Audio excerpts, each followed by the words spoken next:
Okay, great. Thank you. Okay, so for a second now, we're going to live stream straight on YouTube so everyone can follow us all over the world. We are live on YouTube. Good morning, ladies and gentlemen. Welcome to Circa Africa's inaugural webinar. This is the first public event we're hosting as a new company called Circa Africa, and I find it so proud and humbling to welcome you all to our inaugural session today and this webinar hosted by our new company. So let's greet each other. Let's meet you. Where are you joining in from? And what's the time zone in your place if you're not in Nigeria? Please talk to us. What's your name and where are you joining in from? Let's meet you. Good morning. Nkechi's excited. She's joining from Abuja. Yes, yes, yes, yes, yes, yes, yes. Okay. Stella is joining from Abuja.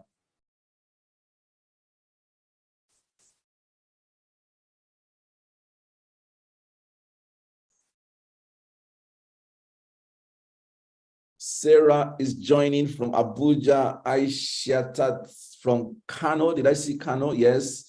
Auntie Franca is here. Good to see. Well, good to read from you in years. You're joining from Abuja. Kezia from Maiduguri. Of course, Auntie Z is joining from the Bush. You know, Lillian from Abuja. Hawa from Abuja. Dorothy from Abuja. And Mommy Ray is joining from Abuja.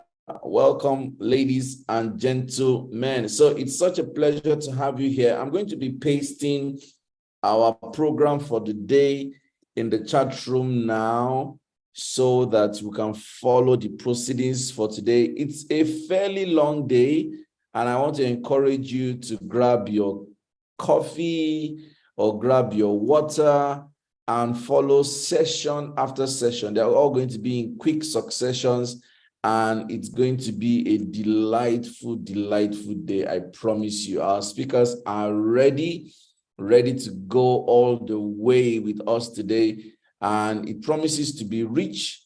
It promises to be very exciting. And I want you to be ready to post your questions on the go. Be ready to post your questions on the go because they are going to attend to all the questions as they come in. If you can see, I have posted the program.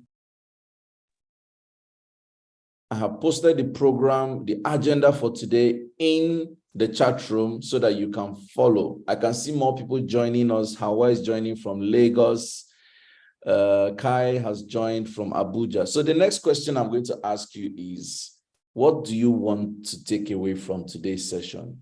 I'd like you to tell us. What do you want to take away from today's session? What are your expectations from today's conversation? Considering the caliber of speakers that we're having today, what are you expecting to go away with today? Hi, Yina, joining from Abuja. Yeah. So, what are you expecting to take away from today's session? Talk to me. Kizito, I see you. I don't understand that though. So what are you expecting to take away from today's session? Our first speaker is going to start at 7:15, as you can see from the agenda, and it's going to be very interesting. But let me know what you're expecting from today's session.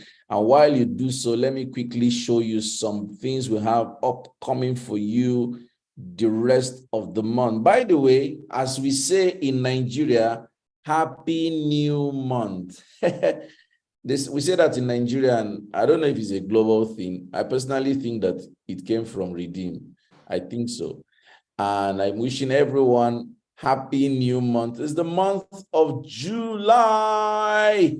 And this is such a beautiful month. So welcome to the month of July. And we have some beautiful offerings for you in this month of July. So let me see expectations. Oh, okay. So Grammar Queen says different perspectives from problem solving and coming tabula rasa. Yes, that's wisdom. It's wisdom to come tabula rasa. Hadiza says, as problems are inevitable, I would like to get a systematic method to solving problems whenever they crop up. Thank you. Grammar Queen says, it's all Nigeria. Happy new month. Yes, so what are the things you're looking forward to today in this conversation? Let me post our agenda on YouTube for those of us who are on YouTube. Let me see if I can just quickly project the agenda on the screen so that everyone on YouTube can also have an idea what we're sharing today. Please keep your expectations coming so we can share them with you. So the agenda for today is loading now. For those of us on YouTube, I will be reading comments on YouTube. Okay, Franca says strategies for solving problems or problem solving. Ray says, identify what my business problems are. Ashiata Badmos says, valuable nuggets from the great speakers, learning problem solving skills. So let me quickly project our agenda for today. For those of us on YouTube, the schedule for today runs as follows. Currently, we're at the first item. I'm making the introductions and we're reading your introductions. Then we have our first speaker, Hajia Zainab Mustafa Jaji, comes up at 7:15. She's ready. And her topic is one of the topics I love the most. It says, just do it. Just do it. And then we'll go on to Professor Teresa Ilegbune, who is going to speak from 8:15. Then we're going to have our first sponsor talk at 9 a.m. By Warital. And then we're going to have Honorable Justice Mabel Shegun-Bello, who is going to come talk about, her topic. And then we'll have the next sponsor, the Core Academy, will come on and speak. And then we'll go on a short break, a 15 minutes break, so you can go and have your, quick whip of your omelette or your tea or your coffee or your water or whatever you want. And then we resume at 10:30 with Mary Uduk, MNI, who's going to come back and talk to us. And then we'll have another sponsor talk by Rayfield Agricultural and Integrated Farms. And then we'll have my sister Aisha Atta going to speak to us at 11:30. And then we'll have the final sponsor talk by We Sabi Tech at 12:15. And then my friend from the United States, Taufik Babayeju, will be speaking from 12:30. I would like to encourage everyone to wait on the call for as long as you can, because at 1:30, all things being equal, we're going to have an e-panel. The e-panel is where all the speakers today would be on the call for you to throw questions at them randomly in no particular order. We're going to do that for 30 minutes and then we'll wrap up at 2 o'clock, all things being equal. So you can see from the agenda that it is really a loaded day, promising to be very rich. And I tell you, you're going to love every moment that we spend here today. I'm still reading from the chat room. Kai says, gaining new insights into navigating issues that may arise, both on a personal note and business as well. My big boss, Felix Edionwe, says to gain new perspective on problem solving. So ladies and gentlemen, I want you to do something for me. If you're on this call, I'd like you to write on your WhatsApp status, on your Facebook page, on Twitter, anywhere you can, and tell someone to join this session. It is free. Please share our link to as many people as possible and encourage them to join this session. They can equally join on YouTube. Let me quickly put the YouTube link in the chat room. They can equally join on YouTube, and that can go a long way to help them to catch up with where we are. So here's the link on YouTube. They can join on YouTube and live stream as we go on. So it's about 5 minutes to our first speaker. Let me show you some events we have coming for you in the month of July. I almost said October. So ladies and gentlemen, this week, On Wednesday, this new week, 5th of July, we're hosting a masterclass on content writing. If you have been close to me ever, you'll know that I am a content generator. I love to write content. I constantly churn out content. And one of the biggest things I have learned in business is that content is king. Content is king. If you have a brand and you want the brand to succeed, you really cannot run away from writing content. Content must be governed by depth, consistency, and flair. I'm going to take that again. Your content must be governed by depth, consistency, and flair. And on Wednesday, this coming week, we're going to be discussing how to build strong, the science behind writing consistent content. I'm going to be sharing. It's a physical event. There is no virtual option, no live streaming option. This particular course, this particular edition of this program is a physical class holding in our Abuja training room. So you are highly invited. I think we have less than 7 seats left to sell out the class. So it is important for you to join this course. Depth, consistency, and flair. Depth, consistency, and flair. Don't worry, if you're really interested in taking this conversation to the next level, join us on Wednesday in Abuja for this class. Only 7 seats left. You can see the details on the flyer. You can take a screenshot so that you can register before the seats are all gone. Refreshment will be served and you would love to be there. So I'll use the next 2 minutes to talk about our next program. This is our inaugural continental program by Circa Africa. This is the first time this is going public. It has not been shared anywhere. So ladies and gentlemen, permit me to invite you to Circa Africa's first continental program. We call it the Pan-African Webinar, holding first Saturday in August. It is a free event. It is going to live stream on Zoom and YouTube. And to register, you should go to circaafrica.com/Africa and you will register for your free slot immediately. Please register and you would join us on the 5th of August as we host our first Pan-African webinar. And the speakers are fire. They are fire. They are my friends from all over Africa, and we're bringing an A game, all because of you. So, ladies and gentlemen, this is the invitation that you have. You may take a screenshot. It's going to go out in public today, and we're going to be inviting you every day until the day of the event. So you're welcome to attend the Pan-African webinar holding on the 5th of August. Our speakers are from South Africa, Ghana, Tunisia, Kenya, and of course, Nigeria. So here are the announcements. Now I'm going to have the honor to invite our first speaker today, someone I love so much, call her Auntie Z. And she's a woman of many parts. She's a farmer, she's a trainer, she's a business development expert. She's a development expert. She's a veteran board member. She's such a delightful soul, a mother, a very, very sacrificial one at that. Ladies and gentlemen, please welcome with me Hajia Mustafa Zainab Jaji. Good morning, Auntie Z.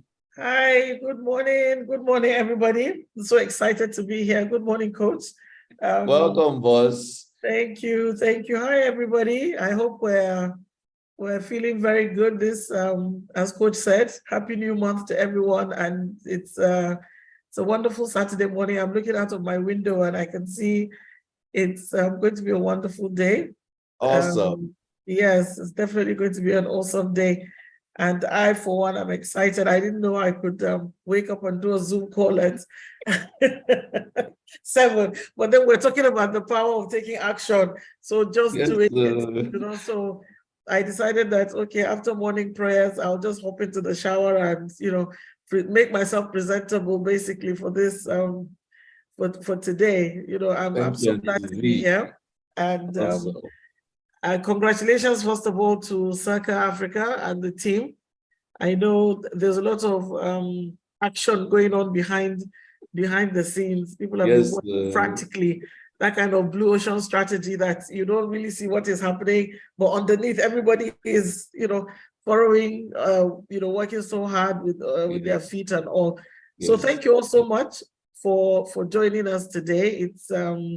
It's really good to be here. So I'll get on with my presentation, but I also wanted, we're going to chat and, conversations will come up, questions will come up, which we'll probably answer later. So once again, welcome everybody. Thank you so much for joining us today.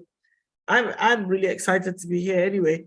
And, a couple of weeks ago, when Coach sent me a message that I'm supposed to be doing this particular presentation, and I was going to talk about just do it. So I now just said, okay, when he just said just do it, I decided to add of taking action, because it's very important for us to recognize the power within us to be able to take the action that is necessary to actually propel ourselves.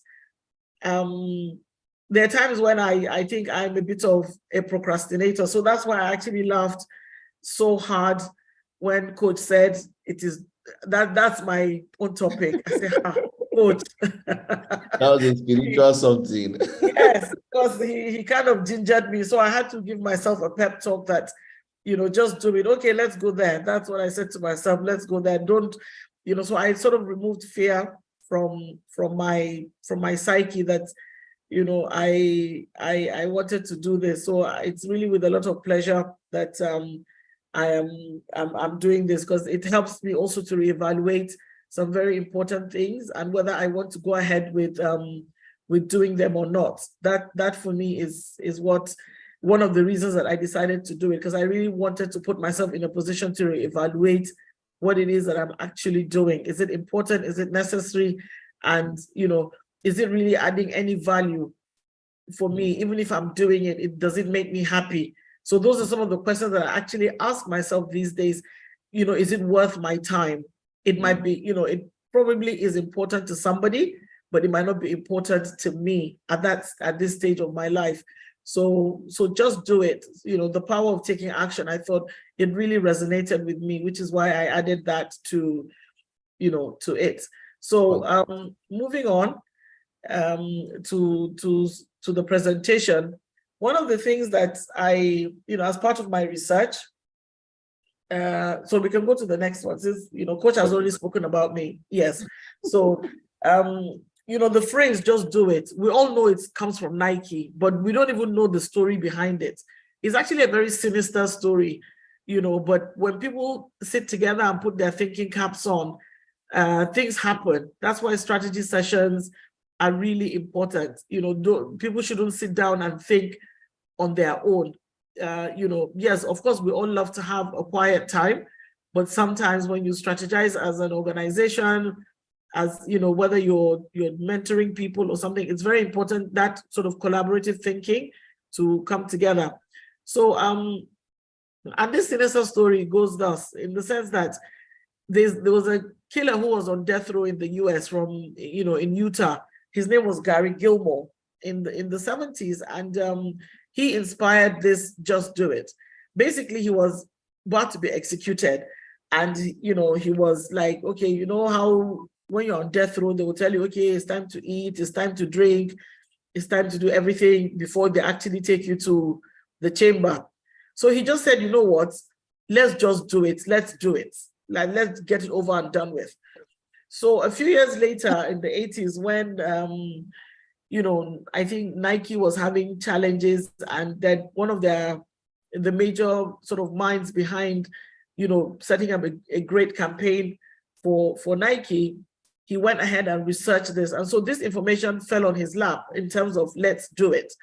And he just thought, so they readapted it, in a critical thinking situation and just said, let's do it. And it's credited to somebody called Dan Whedon, Wieden. He created this, or he came up with this, just do it. And I think it's more than an ad campaign. For some of us that were around in the 80s, we know the power of just do it. It's an extremely inspirational thing to say. We've seen adverts where it sort of it depicts things like grit, the true spirit of kind of hardship you've been through. We can go to the next slide. You've gone to the next sort of, you've really been through the ringer, and when we look at, the concept of just do it, for me, yes, it's a call to action, but it's also more than that. A lot of us are very comfortable in our day-to-day. Let's just do it, the anyhowness, I'll just do it later, So we've sort of moved. I've noticed that in the sort of coaching space, we're all trying to do better. So for me, I would want to take this on board that, just doing it means I also need to do better. I need to do better by my clients. I need to do better by myself. I need to do better by my family. So it really is a call to action. It's an all-encompassing call to action for you to say, you know what, let's do better. So yes, it represents a mindset of seizing an opportunity, and taking incredible steps towards our success. We can sit down and lament and, do so many, we can take on the negativity, which we really don't want to do, So at the end of the day, when you take, it's a call to action, like I said, and when you do that, you realize that you're actually moving forward. When you do something all the time, you just say to yourself, I think I've done better. I think I can do better. I remember clearly when I was doing my master's, and I decided to just give myself the opportunity to open my mind. And honestly, I found that doing my master's degree was a whole lot easier than me doing my undergraduate degree. And it was just like a year, so from doing my undergraduate degree, I went straight to do my master's, but I just felt like my mind had opened up because I took action to learn. So I didn't want to be static. There's a word that I use, I call it static motion. You are just going around like a blender, you're not adding, you might have blended tomatoes at the end, but it's still tomatoes. Do you understand? So you need to take more than static motion. You need to move your feet. So that's the call to action that, we all have to take.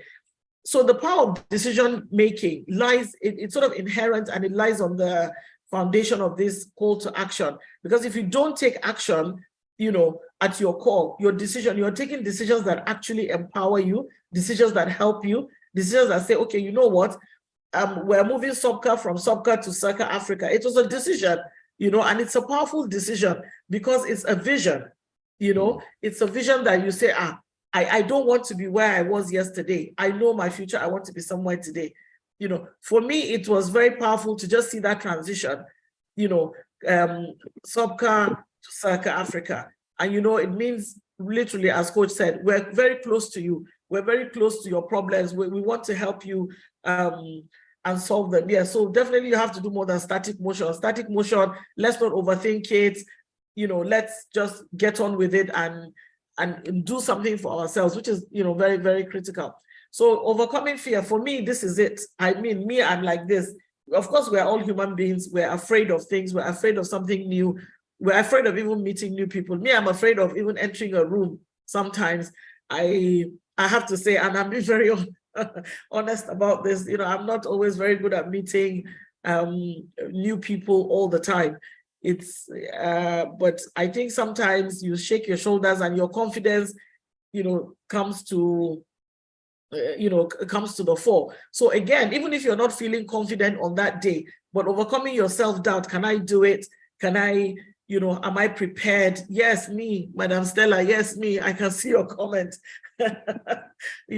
So, but the most important thing about actually overcoming fear is being prepared. If you're not prepared to go into a room, then don't walk in. Don't walk in. I think you have to do justice to yourself, and it's a challenge. So when you go into a room, for instance, and you really don't feel that you can kind of, at the end of the day, you have to do justice to yourself, justice to why you're there. You know, we look at the challenges we have and we think, can I overcome this challenge? Of course you can. You know, everybody is facing something. We know how Nigeria is today. We know the situation around the world, whether it's, you know, you're caught in conflict or whether it's an economic downturn. We know, you know, we know those consequences. So face that, you know, self-doubt, adversity. Again, adversity, determination. We've been through situations in our lives where, honestly, I think our determination and our perseverance sort of helped us overcome it. I remember, like I said, you know, about 15 years ago, I was quite ill. But the moment I was told I was ill, I just said, okay, I'm going to be just fine. And I remember saying that to myself, I'm going to be just fine. And not for one moment did I think I wasn't going to do it. I was prepared to kind of go through that great challenge that I knew was ahead of me, but I didn't, you know, go onto that challenge or go into that challenge with fear. I went into that challenge with faith. You see, so I totally removed fear and I just said, I'm going to be just fine. So for me, it was a new chapter in my life. It was a growth. You know, there was opportunity for me to grow, an opportunity for me to really kind of strip the layers, what's important in my life. Whatever wasn't important, honestly, I did not focus on it. So I decided that, okay, let's do it. So I did that, you know, with the grace of God, I did that. And procrastination, who doesn't procrastinate? I don't know. Me sometimes.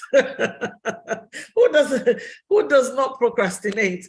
I don't know. I'll do it later. That's me. You know, comfort zone. I'll read it later. I'll go to the gym later. I will, you know, I'll call him later. I'll call her later. And then we lose opportunities, you know.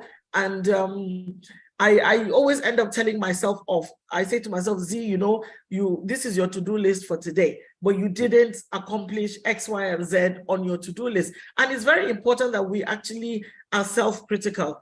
You know, let's not do it, but at least understand that. Why didn't I achieve this today? Because I just didn't put in the effort. You know, and I'm being honest, it's like I couldn't be bothered today. Maybe I went for lunch or something, you know, happened and I just thought, okay, I'll do it tomorrow. But for me, I'm beginning to, you know, tell myself less and less of that. So it's very important. Our personal success actually relies on less procrastination. Yes, of course, it's a productivity killer because you didn't accomplish what you wanted to do on that day. So no doubt about that, you know, you're not going to, you know, move forward. I'll do it later. For me, I know where my own pitfalls are. So it's very important that everybody recognizes, you know, their own pitfalls. So where do we go from here? We want to be successful. We want to just do it. We want to be known that, okay, I moved from A to B and I was able to achieve success, you know, whether I'm going from A to Z.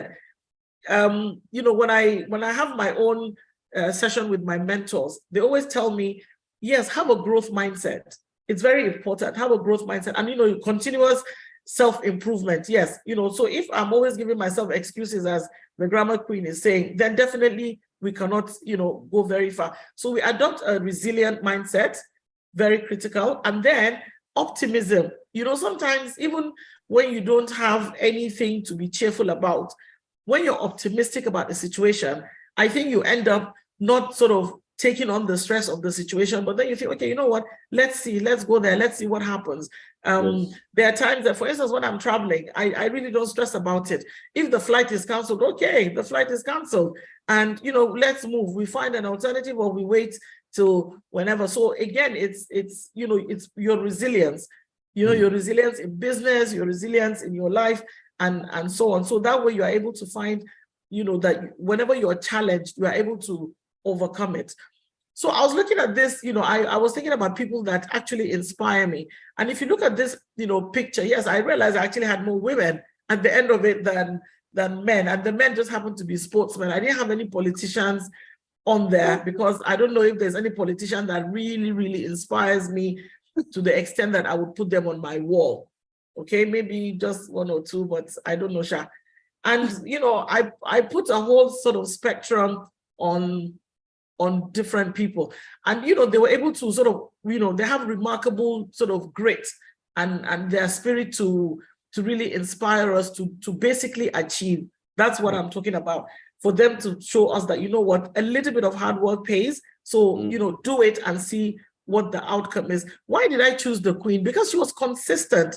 You know, people, when you look at documentaries about the Queen and you realize what a glue she was to the United Kingdom and how she was able to navigate the diplomatic world and so, you know, so she did it. She was able to achieve so much in her lifetime. So the two ladies at the bottom of the screen, the lady with the red, you know, the two ladies at the bottom there, they're actually sisters. You know, you wouldn't know. One is Mrs. Munisho Nibare and the other one is Amina Oyagbola. You know, so Amina Oyagbola, everybody knew her from MTN, and Munisho Nibare is actually probably the first Nigerian proper structured furniture company business. You know, she's in Lagos. She even was featured on a Netflix documentary. She's a mentor to me. She's a big sister.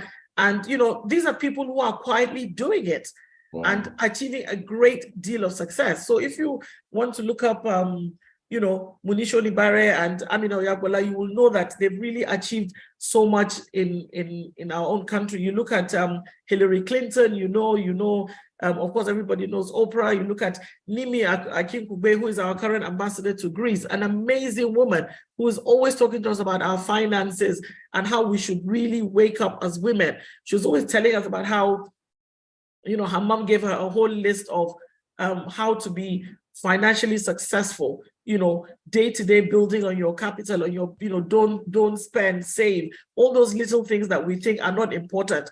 But I've realized that for me, what I do actually every day, since I know, you know, it's never too late to save, but for the last 2 years, every single day, I save something.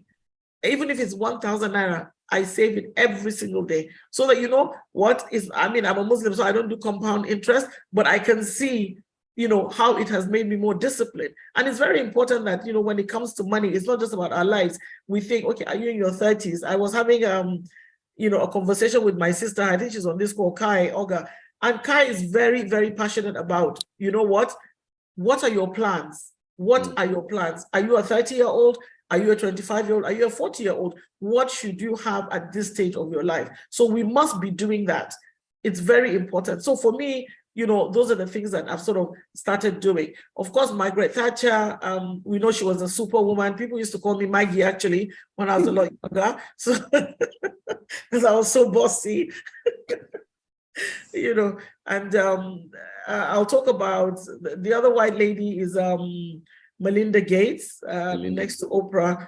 Ngozi Okonjo-Iweala, of course, we know her. Michael Jordan. I was inspired by Michael Jordan during COVID because I watched his Netflix series. It was incredible that somebody could be so sick and get on the basketball court and, you know, basically be the person that got your team to the finish line. It's so, so important. You know, Serena Williams, we know what she's overcome. Michelle Obama, of course, continues to be a great inspiration to so many of us women and young girls. So I'm going to talk about the lady in the middle there, Indira Nui, because she really, really inspires me. And if we could possibly go to the next slide. She was, you know, sorry, okay, I'll talk about this first before we go to Indira Nui. So people are probably asking, why are we having this Just Do It conversation? And Just Do It really helps us to just kind of structure ourselves personally, like I said, you know.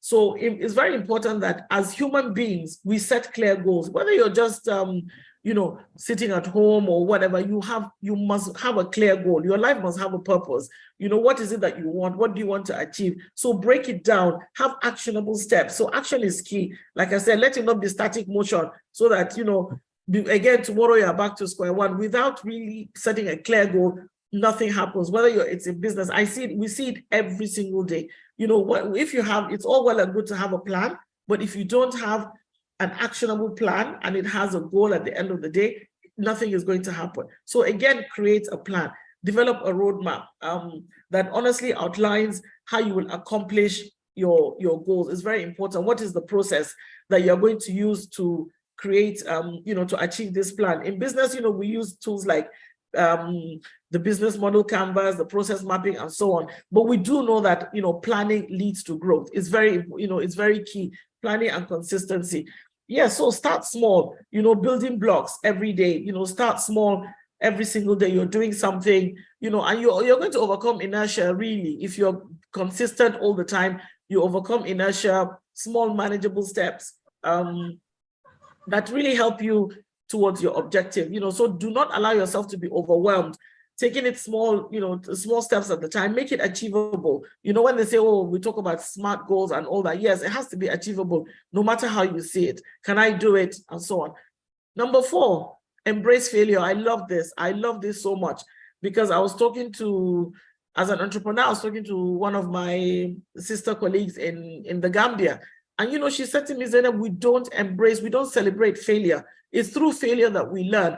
So, everybody wants to say, oh, I'm successful at this, I am super that, I achieved this. But hey, what about those people that, kind of fell off the bandwagon and they're in their own hole? So let's also recognize that, what, failure is also a stepping stone to success. It really is very important.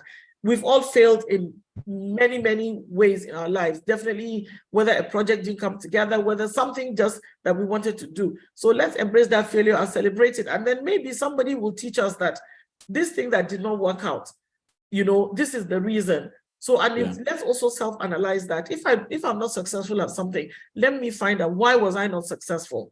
It's very important that we don't all have the answers, that's for sure. Let's look for people that also will help us get to those answers. Very critical. And it's important for us to stay focused, avoid distractions, like I said, and, maintain your commitment to action, maintain your commitment to yourself. If you don't maintain commitment to yourself, okay, again, you're back to the office in the morning, and again, it is the same thing. You're going around like the blender. So, you're going around like the blender, you're just in static motion. That's what I'll say. So if you could just go to the next slide for me, I would appreciate that.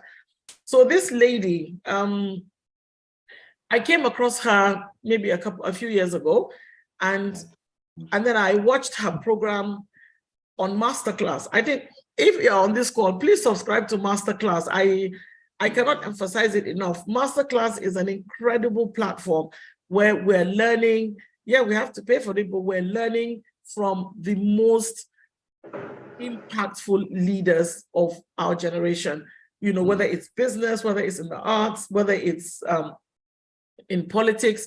And I realized that, as a businesswoman, she really, really took it to the next level, and she did it. She was one of the top CEOs in America, the Fortune 50 company, for 12 years.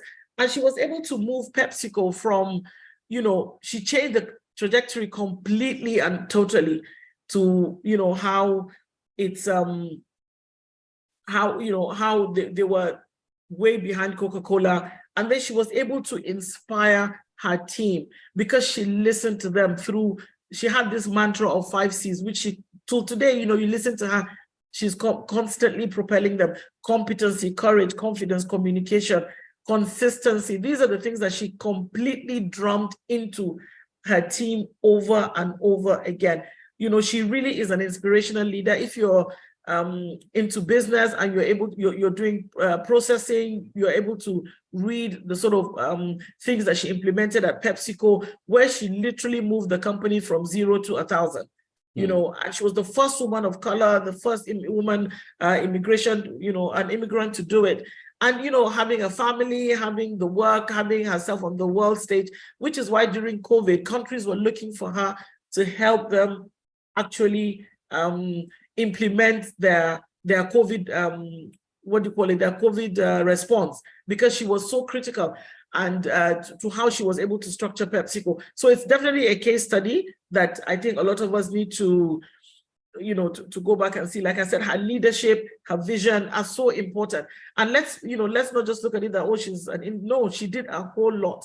So it's very important that we look at people that inspire us to say, what can I take from this person's life to implement in my own life and say, I like what this person did. So let's give, credit to where credit is due and say, let me learn from it. The person doesn't have to be a Nigerian. And it's very important for us to recognize that success is really a daily grind. Success, consistency, and have the courage to say no. Have the courage to say, I'm not going to do it this way. I'm going to do it this particular way because this is how my people want it. And, in business, your people that you work with those are the most important people. I read a case study yesterday where it was not talking about your senior management. It was only talking about mid-level management. If you're able to invest in your mid-level management people, that's where your business lies. Do not underestimate. Don't think it is with the directors, CEO. No, your business model growth is going to come from your middle management, your managers that you think are just there chopping your money monthly. Invest in them. Those are the people that will save your business on a daily basis. So just do that. Go back and reassess your business. Like I said, let's look at our business models. Let's look at the processes that we're implementing and so on. And then look, at the end of it, we're all human beings. I'm a mother, I'm female. I like to have empathy in my business. I like to treat my staff with a whole lot of empathy. I want them to know that, it's okay if you don't come to work today because your child was throwing up. It's fine. We don't. And now with, we have to rethink how we get our staff into the office with petrol prices and so on. I've seen, schools are beginning to, I spoke to a parent yesterday who told me their children no longer go to school on Fridays because of the petrol situation. So we all have to be able to think, how do we adjust? So let's just adjust. Let's not just do it, let's just adjust. It's very, very important. So we're going to move from doing it to adjusting. We're adjusting to it. We're adjusting to it. Oh my goodness. Excuse me, try and bring my presentation to a conclusion now so that I stick to time. So we all need to adjust. And like I said, going to the final slide, just do it is not a catchy slogan. It's a mindset that can transform our lives. So we embrace this philosophy. We can overcome fear, self-doubt, and procrastination. Those are the things that I think as human beings sort of propel us, drive us. Let's have the foundation where, we have everybody, we have our families. And honestly, I think once we have that sort of wind behind us, where we have our strong families and so on, we're able to say, yes, I can do this. Let's help each other. Let's hold each other's hands. Very important. So once, we do that, I think, we're going to be just fine. Like I keep saying, we're going to be just fine. So it's important to go out there, embrace the mantra, just do it, adjust to it, and unlock our true potential. So, by us taking action, really. So let's, unlocking the power of action. Very glad that I've been able to do that. I've personally seen in my life, I've taken action, and I've seen how it's been able to sort of change the trajectory of some of the decisions I've taken and needed to take, definitely. So thank you, everybody.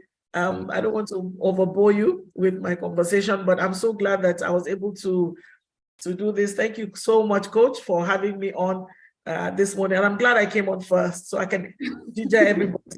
Thank you. Auntie Z, thank you so very much for your inspiring session. I've been reading a lot of comments in the OSP group. People are buzzing and say, Auntie Z is on fire. I love that. So ladies and gentlemen, you've heard it. I would like you to share your questions. Please, let's keep the questions coming. I would like you to share let me start by asking that you celebrate Auntie Z. Send your favorite emoji to say thank you to Auntie Z right now. I want you to post your favorite emoji in the chat room and let us see how you felt, Auntie Z. Post your favorite emoji and celebrate Auntie Z. Thank you so much, ladies and gentlemen, for you guys are too kind. Thank you. Thank you so much. Fantastic. Now, I want everyone here, what is one thing you're taking away from Auntie Z's session? One word or one statement. Don't write a paragraph. Just write one word or one statement you're taking away from Auntie Z's session. What did you learn? Yes, Simi said adjust. For me, honestly, that is the word. Let's just adjust. Yes. That stood out for me. The Grammar Queen says start with you. Ikalone says embrace failure. Rikia says, adjust. Okay, it's pouring in now. Success is a daily grind. That's true. Yeah. Okay. Now he's pouring in. Fantastic. Great stuff, guys. Great stuff. Great stuff. Auntie Z came with her A game. And that is just so true. Is there anyone who wants to ask a question? Anyone here who wants to ask a question to Auntie Z? If you have a question, so Grammar Queen, you may unmute yourself and ask your question. Let's have it. Okay, good morning, everyone. Good morning. Well done, well done, Ma. Well done. Thank you. I'm happy you were the first person up because I know you always talk, you always drop nuggets. Correct. Okay, my question is this, like I know that, yes, start with you, embrace failure, and all that. But for a business person, what's your perspective on money? Because there are some things you just cannot do if you don't have funds. You get, so I don't know if it's proper to say, no matter how resilient you are, no matter how driven you are, there's just some things that if you don't have money, you just can't do. Well, I don't know what your take on that is, because sometimes I have a lot of, in fact, yesterday, Coach Sam, I don't know if you remember the last conversation we had after the spelling bee thing. So yesterday I sat down and I wrote down all the ideas I have and the companies that are going to emanate from those ideas. I have them written down yesterday. And I'm saying, okay, but I will not pull my teeth now and pay for these things. I need money, so I'm wondering, sometimes when I think about this, it makes me look like I don't know what I'm doing or I'm a failure. So when I heard embrace failure, I know the perspective you're coming from, but there are just some things you cannot achieve if you don't have dough. It's not, I don't know. Please help me, Ma. Okay. I think we overemphasize money. We overemphasize money in Nigeria. We really honestly have to be innovative in how we think about our business, how we structure deals.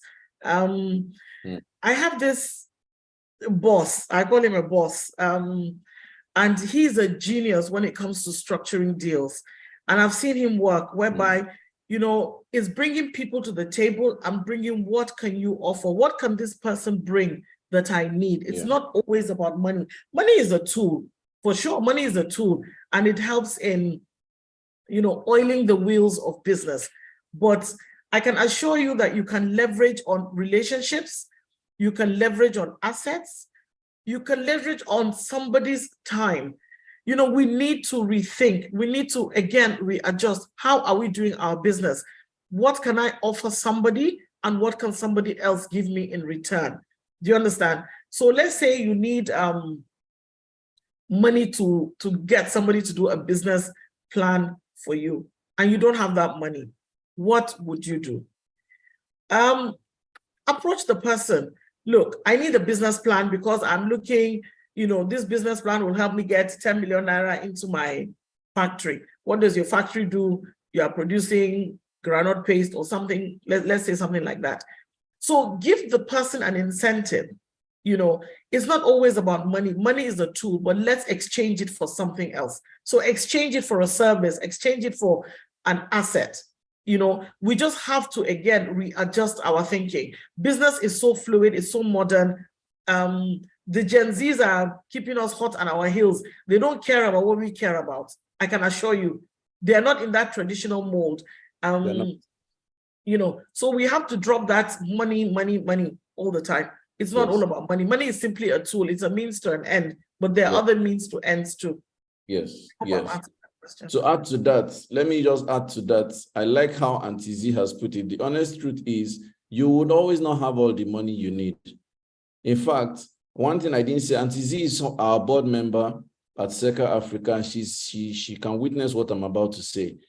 The monies we have spent between April of this year and now, even I don't know where the monies came from. And I'm talking about our rebranding.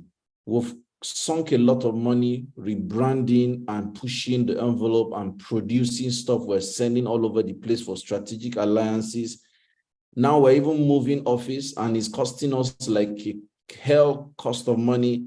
And sometimes I'm wondering, how are we getting this money? Like, where is this money coming from? Because we didn't save this money. Everybody is public knowledge that we spent over 12 million hosting BSG Summit.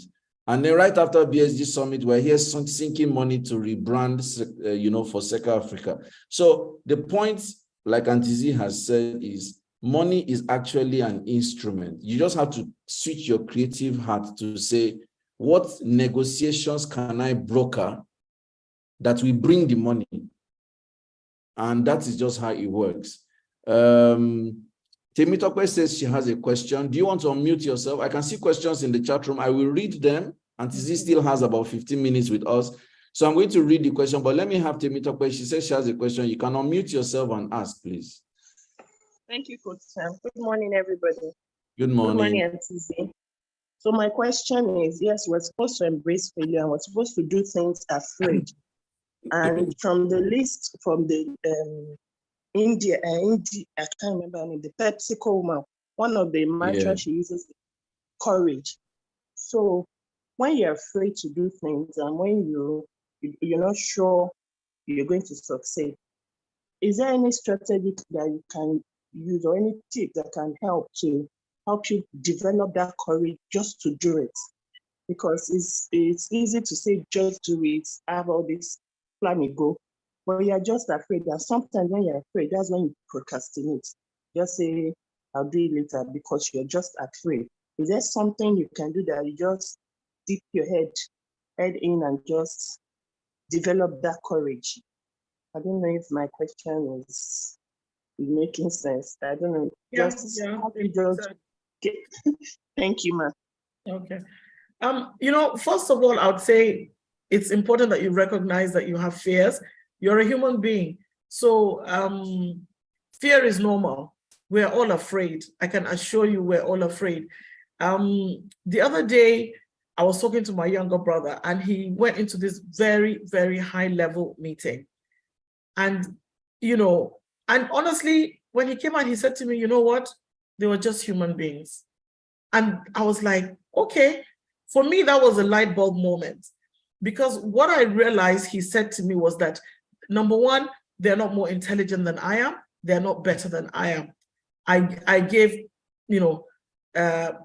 action for action. He literally said to me, they're just human beings. And so, honestly, for me, like I said, it was a light bulb moment. It was important. We recognize that let's not put these people or, whatever it is that we're doing, let's not put it on a pedestal and overblow it, right? We are all afraid. Me, I'm afraid. If I have a presentation to go and do, hey, my goodness me. You see, even coming here this morning, I won't lie to you, I didn't sleep because I have, Coach is aware, I have a session with Wimbies at 2 p.m. today. And I wouldn't lie to you, I have not slept because that presentation, my head is buzzing because he knows who I am presenting to. So I'm afraid. We have to be afraid. Being afraid is normal, but then you put it in proportion. And you also, you know what? As long as you prepared yourself, don't doubt yourself. Fear is normal. Honestly, fear is normal. But having the confidence to say, I can do it. Yeah, I can do it. I'm not afraid to do it. Yeah, what is it? After all, it's just a present. Okay, let's go and do it. Let's go there. That's what I tell Coach all the time. Let's go there. I'm ready. He will throw things at me and I'll say, okay, let's go there. Sincerely. So don't make fear, don't make it like a demon. Don't make it into a dinosaur in your head. Truly. Just take a deep breath and, adjust. Shake your shoulders and do it. That's what I would say. Forget the fear. Thank you, Auntie Z. So, TJ, you want to go next? I'm coming to the chat room, guys, but let me have TJ speak, then I will switch to chat room. Okay, thank you so much, Coach. Thank you, Auntie Z. Hi. Your last answer just reminded me of everything I've done, and people ask me, how do you do it? And the truth is, I don't know how to tell them I did it because I was more scared than they think. Yeah. But just part B of the question is about just do it. You just do it and you fail, and you say you're learning from failure, and you keep doing it and you keep failing. Question 1, do you keep learning from that kind of failure that is not succeeding in any way? 2 is you try to get people. Now it's not money, it's now human capital. You now get these people. Obviously you can't get the money at this point, but you want to use your social capital, and the kind of people you get are the people that even make you lose the money you don't have.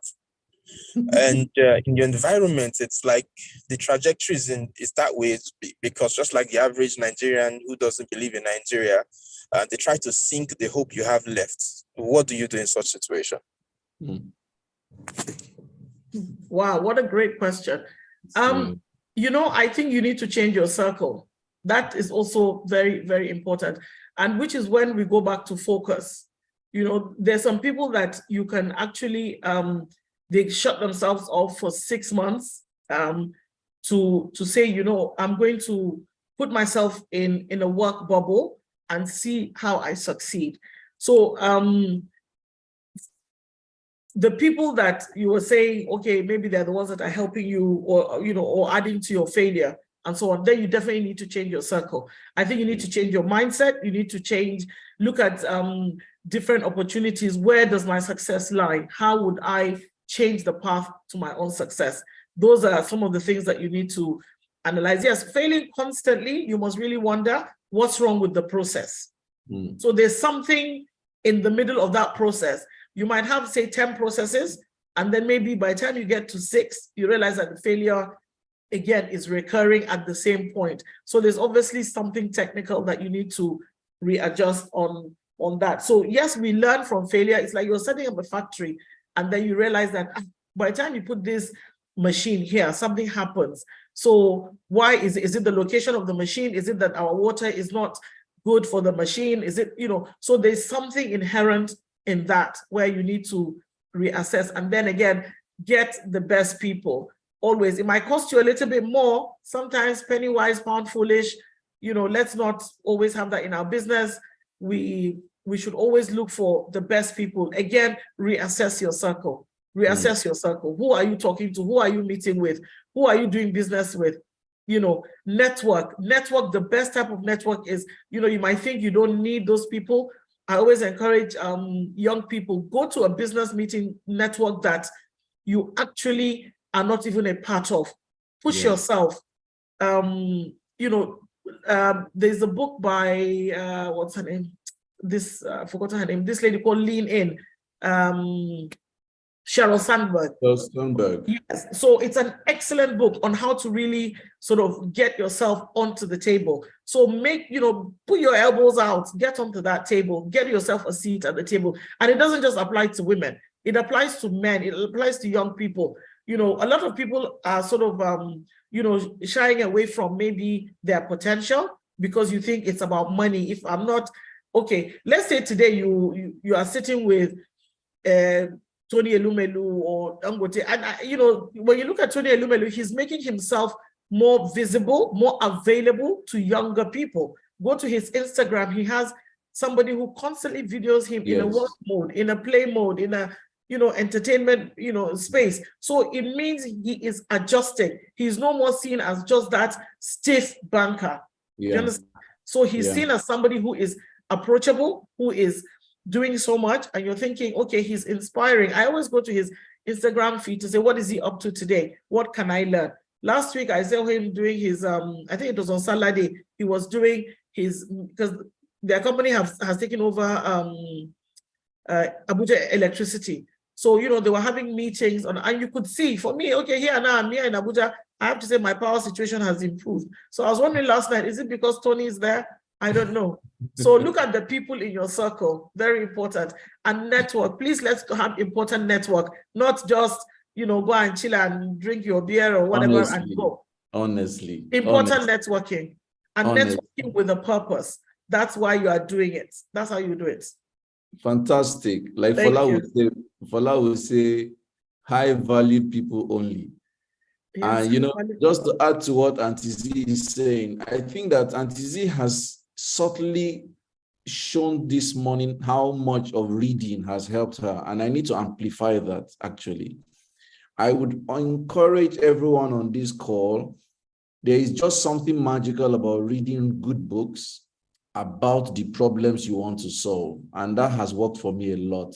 When I get to a point where I think I'm thinking, what do I need to do at this point? Even when I work with clients, when I get to a point where in the project, I find that I'm limited in something, aside contacting critical people that are in my cycle, I look for a book that has some form of way of addressing that problem. And I don't read the whole book. I just zero in on a chapter and boom, light bulb. I'm like, this is where the solution lies. So I think we should be strategic about buying books and be strategic about reading the books, because books actually solve a lot of problems. That was just to amplify Auntie Z's answer. So there are two more questions, Auntie Z, before I let you go. Sorry, let me just say something quickly about Okay. reading books. Okay, You know, great. reading books, yes, of course, it makes you more intelligent, or at least it gives you wider options.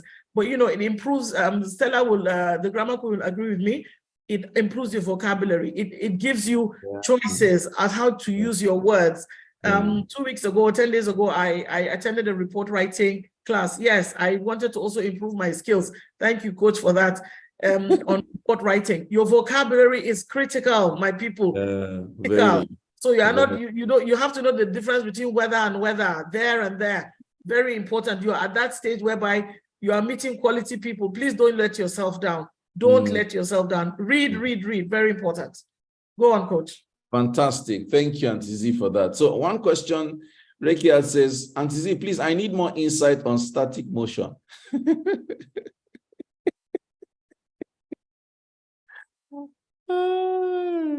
You know, static motion is a word that actually just came to me, I have to say, honestly. And it's like, you find that, you know, your feet are just in cement. You're punching, you're not getting very far. That's what static motion is. And, you know, some people are happy being in that situation. Me, I'm not, because it's also detrimental, I think, to your health and your mental health. You're not seeing progress for yourself. You're not seeing progress for your community, your business, or whatever it is. So that's what static motion is. You seem busy, but really you're not achieving anything. That's what static motion is. You understand? You are busy. You are busy doing things that are not relevant. Yes, so I need to go, I gotta see, I gotta do. You know. Oh my goodness. Yeah. The next question says, what are your top 3 challenges since the fuel subsidy was removed in your business, and how did you overcome it? Sorry, say that again. What are your top 3 challenges since the fuel subsidy has been removed in your business, and how did you overcome it? Okay, top 3, of course, you're having to spend more to get to work. You are having to spend more for your staff. You're also having to readjust your business situation. You know, your mindset. Am I coming in twice a week? Am I coming in every day? How am I going to leverage on technology? So technology is going to be what is going to propel us, whether it's in education, whether it's in business. And we're going to have to upskill. That's the truth. So that even if you're a manager, you can say, you know what, I'm going to leave my people to get on with working remotely, because we don't even know where is that extra money going to come from. Yes, let's say today fuel is 700 naira, which people are saying is going to get to 700 naira a liter. We're already struggling at 540. We're already struggling. We've seen, you know, everything has sort of catapulted to, you know, the greater figures. So you have to adjust in the sense that you're having to also look at the figures within your business, put in a bit of sensibilities. Where can you cut back and where can you give? It's always important to give, you know, because I remember the first week that, you know, the cost of fuel went up. I think, you know, after that May 29th, by the 1st of June, I decided, you know what, I needed to give palliatives to that's a Nigerian word, palliatives to my staff, you know, my domestic staff in particular. So it's, you know, you also have to really, because it comes back to you in different ways. So, you know, being empathetic and sympathetic to them getting onto public transport, because we know the situation. You know, if you have more food to give to your staff that you have at home you're not using, honestly, please reach out and give to them, because they're probably struggling and don't want to say. But in terms of your business, definitely you have to adjust. And that adjustment means look at all the staff you have.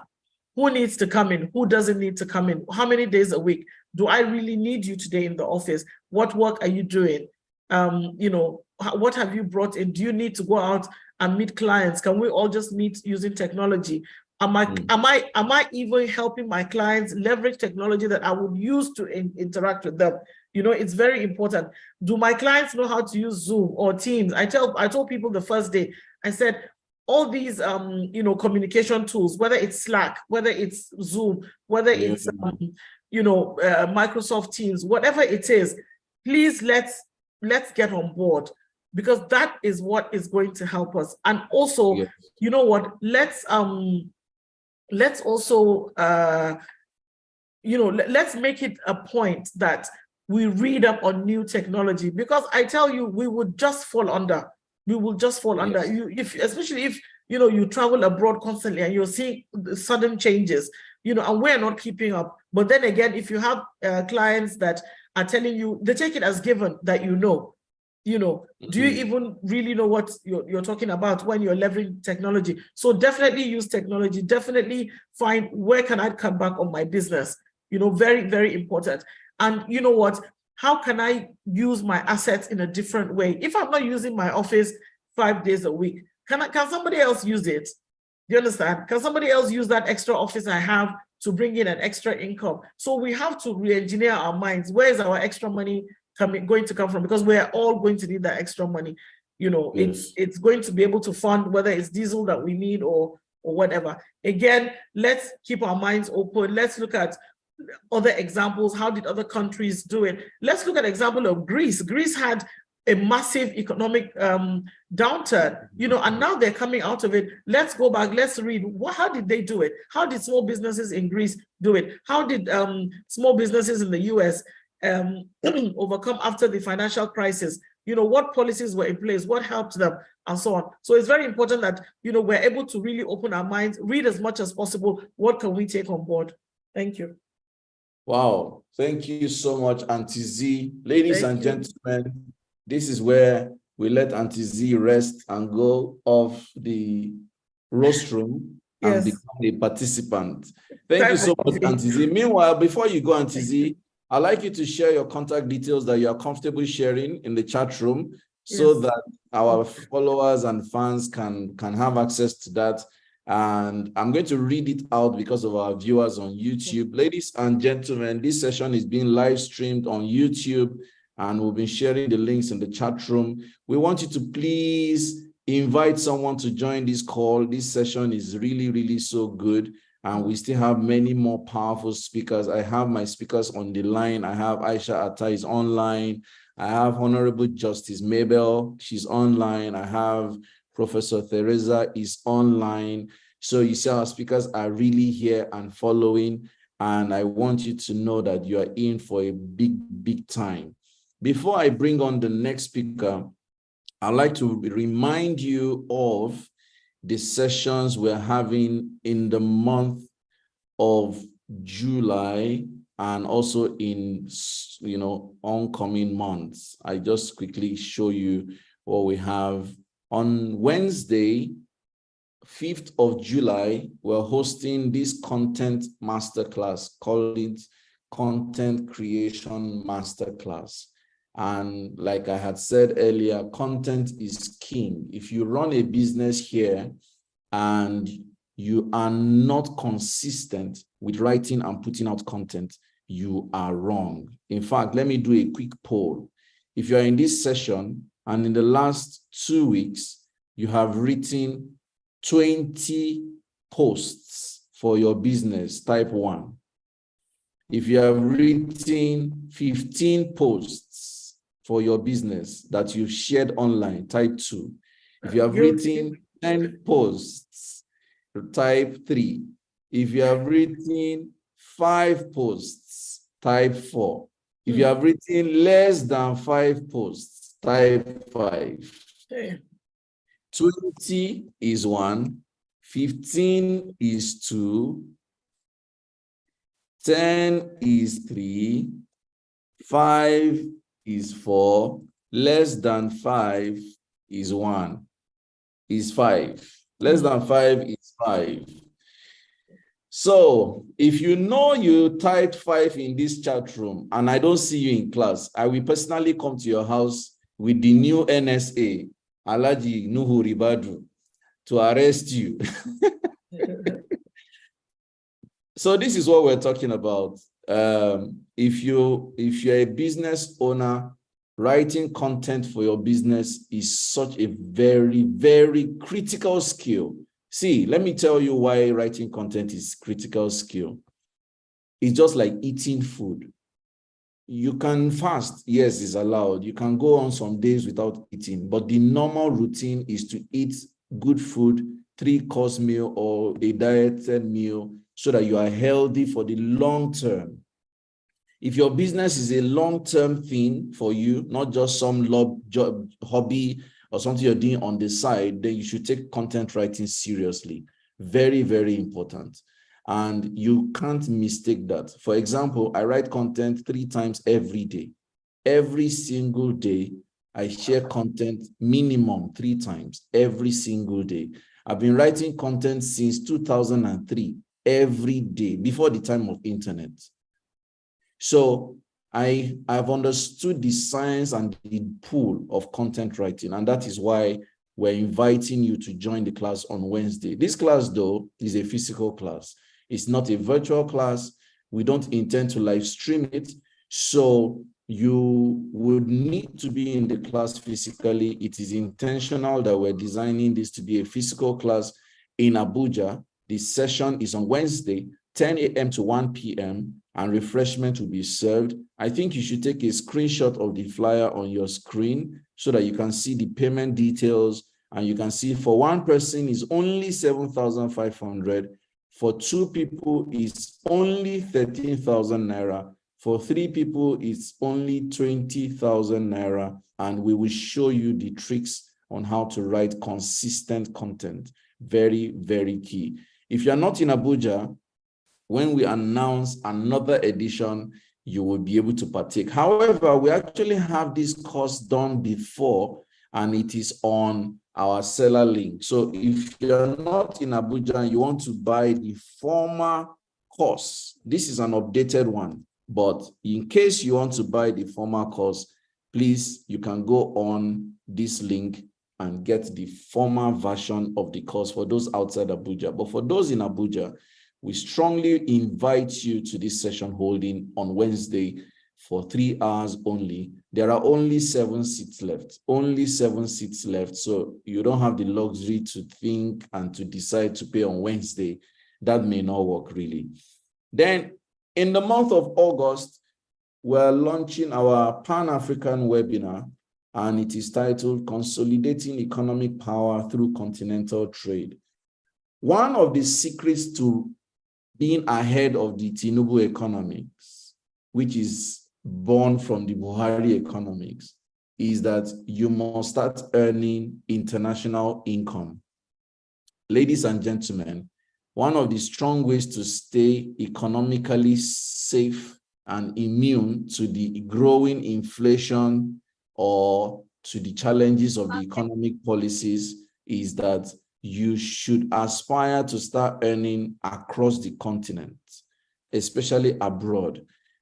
Foreign revenue would put you at an advantage. So we're inviting you to this Pan-African webinar where you can meet with our international speakers, you can network, you can show yourself and promote your business.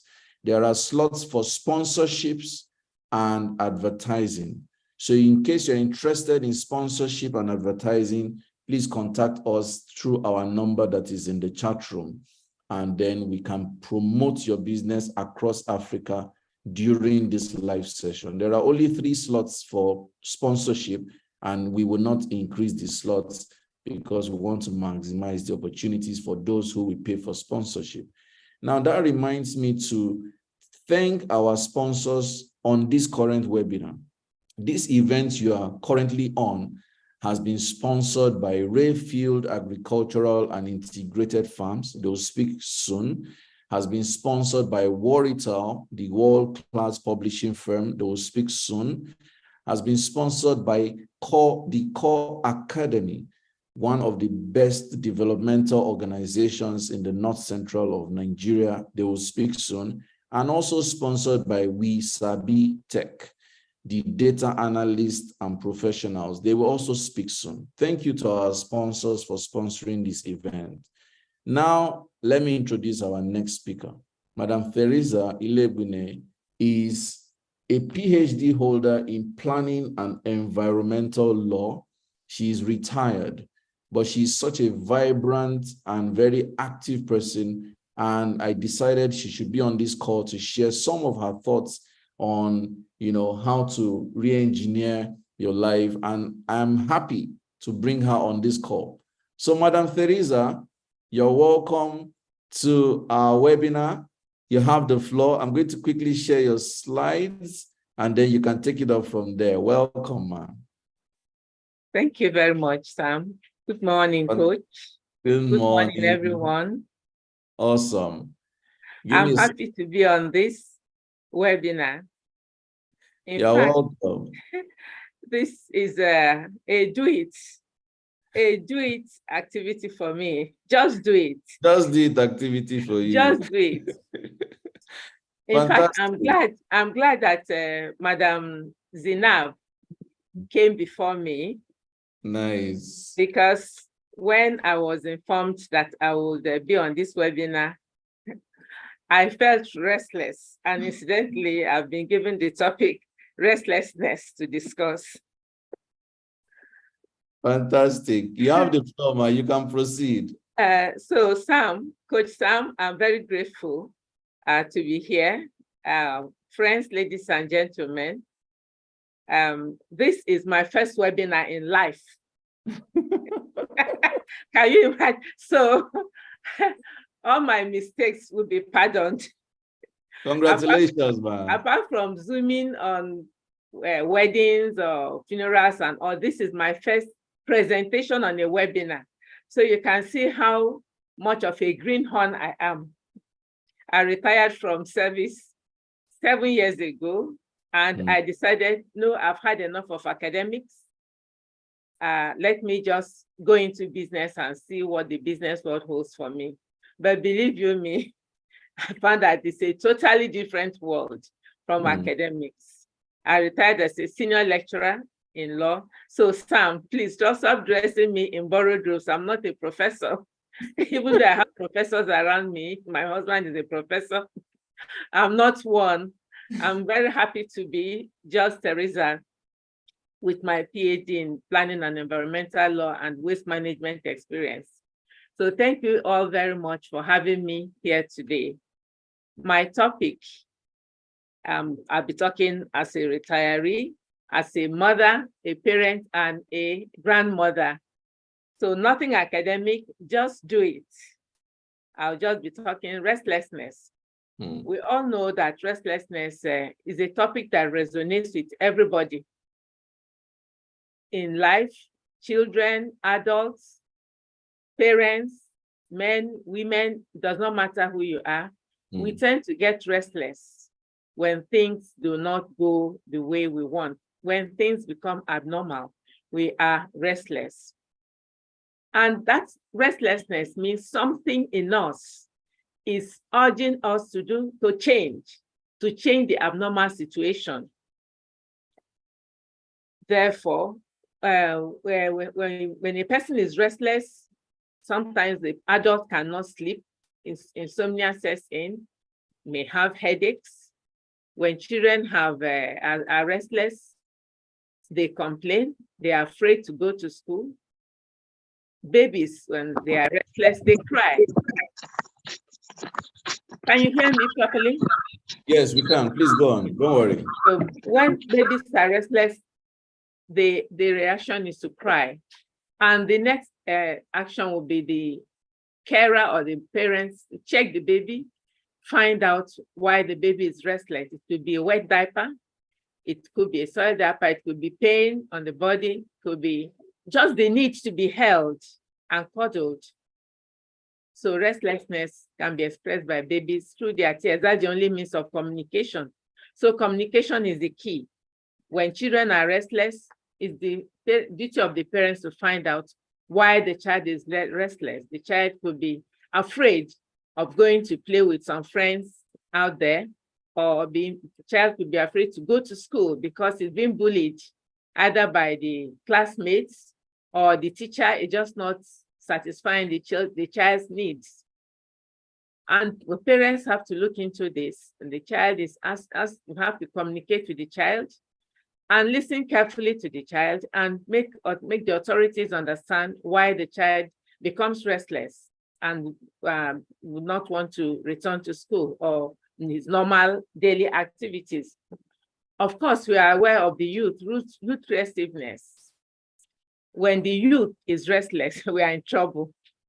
You know, our population is made up of at least 40% youth in Nigeria and all over the world. And when the youth is restless, something has to be done. And you know, youth restiveness has resulted in so many changes worldwide. We'll get to that later. And then when adults are restless, this can be expressed in irritability, in anger, in unusual quietness, in so many ways, complaints. So when adults are restless, we also need to find out why they are and resolve this restlessness. And you know, you'll be surprised here that I mentioned that the environment can be restless. Environment can be restless because human beings are part and parcel of the environment. Of course, it will be surprising if I don't discuss environmental restlessness as an environmental lawyer. So when we have degraded the environment, it's naturally that it will become restless and we react. We've seen the reaction in flooding, in so many other ways, waste management, waste degradation everywhere, smelly environments. It's just the environment throwing back at us what we had given to it. So my friends, ladies and gentlemen, let us look at what advantages can come from restlessness. The effects of restlessness, first of all, so when children are restless, they complain, and we need to communicate with them, find out the cause of the restlessness. A family recently had their child, had complaints from their child who refused to go to school. And when they investigated it, they found out John Nathaniel in the class was bullying the child. They tried to return the child to school, but the child refused. Eventually, they engaged private teachers for the child. And when the proprietor of the school realized that the child was no longer attending, he made inquiries, and it was found that Nathaniel had been bullying other children. So the school had to do something about it, and the child was returned to school. So communication is key when we are restless, because if you do not communicate, something could actually go wrong. A life could be saved through communication. So restlessness is not a happy situation for anybody or anywhere. Nigeria experienced a lot of restlessness in traffic conditions. In the 80s, there was always traffic congestion, a lot of road accidents. And what happened? Like-minded people got together and discussed the issue of having road safety. Eventually, the President Ibrahim Babangida established the Federal Road Safety, and Professor Wole Soyinka was made the first supervisor, the first corps marshal, and he put Nigerian road safety in the proper shape. And the purpose of the road safety then was to make the highway safe for us and all road users, to evaluate the roadworthiness of our vehicles, to recommend works and infrastructure to be done in order to have safe vehicles and safe driving on our highways, to educate drivers and other road users about the significance of maintaining traffic discipline. And so far, Nigerians have now got into the habit of constant repair of their vehicles because of the restlessness expressed in the 80s. Before a person now obtains a vehicle license, he goes to the road safety, and the road safety will determine the roadworthiness of the vehicle and get the person have it done before the roadworthiness document license is issued. Of course, our youth restiveness got us into so many issues. We've had demonstrations from students. Of course, the NSAS, another effect of youth restiveness. But basically, we realize that when the youth become restive in any country, they react. In Nigeria right now, our youth restiveness is causing us, our professionals, the Japa syndrome is taking place because our youth are unemployed. Even when they're employed, they are underemployed. Their skills are not being effectively utilized. And a lot of terrorism, crime, drug abuse, you just name it, has been the effect of youth restiveness. And because the youth are restless, they are finding ways of calming their restlessness by trying to find ways to leave the country. Nigeria is losing a lot of professionals in that process. So unfortunately, the government is looking into it. It was discussed recently that something has to be done about retaining our professionals. So I hope that this new government is going to do a lot to stem the exodus of our youth professionals. You visit a hospital, you need a specialist in any field. They are told, oh, sorry, he just left 2 weeks ago. So we hope something is being done, and they will be glad to have our country enjoy the talents of our youth. And adults, when adults are restive, adults are restless, it's a difficult matter to handle. Sometimes even domestic violence, abuse within the family could cause adult restlessness. Absence of money to pay school fees, money to pay rent, money to pay office charges.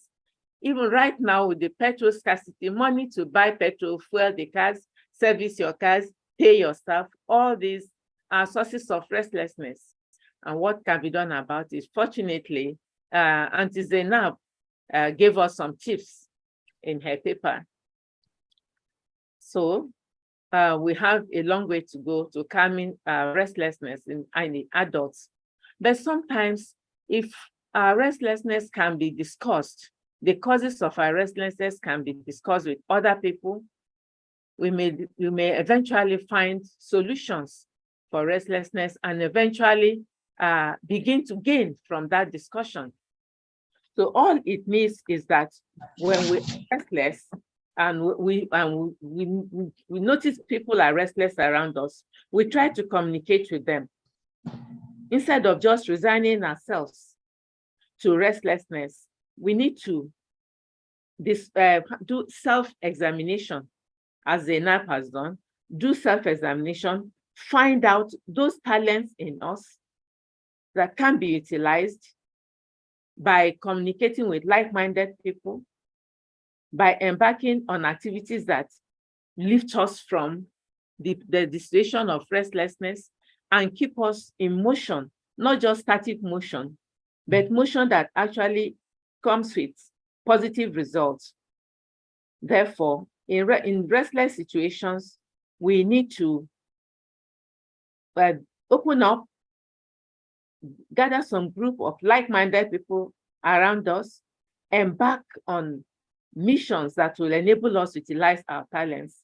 For example, one Amara came home from boarding school and found that the environment she left was now polluted with plastic bottles and papers. While complaining to her friends, she set about picking these things, the bottles and plastic rags, and eventually plastic packs, and eventually they discovered that there were some industries that needed these plastics for recycling. So what they did was they supplied these industries with their plastic, and it became a sort of business for them. The industry recycled them, and money was made from the recycling, and then those recycled products were reused. So we do not keep our restlessness to ourselves. We try to communicate with people, gather like-minded people around us, and then we need the technology. One Ibrahim, who is an insatiable, curious person in technological activities, found that the village he visited, his hometown, was lacking certain facilities in production and storage of their goods, of the agricultural products. So what he did was that he educated some youth who were interested in agricultural products preservation, and through the use of modern technology, they have now convinced the people to utilize fertilizers, utilize the insect to utilize fertilizers, utilize modern gadgets in the production and preservation of their goods, and eventually they now have bigger yields. And here they are now happier, the village is healthier, and the people are very grateful to Ibrahim. So when we have talents within us, these talents are actually what make us restless, because we are burning to put our talents into use for the benefit of humanity. And then when we, in the case, we have a critical case here of Wangari Maathai. A lot of Africans know her. She died about 10 years ago. She was the first African woman to obtain a PhD, first Kenyan woman to obtain a PhD. And when she got back from the US, she noticed that her environment was being thoroughly destroyed by the women who have to go there into the forest to collect wood, cut down trees and collect wood for preparation of their meals. And this continued for a long time. And she invited the women, she communicated with them, shared this idea of planting trees with them, so that eventually she taught them to plant 4 trees. Each time one cut down a tree, you planted 4 trees. Thereby, the Kenyan Green Belt was established, and with the help of these women, she was able to challenge the government, and in the process of environmental conservation. So the Kenyan Green Belt today owes its existence and maintenance to the conservation ideas of Professor Wangari Maathai. So whenever we have ideas in our minds, burning ideas, first and foremost, we need to embrace our passions and our talents, and do self-examination, find out what makes us sing, what makes us happy, that is likely to make other people around us happy.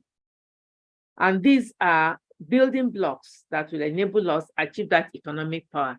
Because although we have burning issues in our minds, you still need that economic power and support from other persons. You cannot do it alone. You can say just do it, but to just do it means you have to go out, interact with other persons, share your views with them, and you together in a cooperative and mutual effort find means of utilizing this restlessness of turning them into positive action. So next is that we must stay curious and open-minded once you close your mind about development, about growth, about technology, then you are lost. For example, to present this, I had to be present at this webinar. I had to subject myself to some computer training for a couple of days, because I just abandoned academics and said, well, let me keep them aside and just face the world and see what I can make of any business. But unfortunately, businesses are not just built overnight.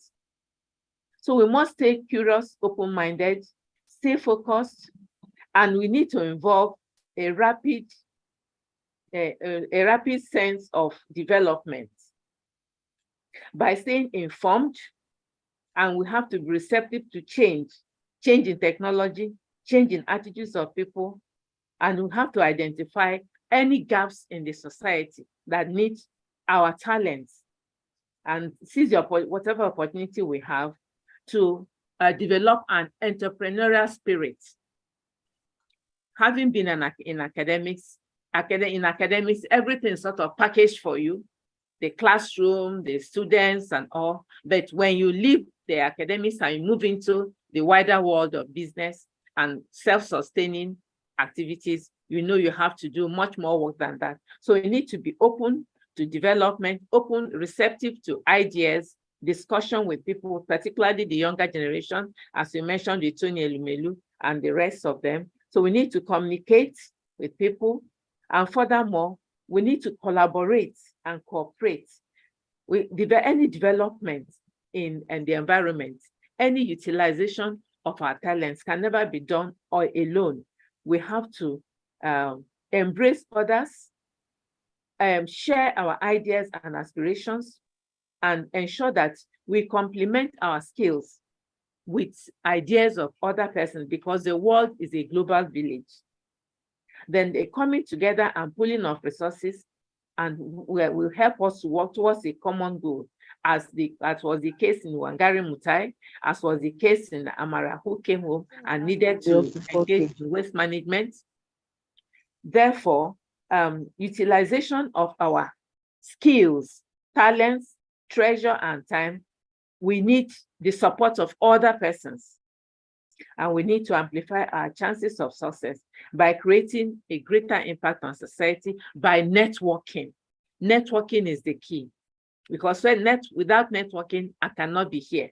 Actually, my children were those who introduced me to Coach Sam, because it's never been in my DNA to network, and you just felt comfortable in your classroom, in your lectures and your books and articles, and that was it. But now you have to create a web of interactions with various professionals, and particularly technological growth is critical. Lastly, we have to be persevering. The fact that we are restless or not, we just relax.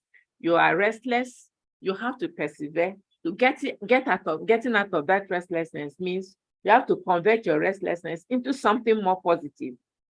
And it's not an overnight process. You require dedication, you require resilience, or you require willingness to overcome obstacles. Obstacles will come.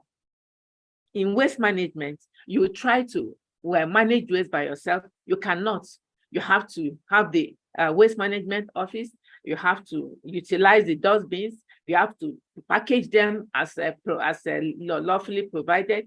Because in the past, people tried to manage waste by dumping them on the street, dumping them in waste incinerators. It didn't work until eventually we had to adopt this system of waste management, global waste management processes that required your waste separation and waste packaging. And now we can gradually manage our waste. We've not got there yet. We're still collecting the waste. We need to be able to properly dispose of them by managing them and recycling them to the extent that we can reuse them and make some economic gain from them. So lastly, perseverance is key. It's so essential that converting our restlessness into anything useful, particularly into economic power, we need a lot of dedication, resilience, willingness to cooperate with other people. And then this adult task will ensure some immeasurable rewards for us, provided we are hardworking, we are concentrating, we are focused on it. Therefore, ladies and gentlemen who are listening and watching, restlessness is a natural reaction to situations that are abnormal, situations that are not the way they should be. When a place is polluted, when the environment is polluted, you need a fan. And of course, people we lack electricity. What have our people done? The youth have now, we now have we generate electricity in our homes. We generate solar energy. And now I watched a blog this morning that showed generation of electricity from trees. And it looked amazing that one could, you cut a piece part of a tree and attach your energy bulb. It will not show, but then you have attached rechargeable lanterns. It will give you electricity. So we are going there. The man utilized the mango tree, moringa tree, guava tree, orange tree, and he got electricity. So we know this our restlessness is taking us somewhere. Then, of course, I know that in due course, we are going to start finding solutions to petrol scarcity, because this petrol scarcity is it's a big source of restlessness for everybody. You cannot even I cannot go to Sam's office when I need to, even though I'm physically in Abuja, because I have to consider the petrol I use to go from wherever I am to his office.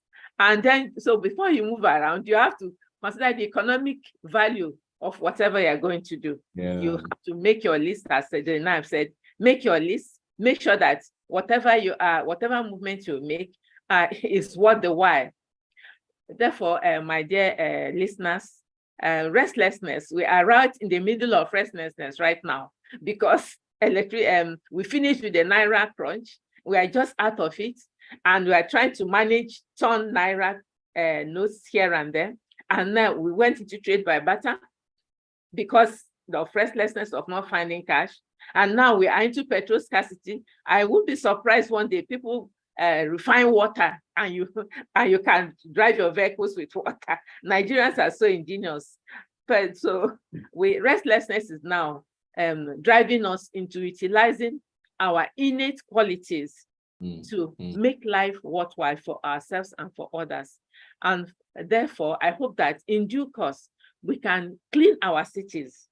Our cities are in such a state that places you used to have electricity around the clock, you now walk in the dark. You're even afraid to go out because the place is dark. The trees are not cut. The roads are unkempt. The gutters are dirty. And you're wondering, is this the Nigeria? Is this the capital city you used to know? Unfortunately, we are all restless about it. So I hope we can, through utilization of our various talents, our time, our money, our team spirit, which I know that Seka Africa has a wonderful team and ready to contribute. I hope we can improve our environment, give ourselves better life, and ensure that our youth do not keep jackbarring, do not keep leaving the country, and that we and our children enjoy whatever resources God has given us here. And so, my dear listeners, thank you very much for listening. You can reach me on the email address I've given you there. And then I hope we can resolve our restless issues by communicating further and with better ideas. Thank you very much for this opportunity. Thank you so much. I enjoy calling you Prof, even though you don't want me to say so. Thank you. Thank you very much. Borrowed robes. I don't wear borrowed robes, and I'm grateful anyway. Thank you for taking the plunge. Ladies and gentlemen, like you heard her say, this is her first virtual presentation ever, and I think she has done way more than I feared she would. And I think we should celebrate her. So do you want to please share in the chat room your celebration for Madam Teresa? Please congratulate her. Thank Please you. celebrate her. She's done so greatly. And I'm very, very proud of your presentation. Your illustrations were apt. Your examples were fine and great. And thank you for showing up. I think that just like Auntie Z said, we just keep adjusting and showing up.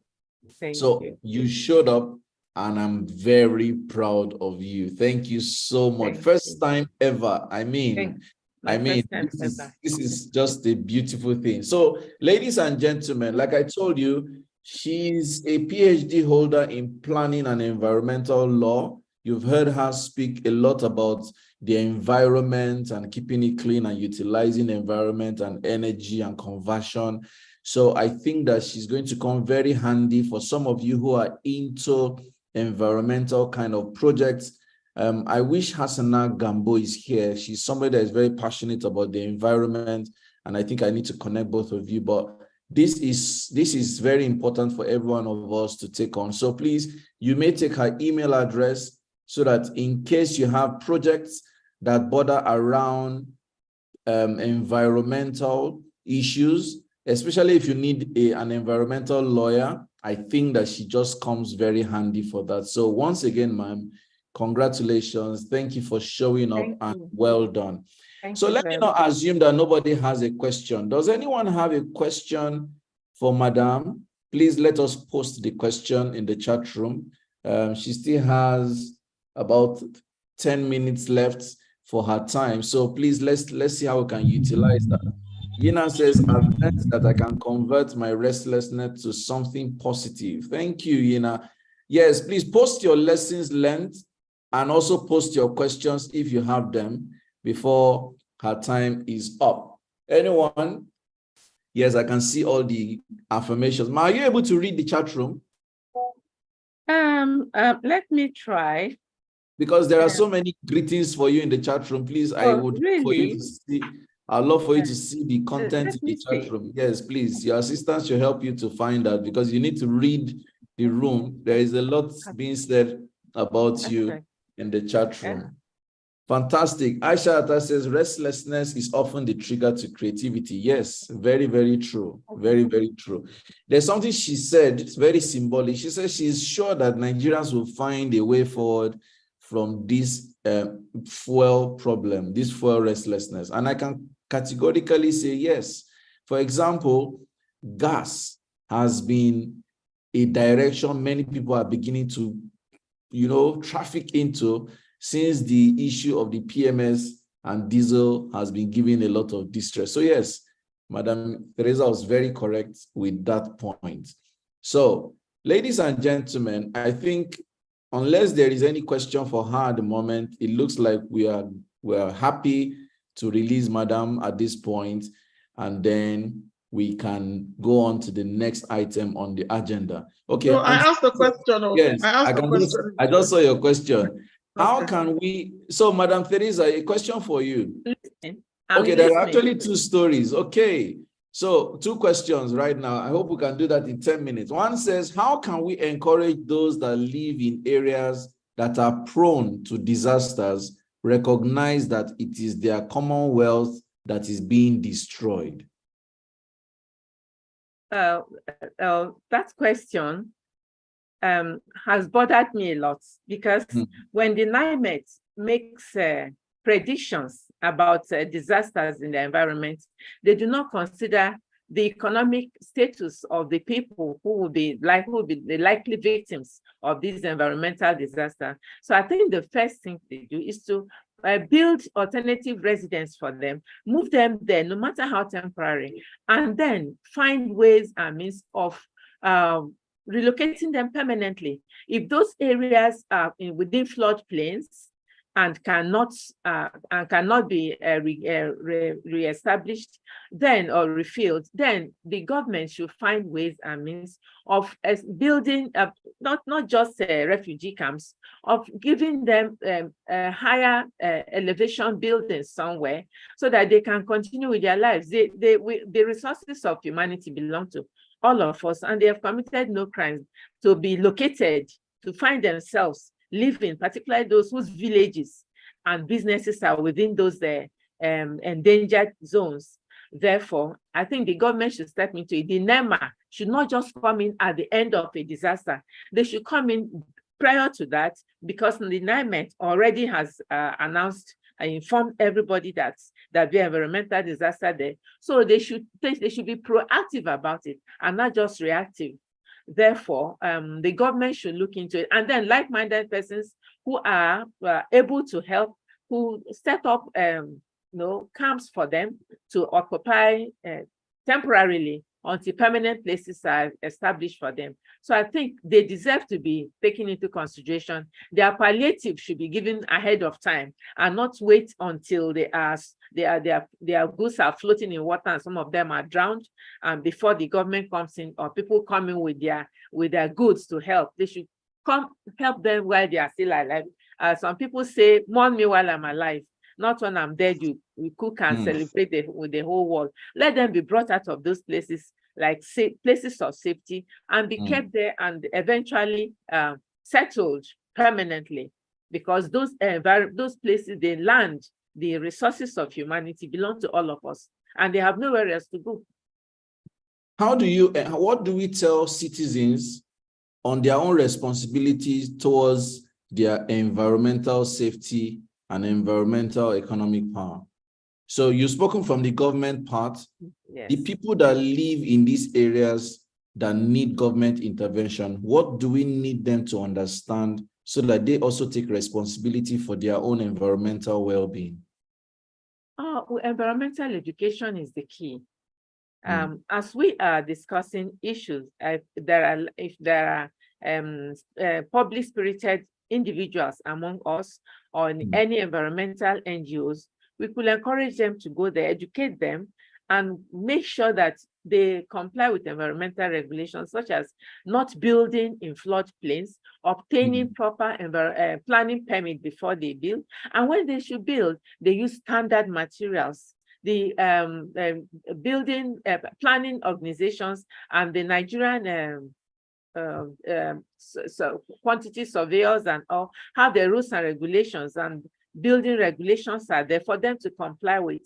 And I believe that if they comply with this, like the Trademore, we hear that the Trademore estate had been endangered for a long time, and that people there had been warned about not building there.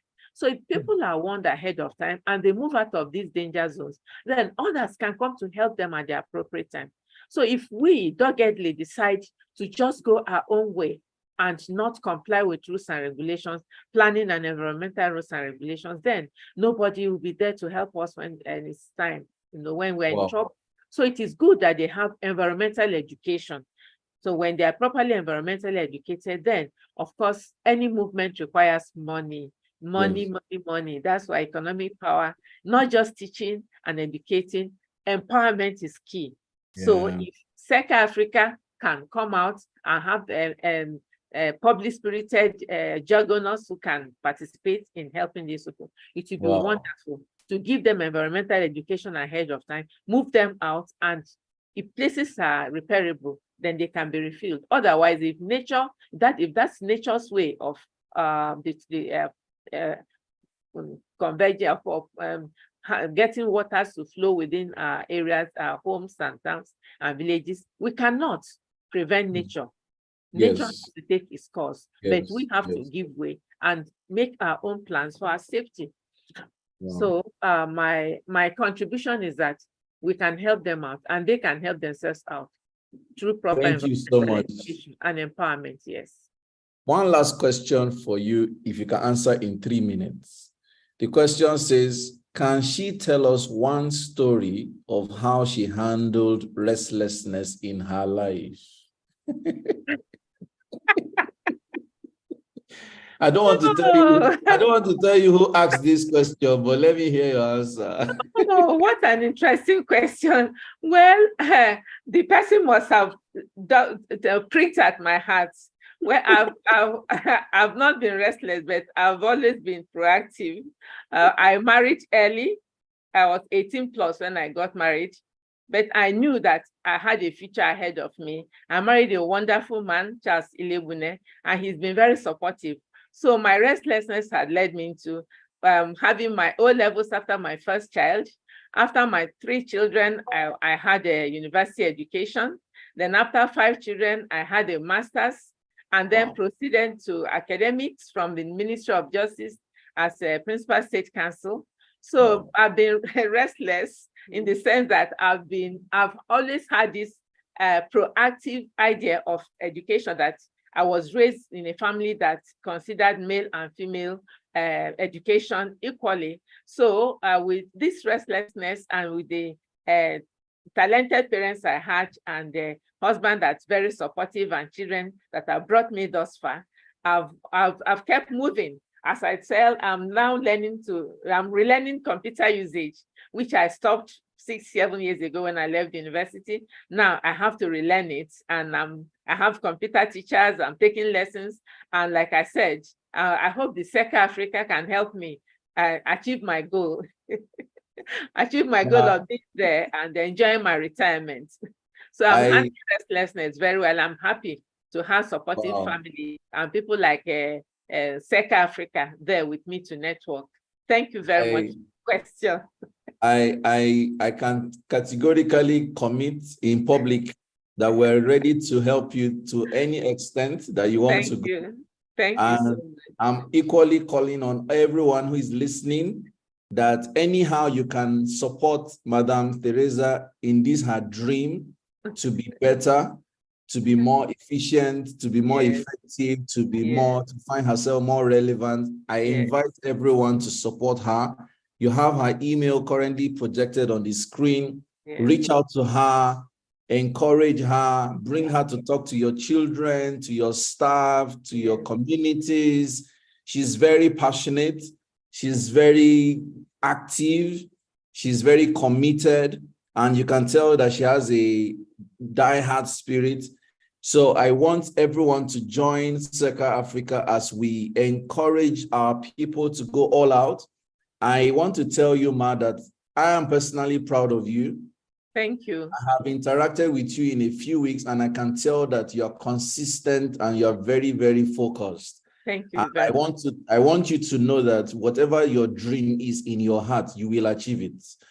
You will achieve it. So keep burning, keep pushing, and we're here for you. So thank you. Thank you, Sam. At this point, I'm going to just say thank you for coming on this call once again. Thank you. And now we're going to go on a short advert break, and then we would invite our next speaker. Once again, guys, please celebrate Madam Teresa with us as she wraps up and we go on to the next item in our agenda. Please, let's share in the Thank you, ladies and gentlemen. Thank you, SECA Africa. And thank you, Sam, for having me. I'm grateful indeed. I hope to see more of all of you and learn from you all. Never stop learning, reading, writing, and learning and growing. So I'm looking forward to doing with SECA Africa. Thank you very much, and have a lovely weekend. Thank you. God bless you. Awesome. Thank you. Okay, ladies and gentlemen, this is such an emotional moment right now. It's quite moment of mushiness. I am very happy that Madam Teresa got to do this, because I can tell you guys, she was so anxious and agitated, but imagine, see how it went. She was so fluent, she was so stable, her examples were on point, and for the first time ever speaking. Now, I didn't remember to ask her age, but I'm sure some of you are in your 30s and 40s and 50s and you are afraid of speaking in public. But here she is, probably in her 70s, and she's doing this, and she's like, you can see the energy. She's 72. Thank you. So 72-year-old, and she's acting like she's 20. She wants to go all the way. She's hungry. Yes, that's the word. Madam Teresa is hungry for more. that actually makes me feel emotional. Because some of us are in our 20s, 30s, 40s, and we're doing like we have arrived. Like this life don't finish. What else is there to do? Man, I love this woman, and I'm grateful that God made me meet her on our path. So I'm going to put everything I can to push this woman everywhere we can do it, because she deserves what she's looking for. And I want everyone to please support her as much as we can. Right now, we're switching the buttons. We're going to our first sponsor talk, and I'm going to invite the Warital team to come and share. Our sponsors for today's webinar are Warital, Rayfield Agricultural and Integrated Farms, the Core Academy, and We Sabi Tech. These are the 4 sponsors that are powering today's session, and we're more than glad that you have chosen to sponsor this event. So right now, we're going into our first sponsor talk by the Warital team. So Warital, if your representative is here, please let us see you. If you would like to be made co-hosts, please let us know. Your time is now. You have the floor. Warital, please speak. Is the Warital team here? Okay, I can see you. You need to unmute yourself. I know you're in Port Harcourt. Okay. Fantastic. Good morning. Good morning. Thank you so very much for having me here. Thank you, Coach Sam. Thank you to our speakers.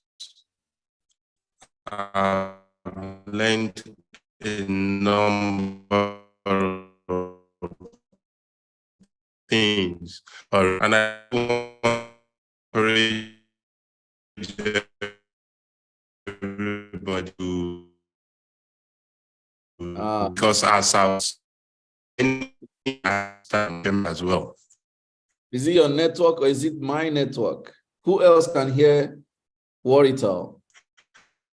So it is network. I think we can media straight is network. Hey. Please, can you? I hope you can find a place, maybe somewhere close, that can help your network.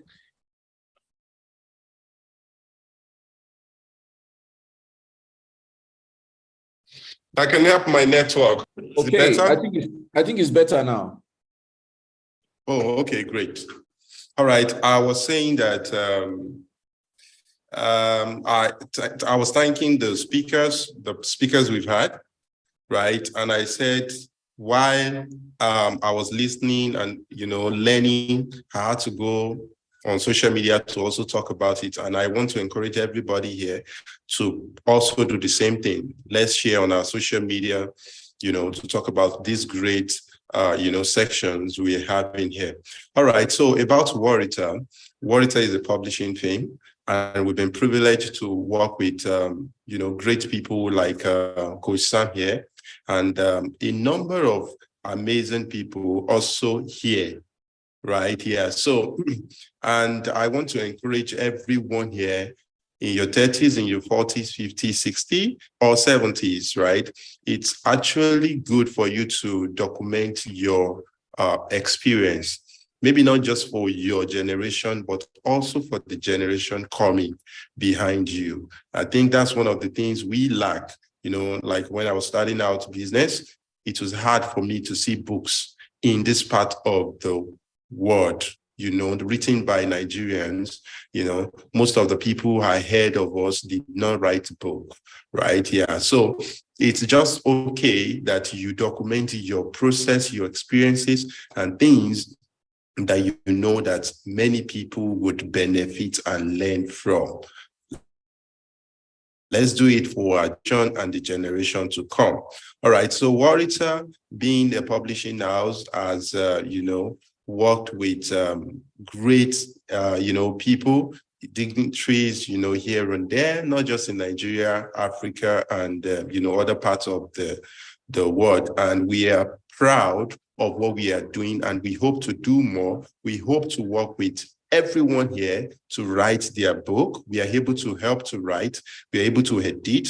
We are able to design. We are able to print. We are able to distribute. Like it's a one-stop thing.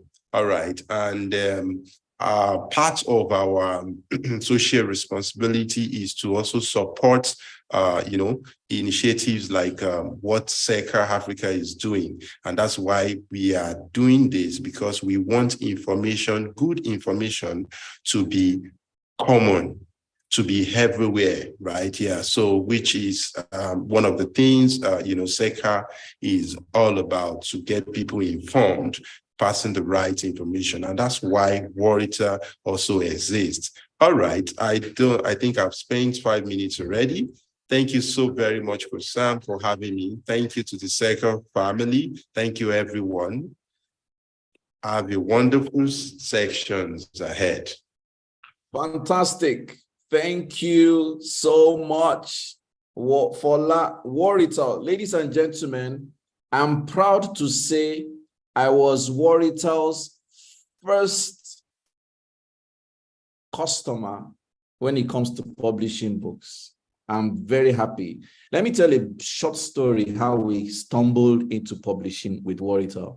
So I'd written books from 2015, and then I had a very inspirational story. My former employer wanted me to come and train my former colleagues, and that was a game changer for me psychologically. So I wrote a book called Fearless Seed. I'd written the manuscript. Now, prior to that time, I just met Fola about a year earlier, and he had been doing all our graphics for me. He's handled all our branding since 2014. So I asked him, I'd like to write this book. Is this something you can publish? And he said, yes, he can do it. And then that's how we went on to publish the book Fearless Seed. It's a very deep book, very transformational, mind-blowing book. And that was the beginning of that idea, and it transformed into Warita. And ever since, Warita has published books for who is who. Like the books Warita has published has graced big names, not just in Nigeria and Africa, but Canada, Scotland, Ireland, United States, United Kingdom. So many countries have signed up to the Warita brand. So while I can boldly say I'm marketing Warita, I can also say, just like Fola said, it is good for you to document your legacies, your stories, your experiences by putting together a book. And Warita is your go-to place to do just that. Perhaps because you're on this session, Warita may give you some discounts just when you quote SECA Africa. Perhaps it's not a promise, but I think so. So once again, thank you, Warita, for sponsoring our inaugural webinar. Thank you very much. Our other sponsors will be speaking later in the sessions. Our other sponsors are Rayfield Agricultural and Integrated Farms, the Core Academy, and We Sabi Tech. These are the sponsors that will also be speaking in the course of the session. Right immediately, I am going to invite our next speaker, even though we still have some minutes, but I believe she's been on the call so far, and I think she probably is ready for us. But before I bring her on, let me remind you of opportunities you can take in the month of July with SECA Africa.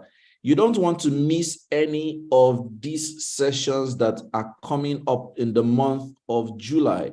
So, ladies and gentlemen, in the last few minutes, I've had over, I told you there were 7 slots left. Between the last time I spoke about this a few minutes ago and now, 6 people have paid to join this class. So there's actually like 1 slot left right now. The Content Creation Masterclass is holding on Wednesday, 5th of July in our office, 10 a.m. to 1 p.m. We're going to serve light refreshments.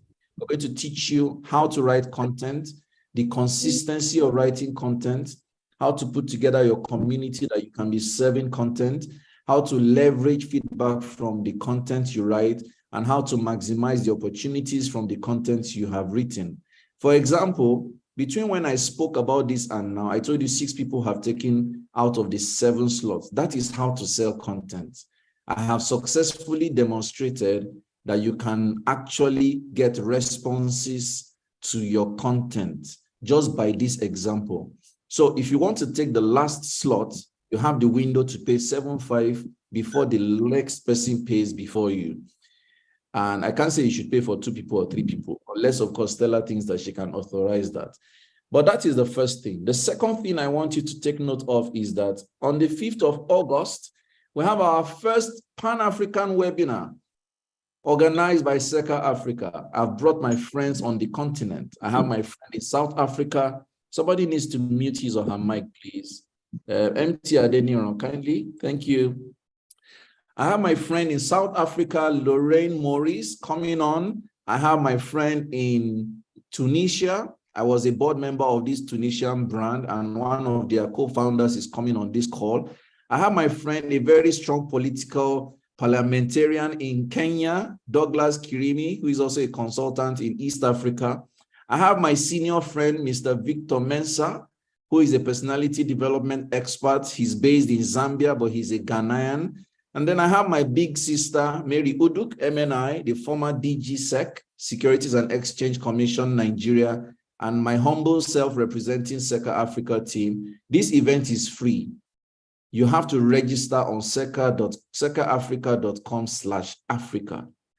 If you want to advertise your brand on this webinar, you have a window.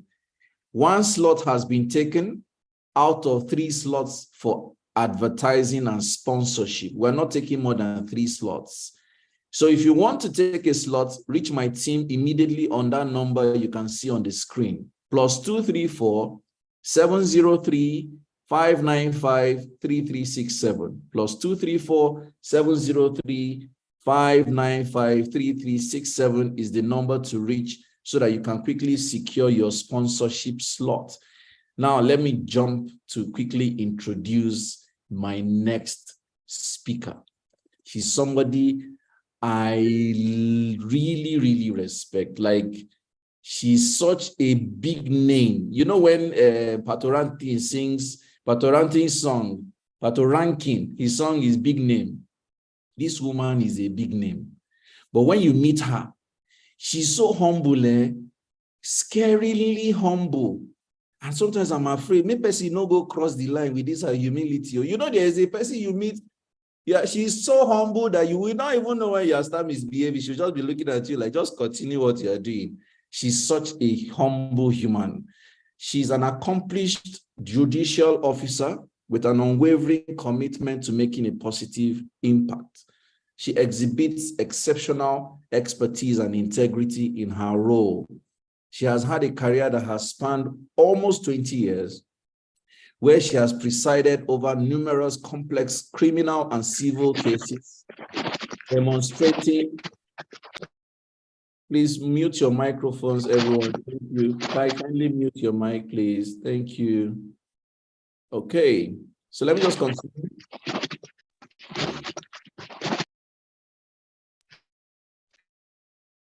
Okay, thank you. Her meticulous approach to legal proceedings, combined with her keen analytical skills, has earned her the respect of peers, legal professionals, and the wider community. I'm going to jump straight up to the last paragraph of her profile. It says, hello, Kai, please check your phone. Kai, please check your phone. Thank you. In her pursuit of continuous personal growth, she is currently pursuing a postgraduate degree in international economic law with a focus on the role of the ECOWAS Community Court of Justice in trade dispute resolution in West Africa. This commitment to expanding, I may have to take out this handle, it's disturbing.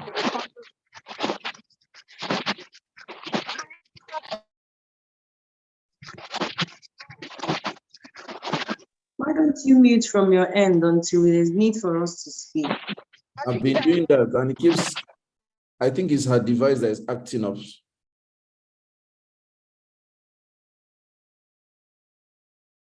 Ladies and gentlemen, please make welcome with me distinguished and honorable Justice Mabel Shegun-Bello. You're welcome on this call, ma, and thank you for the honor of hosting you on this webinar. We're very grateful. You have the floor, ma. Thank you very much. Good morning. Can you all hear me? Yes, we can. Thank you, ma. Thank you. It's an honor, a privilege, pleasure, and passion to be here. Thank you for having me. And don't worry, Sam, you can never get it wrong. Not with me. Thank you, ma. So I will be sharing my slides now. Yes, ma'am. Please let me know once you can see my slides. Okay. Can my slide be seen? Yes, it's clear. It's up. Beautiful slides. Great. So today we will be talking about building cross-functional competencies, and that as a way to unlocking your limitless potentials. Now, may I just quickly ask this question? It's a rhetorical one anyway. That have you ever noticed some people who are very competent? And have you ever wondered why these individuals are so competent and formidable? They seem to know something about everything. They are the go-to guys for everything. People like Coach Sam and Auntie Z and all of that. Highly formidable individuals. They have something to say on everything. Have you ever wondered why? That's one of the things that we'll be talking about today. So what is cross-functional competencies? All right. It is competencies that you develop in other disciplines and other profession, occupation, areas, and field of expertise. So you can be a lawyer and have an understanding of how cyber security works. So you can be an IT engineer and know something about architecture. For instance, I came across a particular body of knowledge recently about pharmacodynamics and pharmacokinetics. This is in the area of pharmacy. I really do not need to be proficient about it, but I have at least a passable understanding of this. So this is what we call cross-functional competencies or cross-functional expertise. Now, when you are going for these cross-functional competencies, there are things that you need to set into proper perspectives. One, you need to know what skill am I going for and what kind of expertise am I going for. So let's bisect skills into two categories. You have soft skills, you have strong skills, which some people call hard skills. Now, soft skills are usually non-technical, and they describe generally how we work and how we interact with people. For examples, you have emotional intelligence skills, you have communication skills, teamwork skills, leadership skills, management skills, interpersonal relationship skills. All these are soft skills. So when you are going into another field to go and get skills, you must determine whether it is soft skills you want or strong skills. Strong skills are usually technical know-how, technical expertise, proficiency in a trade or a profession. For example, law, medicine, architecture, pharmacy, cybersecurity, data mining, user interface design. In fact, it is knowledge in user interface design that I used when I became director of oath in the FCT High Court.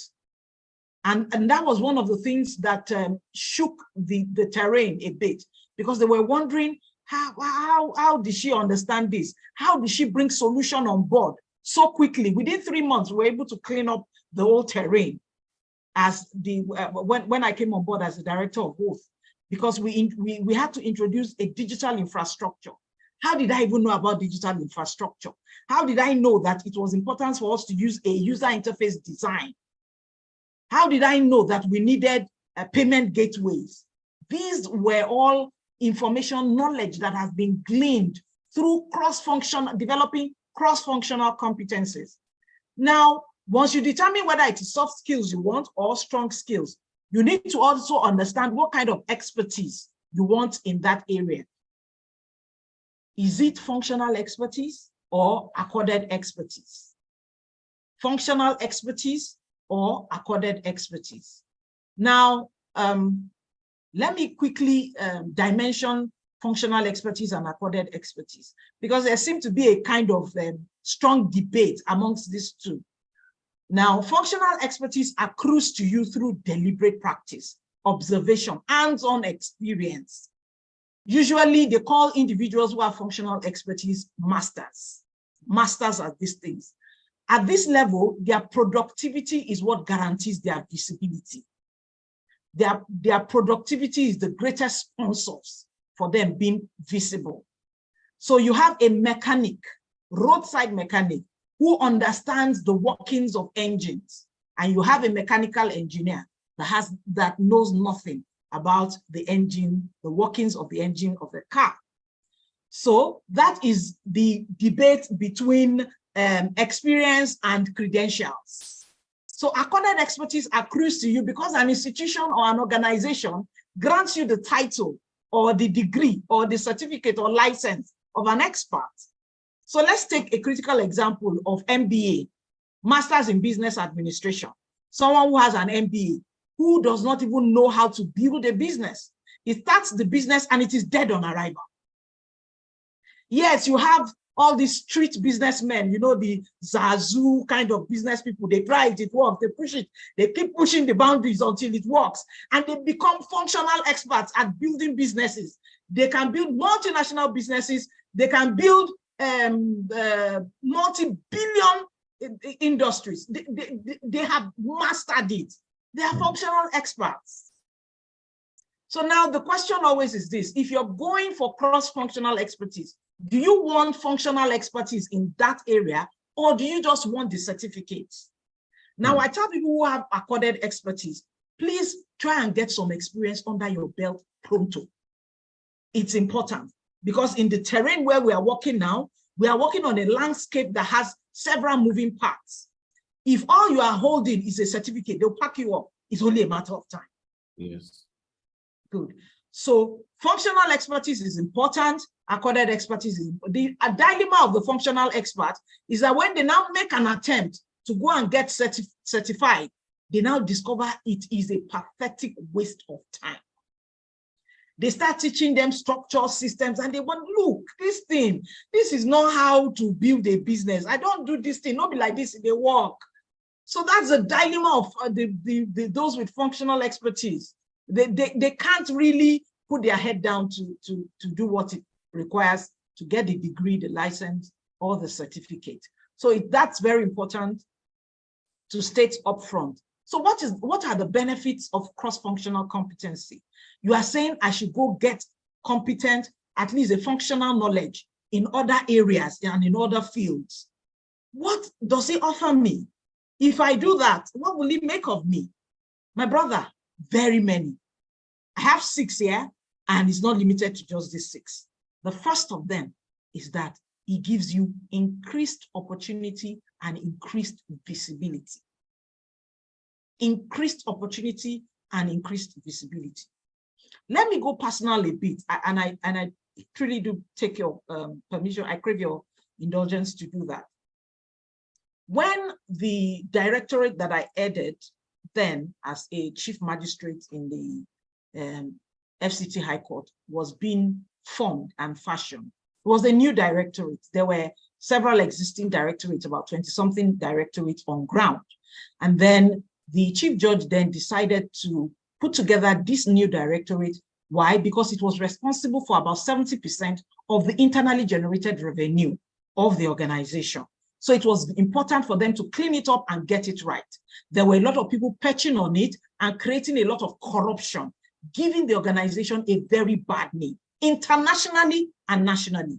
Because one of the ways international people engages with the judiciary is through the affidavits that they see. And these affidavits were 99% fake. They were being issued from under the 3 business centers and everywhere.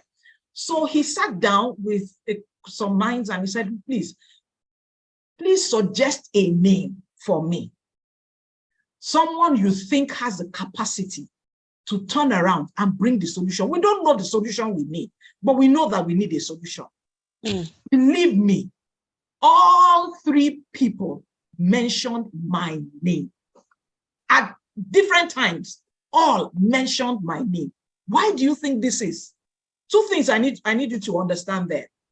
One is the fact that they admit and recognize that I had built cross-functional competencies. What they were either to calling madness, asking me, what are you doing in all of these trainings? Why are you going here? Why are you going there? Is it law they are talking about? You are a chief magistrate for crying out loud. What are you doing in cybersecurity training? What are you doing in terrorism training? What are you doing in soft skills training? Why are you taking a course in emotional intelligence? That's 1. 2, I became more visible. Your visibility is enhanced once you have cross-functional competencies.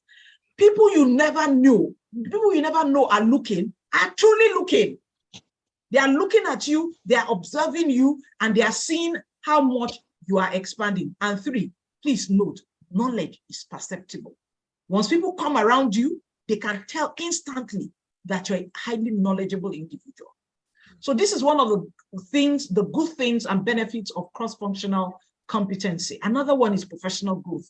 Within your organization, within the construct of your workings, the rate at which you will grow will be accelerated. Often people do not know, but those ahead of you, supervisors, mentors, they are watching you. And you are giving them the critical raw materials for which they can sit in the boardroom and begin to make a case for you. Professional growth is highly accelerated.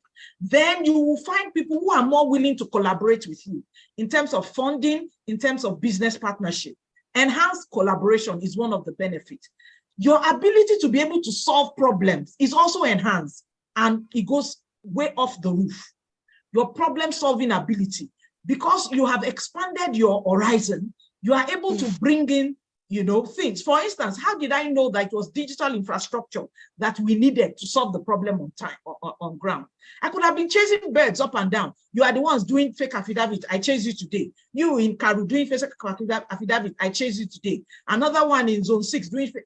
How many will I chase? And Jim Rohn tells us, if your field is dirty and birds come in and perch on it, you don't go chasing birds. If you chase birds, you leave the field. You clean up your field.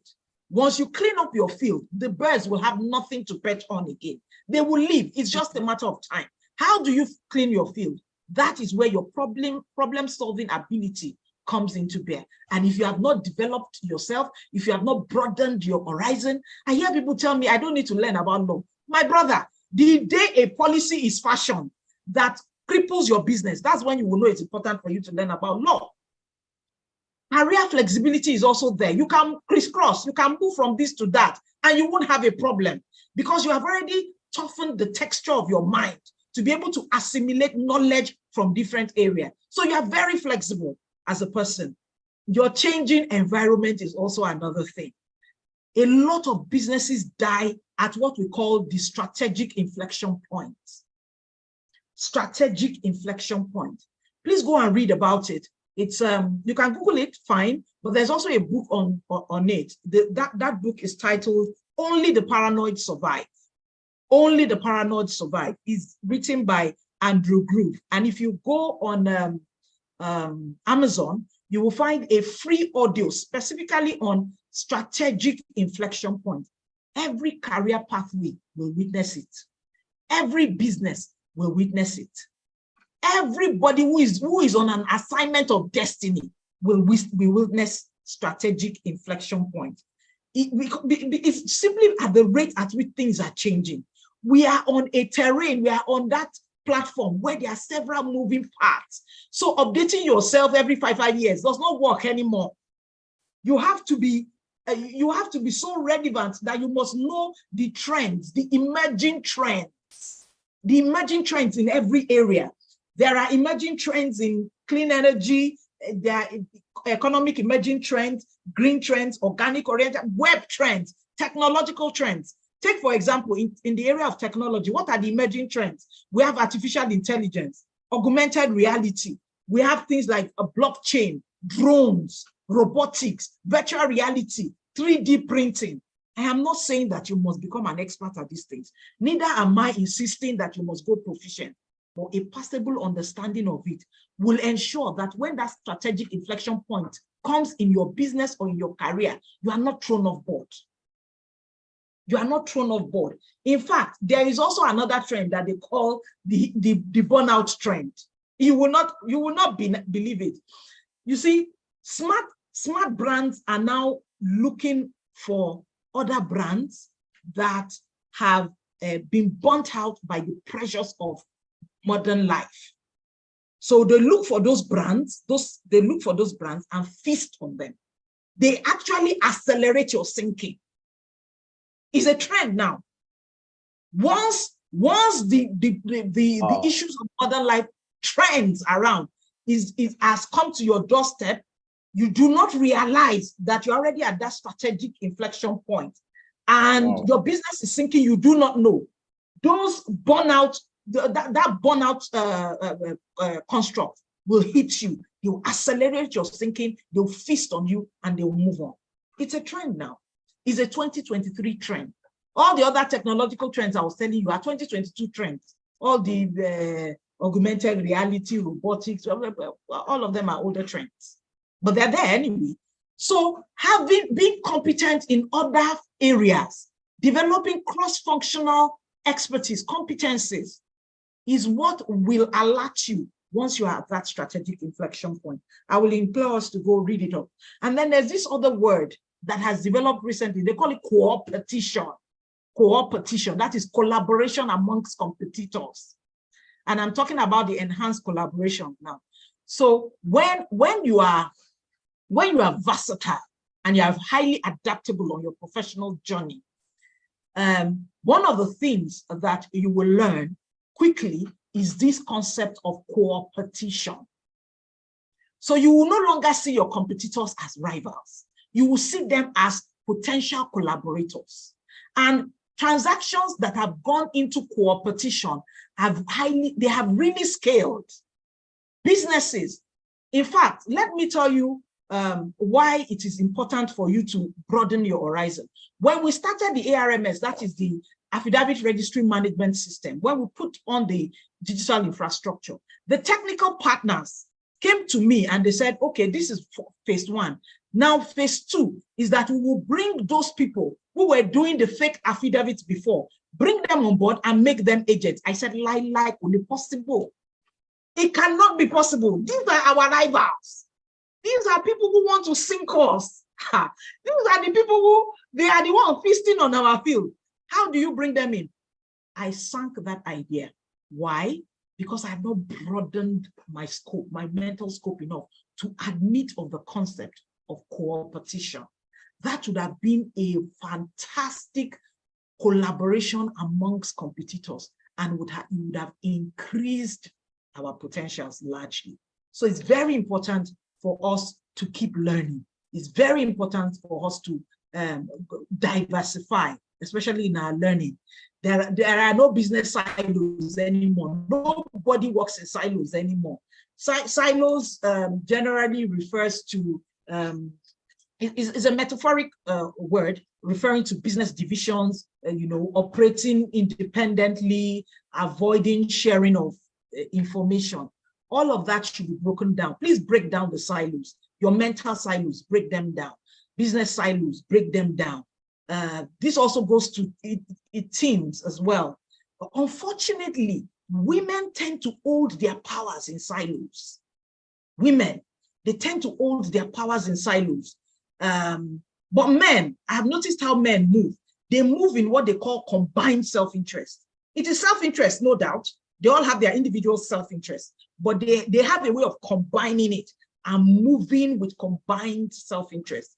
But women, we tend to hold our own powers in silos. My charge for us today, especially as women, please let's break down the silos. Organizational silos, broken. Professional silos, break it. Governmental silos, please break it. You know, if you do not break down the silos, some of the down part of it is that simple, ordinary things that you're doing, you will make honest mistakes about it. Why? Because working in silos has created blind spots for you.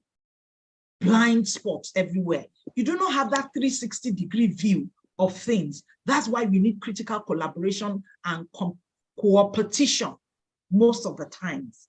All right. So that blind spot is not created, and so that you do not make honest mistakes, unintentionally honest mistakes, simply because you have not leveraged interdependence and collaborations. Interdependence is actually the highest level of on the efficiency continuum. It's the strongest level on the efficiency continuum. So if you're looking for efficiency, please don't go for dependency, don't go for independency, you go for interdependency. Babies are highly dependent. Teenagers are very independent, but the matured individuals understand the importance of independence. That's what makes us truly matured and truly efficient. Now let's run through what are the steps to building these cross-functional competencies. How can I build it? The first thing is self-assessment. They say, know thyself. Know thyself. If you have ever done emotional intelligence, one of the things, the cardinal principles of emotional intelligence is leader, know thyself. All right. While knowing yourself, you must develop what I call creative rebellion. Creative rebellion. Identify your strength. Don't be a willing victim of confirmation bias. What is confirmation bias? When the readily available information is what you just resonate with, maybe by reason of sympathetic resonance or any kind of resonance whatsoever. You should be able to push past the boundaries of knowledge. Push past that boundary, broaden your horizon. We were told about restlessness by I will call her Mother Teresa. We were told about restlessness, and I resonated with it absolutely. You know why? Because if you rest, restlessness is about not resting. All right, not resting on your oasis. If you rest in this environment and in this climate, if you rest, they will lay you to rest. You will be laid to rest. You have to be constantly restless about understanding, about gleaning knowledge.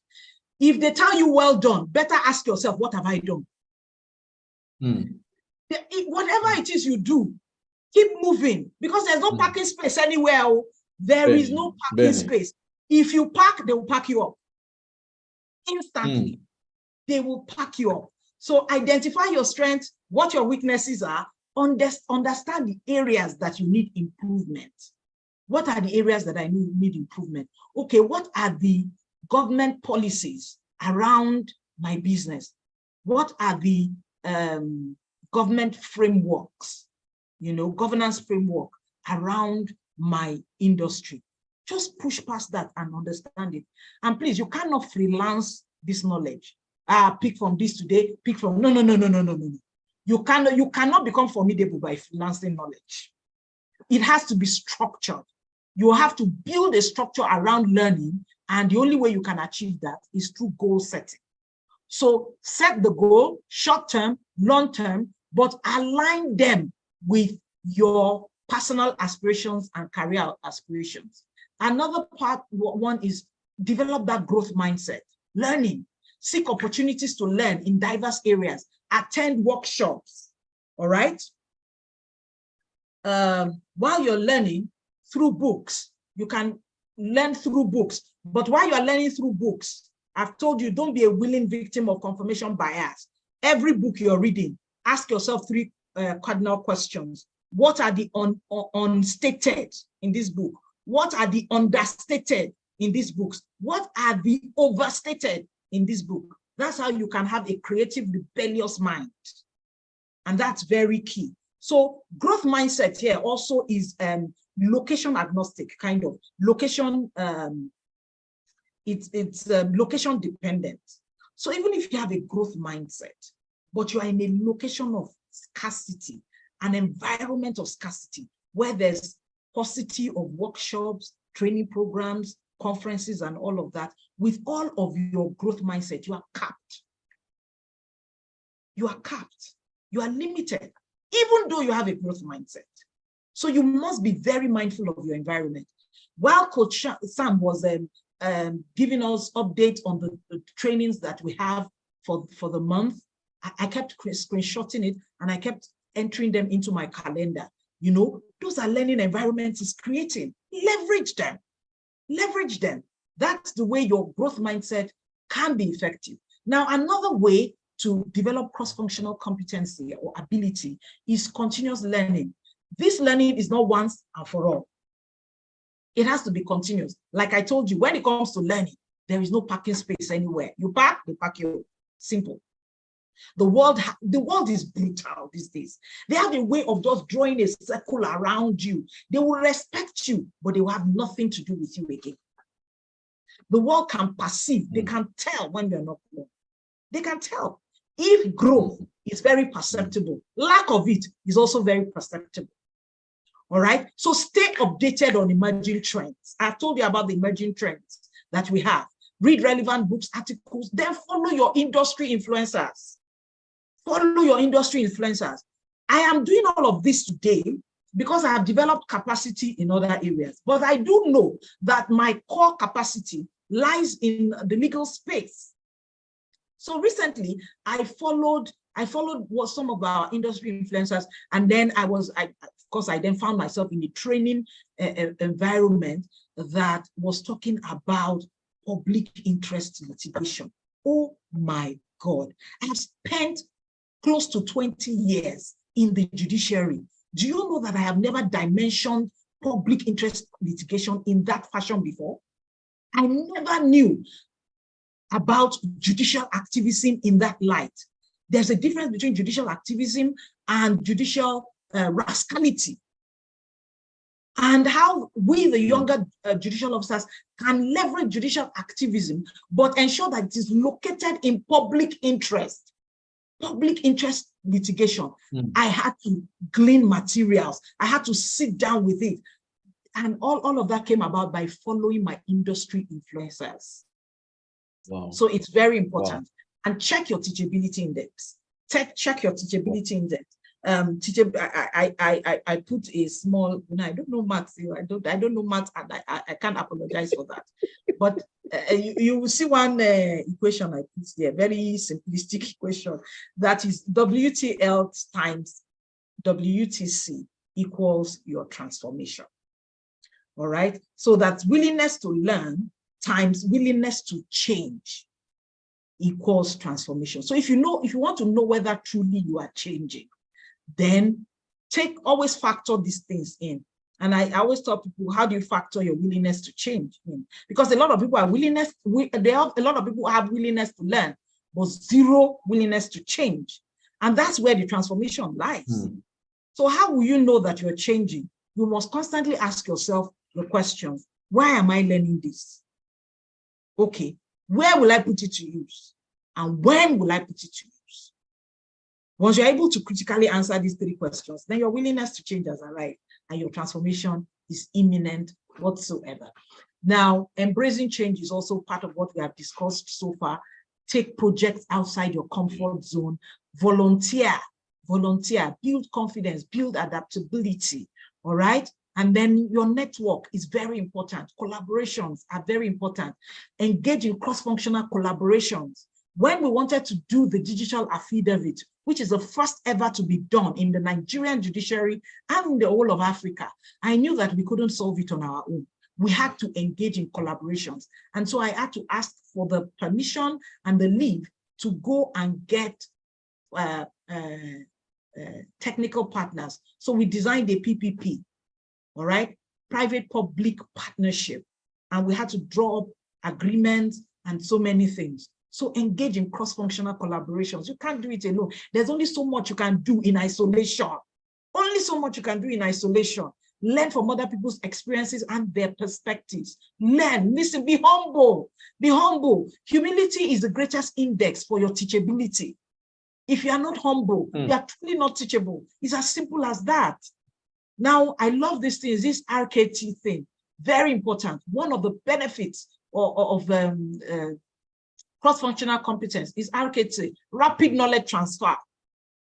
So what you will spend 4 years to glean, what others have spent 4 years, 5 years to glean, rapidly is transferred to you. Rapidly, transferable skills. All right. Now we're rounding up. Feedback is your friend. Feedback is your friend. Don't see, when I finish this, I'm going to call 3 people to give me feedbacks. Coach Sam, be ready. They're one of those I will call to give me feedback. Feedback is a powerful tool for boosting your performance, for enhancing your performance. In fact, I had to fly in my younger sister. She has joined this also. I had to fly her in to sit down in, because she's an expert in technology, IT, so many things. And she's also going to give me a feedback. In fact, she did a dry test run for me yesterday. I was sweating. I was sweating, you know, and she said, now, why are you sweating? It's not as hard as this. I said, it's Coach Sam, it's Coach Sam, you know. So feedback is your friend. Get it. Get it. And, you know, when you talk about feedback, always introduce the EDGE to it. EDGE is an acronym for explain, describe, give, and end positively. So give your feedback an edge. Give your feedback an edge. It's an acronym for the EDGE. There is an acronym for explain, describe, give, and end positively. There are so many dynamics to feedback. I do not have time to say that because I still have 2 more slides to run. All right, but just know that feedback is your friend. So in conclusion, it is critical, it is important, and the importance cannot be overstated. Why you need to dedicate time to building cross-functional competencies. It takes time, it requires dedication, but we can do it. I have arrived at the point where I have now through the building of these cross-functional competencies. And I'm not there. I'm not there yet. I'm still going on. You see a retiree of 72 years old, still hungry. Ah, man, I was inspired. 72, still hungry. Willingness to change, willingness to absorb, willingness to crisscross. All right, adaptability. It's very important. Develop a structure around your learning such that no day passes without you gleaning without you getting a new knowledge. For me, it's a dedication I have given to myself. No day passes without a new body of knowledge entering my mind. A research was made into the minds of both the Caucasians and the minds of the colored men. And they discovered that we have 100 billion neurons. And these neurons are waiting to be fed. They are learning centers. So what's the difference between the productivity of the white man and the black man? One is feeding those neurons constantly, the other one is not, period. Because we have what it takes, more than they do. We have all the resources. So why is this one like this, and why is this one productive and this one is underproductive? One is feeding those neurons. Our mind has capacity beyond what you can ever think. So commit to yourself. You don't need motivation. Believe me, you don't need motivation. Motivation is 1% of the continuum of growth. On the continuum of growth, motivation is like taking your bath. When you take your bath today, you will need it tomorrow. Then you will need it again on Tuesday. Then you will need it again on Wednesday. Is that what you're going to be depending on? No, you can't depend on motivation. You have to depend on commitment. Come what may, I am committed to this and I am going to get it done. So embrace that learning process. Embrace new experiences. Go beyond your comfort zone. Branch out. Go to other places, but don't branch anyhow. Don't say, Lord Justice said I should just be branching. No. You must first do a critical self-assessment. Which areas do I need? Okay, is it a corporate legal governance framework I need to look at? Or do I need to dimension the ESG of my businesses? If you are in energy business today and you have not dimensioned the ESG element of your business, you will be losing critical funding, you will be losing critical business partnerships. Because most funding most people who want to fund businesses today are asking for your ESG. That is your, they want to know your social responsibility. They want to know all of these things. If you don't dimension it, you will lose funding. So unlock your potentials. Today, overall, they would have said that you have gleaned a lifetime opportunity. But let me end by saying that it is often said that an opportunity of a lifetime must be used in the lifetime of the opportunity. Africans, Nigerians, this is your opportunity. Take it. Thank you. And I am open for questions and answers. Oh my goodness. Ma, you brought fire, oh, Jesus. Oh boy. The entire WhatsApp group, Zoom chat room has been on fire. My God. Oh dear. Wow. When we were planning this session, I did not expect this fire. This is crazy. Your Lordship, thank you. Thank you. This is inspiring. Like from deep down, the fire is real. Thank you for bringing this hot. I don't know if anybody has a question because there's a lot to chew. Well, ladies and gentlemen, we have 9 minutes that we can use to ask Her Lordship questions. I don't think you will have a question if you ask me, but please, let's see if you have a question because it was fire. Ma, thank you so much. My feedback to you right now, real time, is that you blew the roof one time. You blew the roof, and your slides were so captivating. I saw comments about your slides in the chat room. I totally agree. Your slides are so captivating, so relevant. Your points, so much to chew in this session, so much to chew. Next time, I will remind myself to give you double time for the normal time because your session, I recall when you gave that nugget at the BSG Summit, it was very impromptu, but you tore the room. And right now on this Zoom, like it's just crazy. Thank you so very much.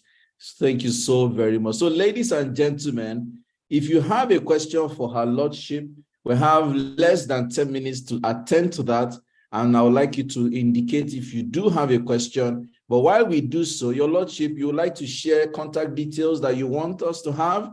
That would be a welcome development. Any contact details would be nice to have in the chat room, and then so that people can reach you for mentoring or coaching or services across functions, because I've followed your work for years and I can tell you are outside the box. Like there's no box with you.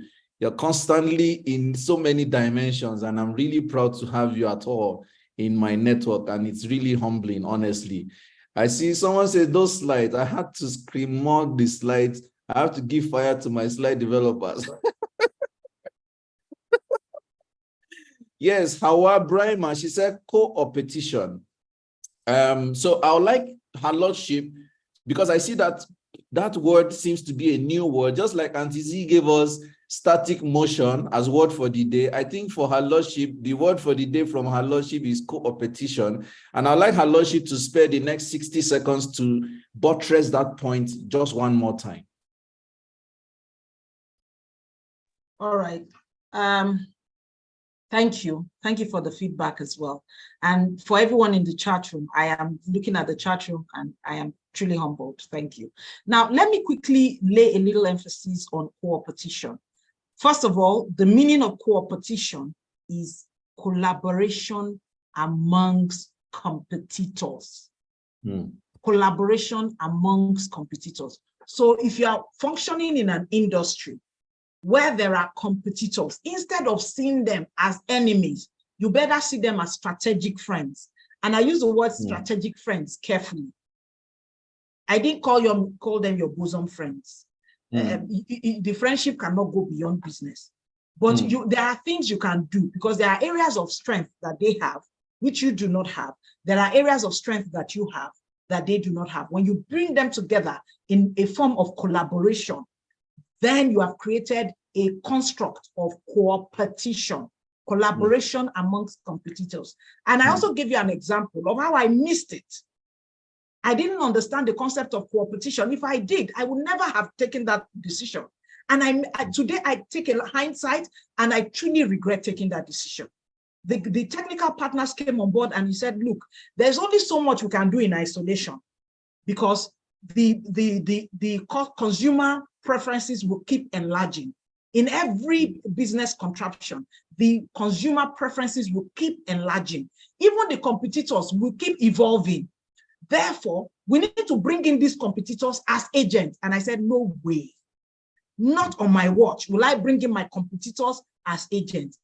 They said we will control it. We'll have controlled login credentials for them. They will have payments that they are making. It will broaden the landscape. I said, no, my mind couldn't just assimilate. How will I bring in the very people that are the enemies of this transaction as my collaborators?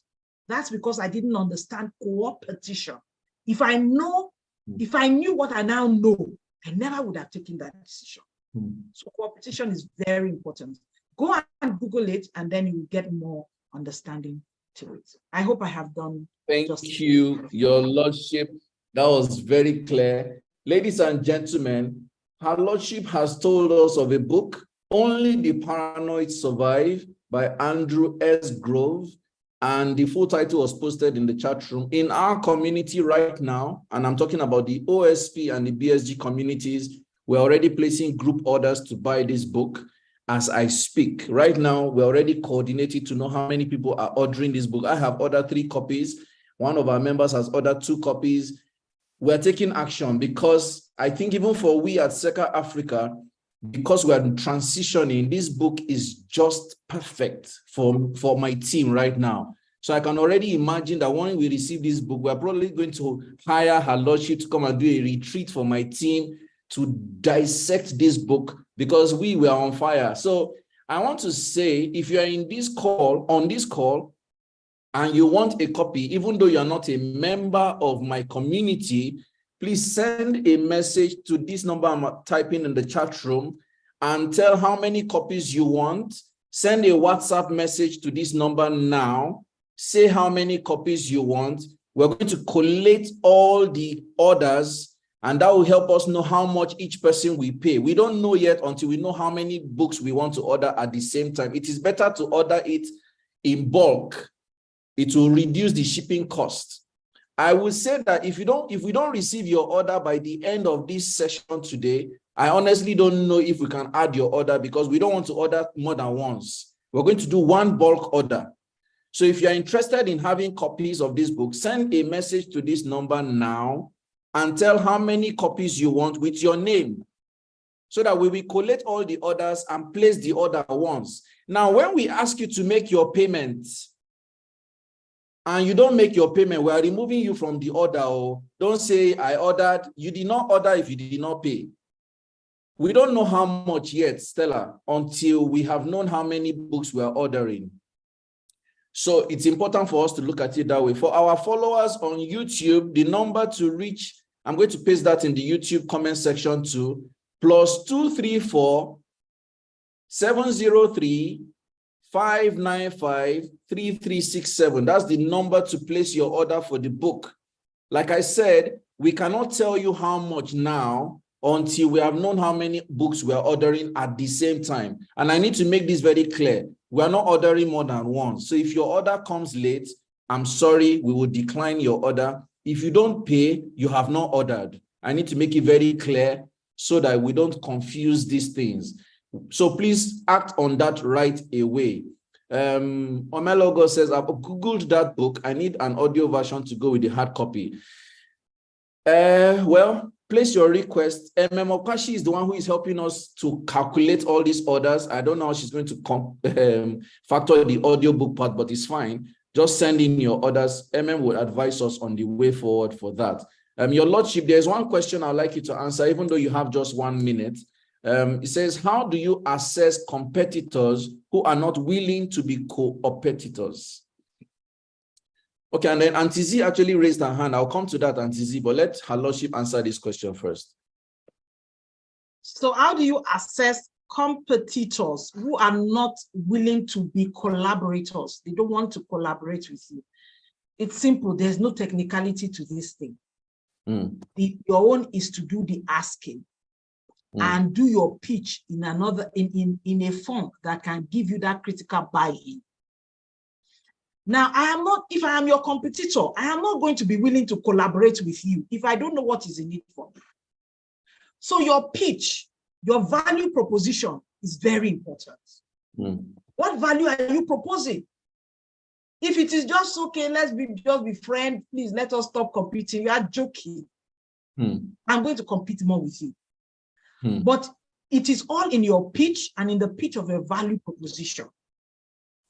Anybody who is in business is reasonable already, except if there's a personal bias to it. But if it is just neutral business landscape competition, everybody wants to upscale. For instance, if you find someone, then you must know your level in that competition paradigm. You must know where you are. Are you in a position of strength or you are in a position of help? A cry for help is not a cry of the weak. It is actually the cry of the wise. So you must know your level in that competition paradigm. Am I in a position of strength or I'm in a position of weakness where I want someone to help me? For example, someone who already have existing cross-border businesses, cross-border transactions across, and is leveraging this African Continental Free Trade Agreement, how you can get your incentives, how you can get, he's already playing on that terrain. And you want to come up there as well, but you do not want to come up as his mentee. You want to come up as a critical collaborator. You have to design your pitch properly. And you have to know that you are not in a position of strength. So all of that will be factored into your pitch. It is actually a whole body of knowledge, but we don't have time for that. I really do hope I have helped you. Your Lordship, you are too much. Auntie Z, you'll be my last call up before the next item on the table. So you may speak, ma'am. Okay, thank you. Your Lordship, you've spoken about coopetition. You've also spoken about working in silos. I think those are critical factors that have to do with probably the quality of networking. What I would like to ask you is that what like maybe for mentees and so on, what are the critical areas or things that they need to look out for when they're really networking? Probably 2 or 3 things that they really must identify when they're networking and, effective networking without just socializing. So making a difference between networking and socializing. Thank you. I hailed you the other time. I said, Auntie Z, you didn't see me. All right, so I'm hailing you again. Thank you, Lordship. All right, now that's a very critical question. You need to get the dichotomy between networking and socializing. Now, the magic in networking is in the follow-up, which you do not need in socializing. It seems very pedestrian in knowledge, but it is actually a magic. It is actually a magic. Now, a lot of people are not strategic about networking. They freelance networking, and that's why it does not deliver the results. So they meet a person, let's say at a conference, at a seminar, or at some places, and then they collect the card and go and archive that card. You have not networked. There's no way you can leverage it. And it's not everybody that you truly can network with strategically. Some are just for you to create a connection, that's all. But when it comes to networking for effectiveness, you have to structure it. And you have to be intentional and deliberate about it. And the magic is in the follow-up. Then you have some people who I have gone to seminars before. Last week we did a National Leadership Conference, and I had a lot of people taking my numbers. When they took my numbers, believe me, I knew in my mind that less than 1% will follow up. That's it. And that was it. Less than 1% followed up. So you will think you are in my radar of consciousness, but you are not. Very true. Simply because you have collected my card and you are giving me your number, you are not in my radar of consciousness. So out of those who have even followed up, A few of them have kept on being in touch. How did they keep being in touch? They keep asking you questions. They keep asking for how they can help you as well. What can I do to help? Oh, Ma, I see that you're on this flyer. You are going for this. I have this kind of skills. Do you need it? If you look at my slide, even though I am very proficient with making slides, but that touch of magic that you saw on that slide, it was one of the guys who saw the flyer, the Seca Africa flyer, and said, Ma, can I help you with your slide? Can you send it? Let me do it with Canva for you. I said, what is Canva? She said, we need to download it on your. So I invited him to a PSM. I always have this thing called PSM. That's a Protégé Strategic Meetings. So people who have kept in touch with me, I have designed a construct for them called PSM, Protégé Strategic Meetings, or Protégé Strategic Mentoring Meetings. I bring them, so I brought him in, and then I brought value on board, and then he brought value on board. We tweaked the slides, and when I looked at it, I said, you are bad. You are bad. You know, that is in the follow-up. So now every question he gets to ask me, I give him my perspective to it. I also make sure that I look out for his post. And then if there are errors in his judgment and perspective, I quickly identify it and tell them. But if they do not follow up, you do not get that critical bonding. So your networking is not going to work if you are not following up. Follow up is a body of knowledge. You have to learn how to follow up. Otherwise, you will mess it. You will mess it up, especially when you are doing follow up with a person of the opposite sex. You will mess it up if you do not know how to do follow up. In fact, instead of him seeing it as a strategic follow up, you'll be seeing it as a green light. So that's why I said follow-up is not ordinary. It's not ordinary. I teach my people how to do proper follow-up. When they are followed up on me, I have seen their errors. So when I'm doing that, my PSM with them, I am identifying those errors, and I'll tell them, look, you're a woman, all right? When you do this with a man, you have sent the wrong signals. When you talk like this with a man, you have sent the wrong signals. You can talk like that with me, but not with a man. And then they run with it. It makes you more powerful. Your net worth is dependent. Your net worth is directly proportional to your network. Thank you. Your Lordship. Wow. Thank you, Ma. I can't thank you enough. You just built on the building momentum from the beginning. It's just massive. Please, Your Lordship, in the spirit of networking and follow-up, we would like you to share the contact details you want us to have in the chat room, while our people can take that up and responsibly follow up with you to bond better and join your PSN. That would be so lovely. Thank you so much for your generosity of time and content. It's been a huge learning curve for me today. It's just been back to back massive content. Thank you so much, Your Lordship. We have the next item on our agenda is another sponsor talk by our distinguished sponsors. Today we have 4 sponsors on this call. The sponsors are Waritel, Africa's biggest publishing firm operating from the heart of Nigeria. We have the Core Academy, one of the best functional developmental organizations for youth employability and enterprise skills development. We have Rayfield Agricultural and Integrated Farms. Forgive me for that moment. Rayfield Agricultural and Integrated Farms, a farm that does variety of veggies, food, poultry, livestock, export-based products, even if you want, and of course, organic, very particular about organic food. I know that very much. And then lastly, we have We Sabi Tech. These are our 4 sponsors today. Idayat is asking, what's the name of the presenter? Really? Okay, so I'm going to do you a favor. I thought you saw that on her name. Her name is labeled on her handle. She's Honorable Justice Mabel Shegobello.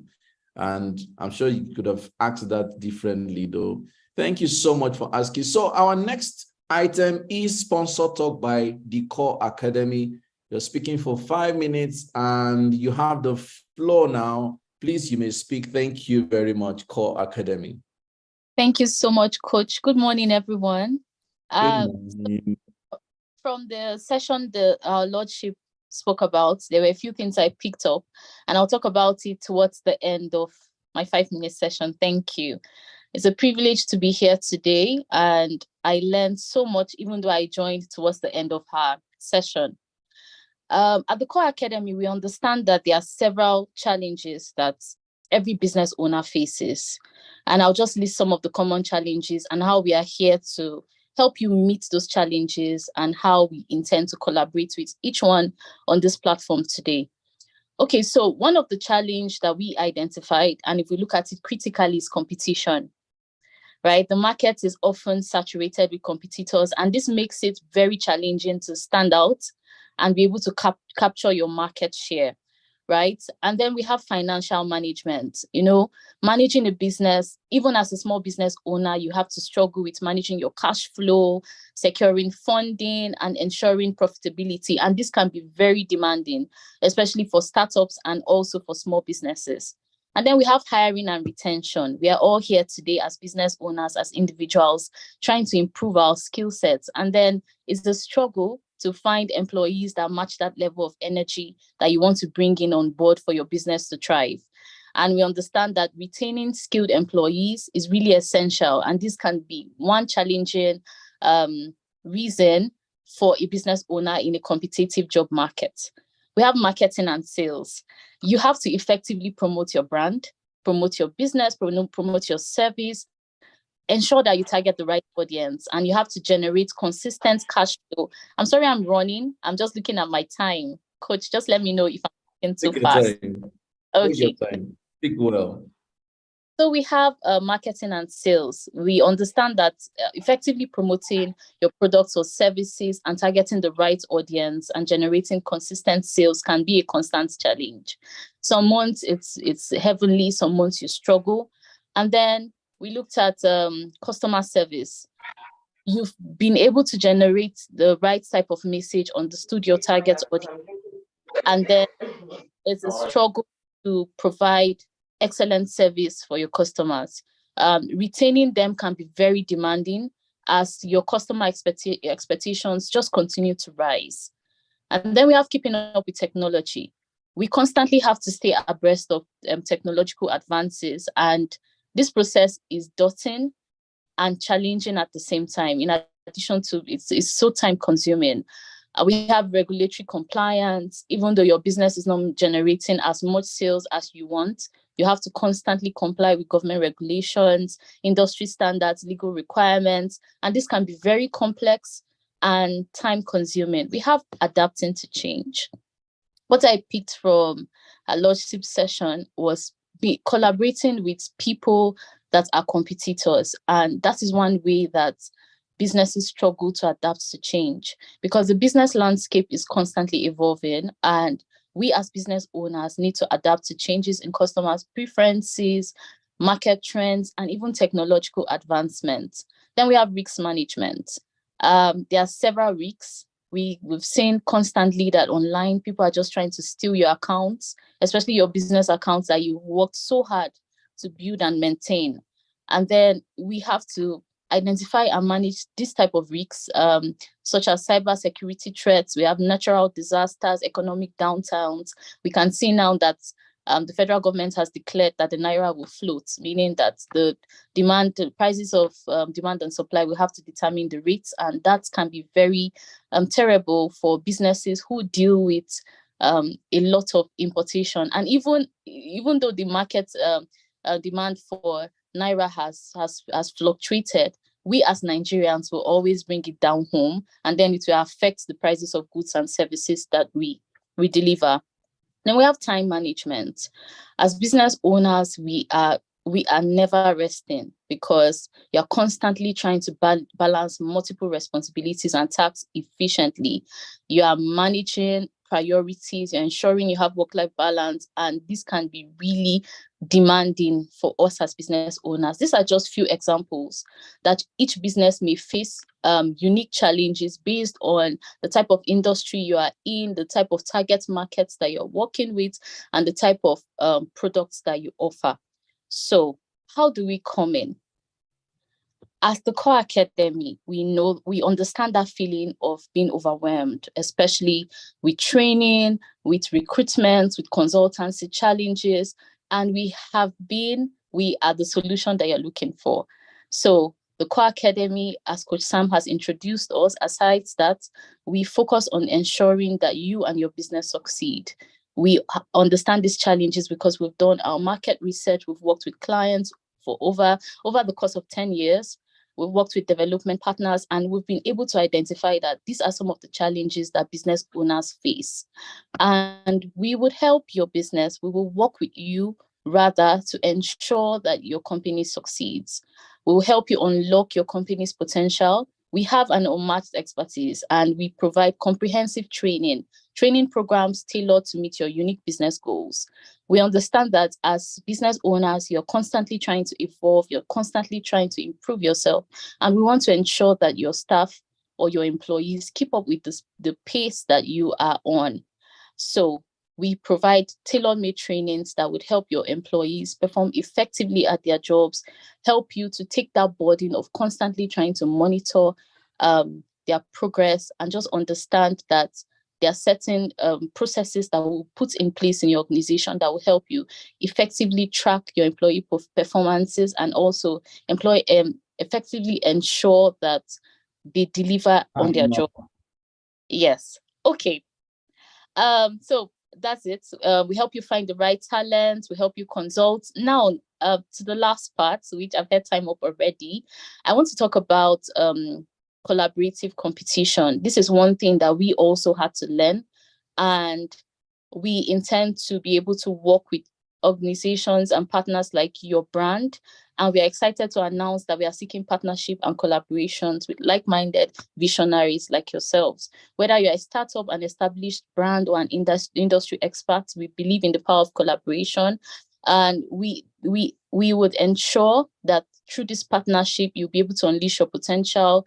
By joining forces with the Core Academy, you'll be able to unlock a world of possibilities. We have situations where we have to outsource trainers who are skilled in different expertise. And I believe we have persons like that on this call today. And you can come on board and be part of our faculty to be able to deliver that. You can tap into our expertise. You can multiply your reach. Imagine the sheer impact of combining our collective resources and networks. You'll be able to do that. And lastly, I would say that joint collaboration at its best fuels progress. And we believe that collaboration breeds breakthrough solutions. And if we join forces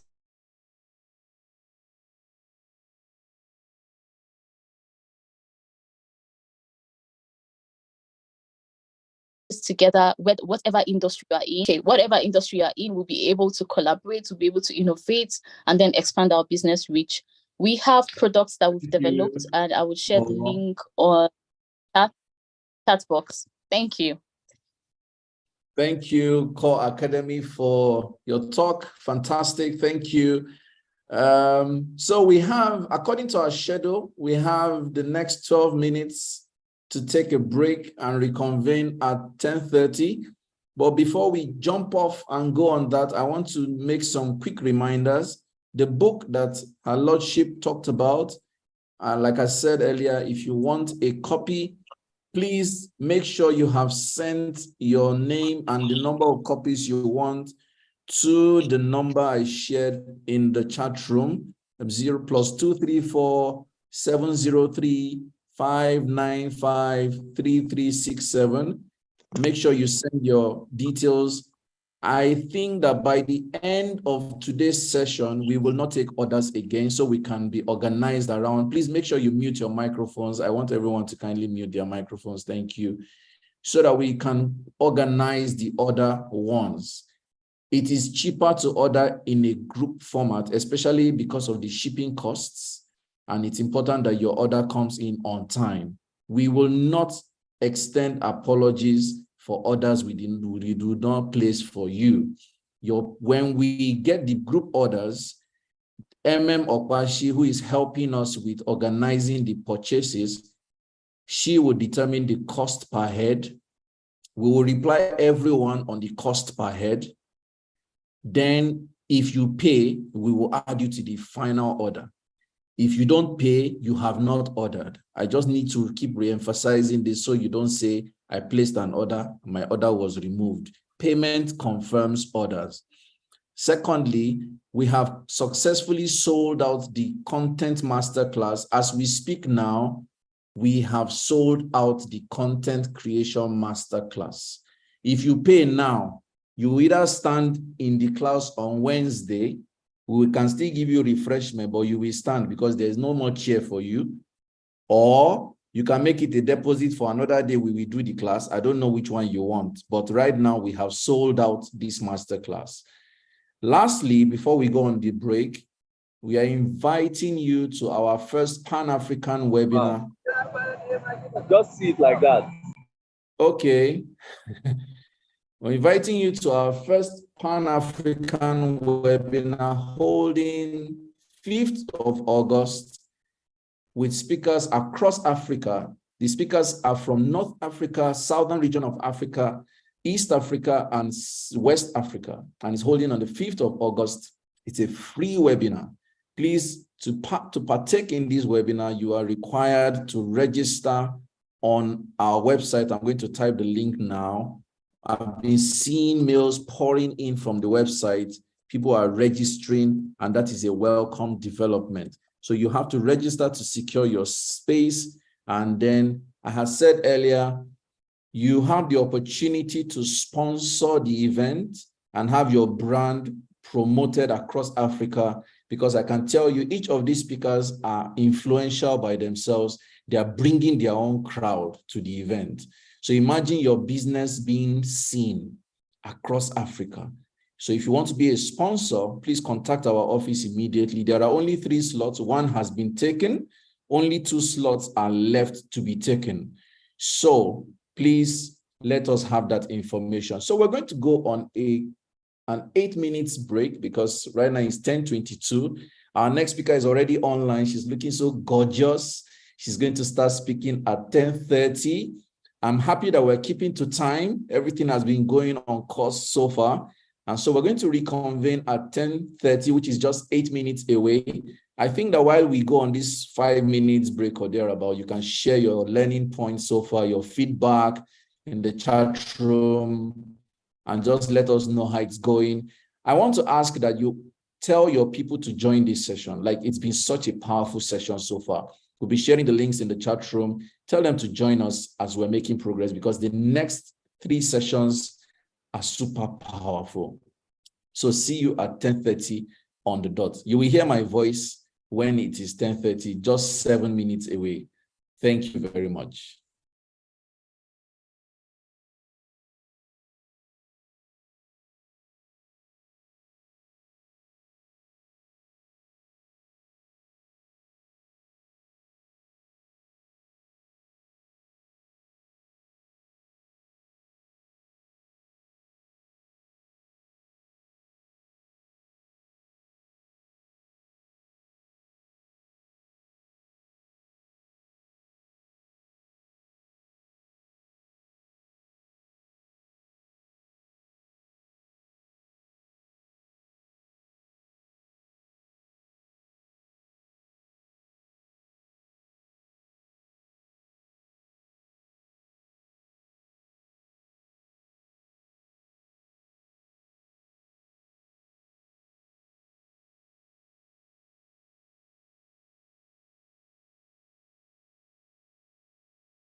Okay, countdown to returning. We have less than 3 minutes to return to the session. And just a reminder, we'll be back in less than 3 minutes. Thank you.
Counting down to 10:30, it is about time we returned Thank you to everyone who stayed online. I see 7 people dropped off the call during the break, and it's fine. Now we are back officially. It is 10:29 and less than 10 seconds left for me to introduce our next speaker today. So far, we have had powerful speakers. We've had Auntie Z, who took the floor in the morning, early morning coffee session, and she brought on her A game, telling us we just have to adjust. She told us about static motion, and she kept saying, don't just be going around like a blender. I liked that part. And then we had Madam Teresa come on and talk to us about the realities of restlessness, and she brought her story. You know, if you followed Madam Teresa's story, she got married early at 18, had her first child, went back to school, had 5 kids, went back for her master's, and then went all the way to PhD. You know, when they say no backing down, and she's 72 years old and she's hungry for more. Honestly, Madam Teresa for me is the MVP for today. Like, I just love that energy.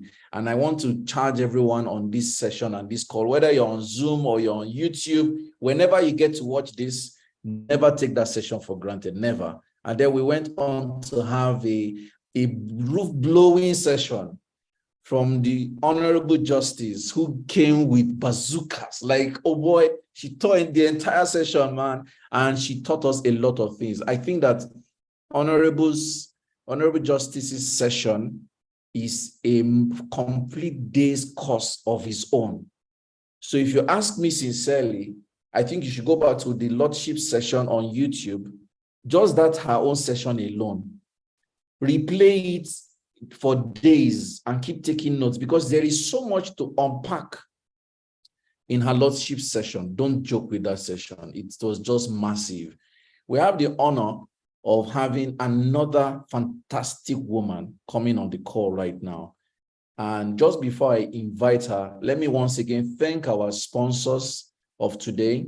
Our sponsors are Rayfield Agricultural and Integrated Farms. Our sponsors include Warrital, Africa's biggest publishers. We have the Core Academy, and then we have We Sabi Tech. 4 sponsors today. Thank you so much for sponsoring this event and making it possible to have it. You are all invited to be sponsors in the next event holding 5th of August. I'm going to share that later so I don't take into our speakers' time. Like I said, there are only 2 slots left, really. So let me now invite our speaker. Modupe, I see you. I'm going to post the link shortly. Just let me introduce our speaker. Our next speaker is Mary Uduk MNI. I love to call her Auntie Mary. She's very gentle. She's very progressive, soft-hearted, very intelligent. She loves to help the girl child extensively. Recently, she became more reflective and felt if we focus on the girl child and we don't build the boy child, then we're complicating the problem. So she has extended her work to include the boy child. She is a veteran of the capital markets, having built an extensive career, you know, in the public sector. She retired as the acting DG of the Securities and Exchange Commission, and that is her primary commitment. In fact, on the Intercontinental or the Pan-African webinar, she's coming to speak on the Pan-African webinar about how businesses like Circa Africa can build capacity to be listed on the stock exchange. So this is somebody who is she's an authority in her subject matter, and I'm happy to have her on this call. So Auntie Mary, you're welcome to our webinar, and you have the floor. Good morning, ma.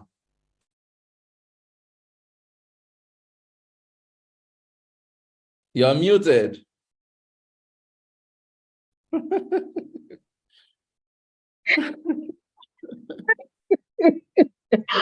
Good morning. Good morning, Auntie Mary. God, today I Wow. have been blown away, totally blown away. I hope I can gather myself. The 2 speakers, Lord Justice Mabel, Wow. you have been something else. I wish I knew you when I was still a technocrat. And Wow. the former person that spoke before her, I only heard the tail end of her presentation, and that's too. I mean, I'm like, so this PhD, I must go back and do it. I've been putting it off for so long. Thank you so much, Coach Stan, for bringing me to this awesome speakers and audience. I'll start by apologizing, please. I'm really sorry that I'm going to be speaking without you seeing my face and projecting my presentation. I'm ashamed to say I don't know how to do that. My people that should have done it have not been around. You know, this was holiday time and I had to do all of that myself. So I'm really sorry. it's okay, Mary, please. But I will give you, we will speak well. So having said that, let me go to my presentation. Yes, good morning, Coach Tam, distinguished audience, ladies and gentlemen. Like you heard, my name is Mary Duke, and I'm the MD of Capital Market Support Services Limited. Permit me to stand on the already established protocol. I want to thank Coach Sam and Seka Africa for the honor you have given me to be part of this team. You don't know what you have done for me, drawing me out of my shell. I mean, I haven't agreed to speak anywhere, but you have been able to do this. I hope that I have what I have to say today will speak to somebody. The topic of my presentation is adjusting to post-career life, which is a fancy word as far as I'm concerned for retirement. I remember when I first got this topic, I was like, I was intrigued because it is totally different from anything retirement.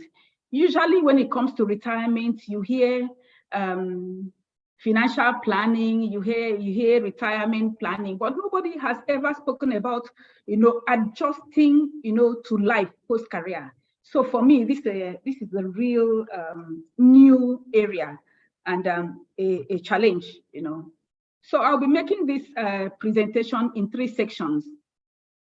I'll first talk about life as a career person, which I will just try to paint a rough picture of a high-flying career person here. And then the second section will be on post-career life. That is someone that has just retired. Then lastly, adjusting to the new life, how the person is adjusting or should adjust or endeavor to adjust. Let's look at this quote. I have one small retirement quote here that I looked for and I thought it's apt to talk about here. It said, often when you think you are at the end of something, you are at the beginning of something else. That got my attention. Sometimes you think when you have ended all, or you're at the end of your life, but you don't know that you are probably going, to doing something else, something that can leave a legacy for humanity, something that may even be bigger than what you were doing before. So for me, this is a very important and appropriate quote for this. Now let's go to life as a career person. You know that transitioning into life post-career is a major life challenge. We're leaving the comfortable surroundings and routines that we have had many years and heading into a totally new territory. For years, you have been working in a particular, environment. You have been doing a particular thing and working with a particular set of people. And then suddenly you have to leave after, from 25 to 30 years and sometimes more. Everyone goes through this in life, but we all have a unique way to approach it as we begin the process. So much of your sense of worth, self-worth or confidence is tied to your career success and accomplishments, such that when you retire, you suddenly have to adjust to a totally different schedule. I mean, have you ever considered that a lot of your time in life, particularly during your working life, that you spend it, in a particular environment, or that you spend it, in a particular industry, if you're one that has never changed your job description or has never moved from one industry to the other, you're in a particular place. So your friends and everybody are in that place. So certainly when you have to leave it, you will miss it. As a career person, you live a structured life. You have a daily schedule to meet, deadlines, appointments, meetings, and etc. Your day-to-day life has a purpose that is built around your work. You have to wake up very early in the morning, have your bath, run helter-skelter, to be able to ensure that you're in the office at a particular time. You live an urban life, long working hours. Sometimes some people work as late as 12 midnight, even extending to 2 a.m. Rush hours in traffic, carefully organized weekday routines, no time for quietness or time to contemplate. So it's a real hectic life. Your weekends are equally busy and properly planned. Weddings, birthday parties, housewarmings, etc., visit to the salon to have a manicure, a pedicure, or fix your hair. You have visits to a barbing salon to have your hair cut if you're a man, and other grooming routine. You visit the tailor to make asoebi, particularly for we women, or other types of clothing for different occasions, or shopping for the house. All of these take your time. You cook and ensure that you have food in the house for the family during the week. So by the time you are done, I mean, you don't really have time for anything else. And if you hold a high and influential position, your work routine would be super hectic. I mean, super hectic. You have many friends who demand for your time, constantly on the move, traveling from one place to the other. Your phones never stop ringing. You have people at your beck and call, personal aides like secretaries, police details, drivers, messengers in the office, and other sets of such people at the home. Apart from your monthly salary, the non-salary benefits are even more than the salary. You have self-appointed mentees. That is when people start calling you up. Oh, do you need help here? Do you need help there? What can I do for you? And all of that. Even your bank will call you for unsolicited loans. Your life is just up there. You have everything during your work career if you work in a good place. Then comes retirement. And I mean, this is post-life career or post-career life, as the case may be. Then comes retirement, and you have to let go of all that you have been familiar with. The posh cars, the aids, the expensive trips. Sometimes, if you didn't have a house, a personal house, you also have to let go of the house, if it was an official house. Someone compared it to the process that people go through when a loved one dies. And it's actually like that, or is dying, particularly when you did not plan to retire.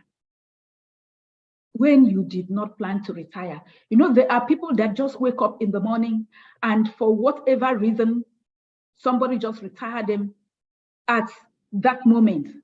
Or first of all, they start you with suspension from suspension, that you're on your way home. Or you are planning that, oh, I still have about 10 years. And then for whatever government policy, somebody comes up and say, oh, those from this age to that age must retire. And you didn't plan it at all. You didn't even think of it. So what are some of the emotions that characterize retirement? These include, first of all, denial. You deny, and I'm like, it's a lie. And somebody will say it's a truth. A situation where you ignore or reject the reality of what has happened. It is employed to deal with distressing issues. You deny that it's happening. You go blank and put it in the back burner, hoping it will sort out itself. I mean, you can't understand. You can't grab it. You are so like, no, it's not happening. And then comes a deep anger expressed in irritation, anxiety, and frustration. You're totally frustrated because you're confused. Have you ever experienced a situation where you are asked to, so what are you planning to do in retirement? Somebody comes and asks you that. What are you planning to do in retirement? And you say, oh, I'm still thinking. And they come back maybe another 1 month. You say, so how far? They send you a message, for goodness sake. You don't even know what the person is going through. All you want to know is what they are doing with retirement. Did they even plan it? Or do you wake up in a cold sweat in the middle of the night, wondering what you are going to do? Because I mean, this happens to us, those of us who are technocrats. Because it's not something that is, if you're maybe somebody in marketing or somebody that can easily open shop, it's easy. But that's not easy for people who all their life have never done one-day business. I heard the Lord Justice spoke about somebody with an MBA and another person that is, you are just hands-on, without even having the certificate. Those ones do better. But you with your MBA that has never, practiced the trade or done such things, it is extremely difficult. So the next thing is that you go into depression, the feeling of hopelessness, sadness, alternating with hostility at no one in particular. You're just depressed on your own, just feeling overwhelmed because it's really easy.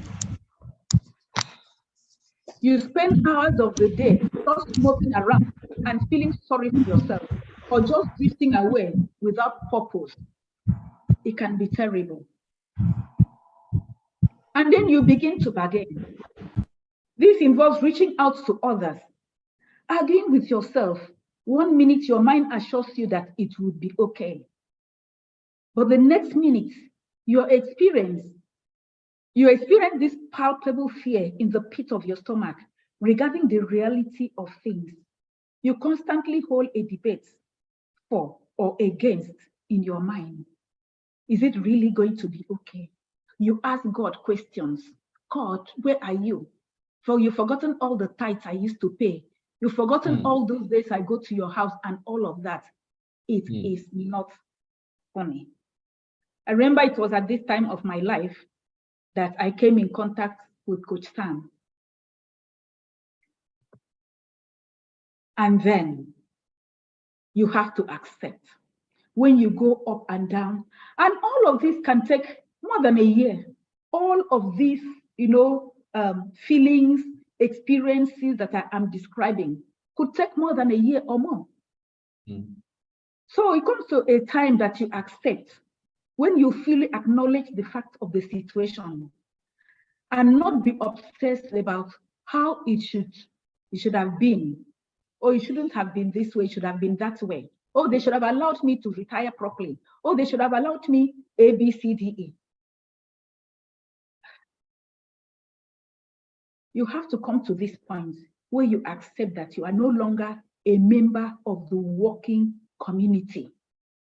You're no longer working and must move on in life and to other things, whether you like it or not. Because the situation has put you in that place. So there is a big relief here at this point because you have finally accepted the reality of life. So what do you do? Plan. Remember that you're retiring from work and not life. So life goes on, irrespective of the way and manner you retired, whether you planned it or you did not plan it. It is important that you take time and plan for your retirement beyond the financial considerations, which is where most people dwell on. A lot of people, when they begin to talk about retiring, the first thing they think about, oh, financial planning, how much have I saved? How much is in my RSA?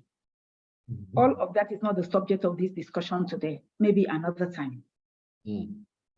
Take time off initially to relax. Remember, you have been working for a long time. Take some trips if you need to, and look into engaging in some hobbies. I remember my colleague, my colleague, when he retired, he just took time off. He had a lot of money, took time off, went to all the continents of the world that he had always wanted to go to.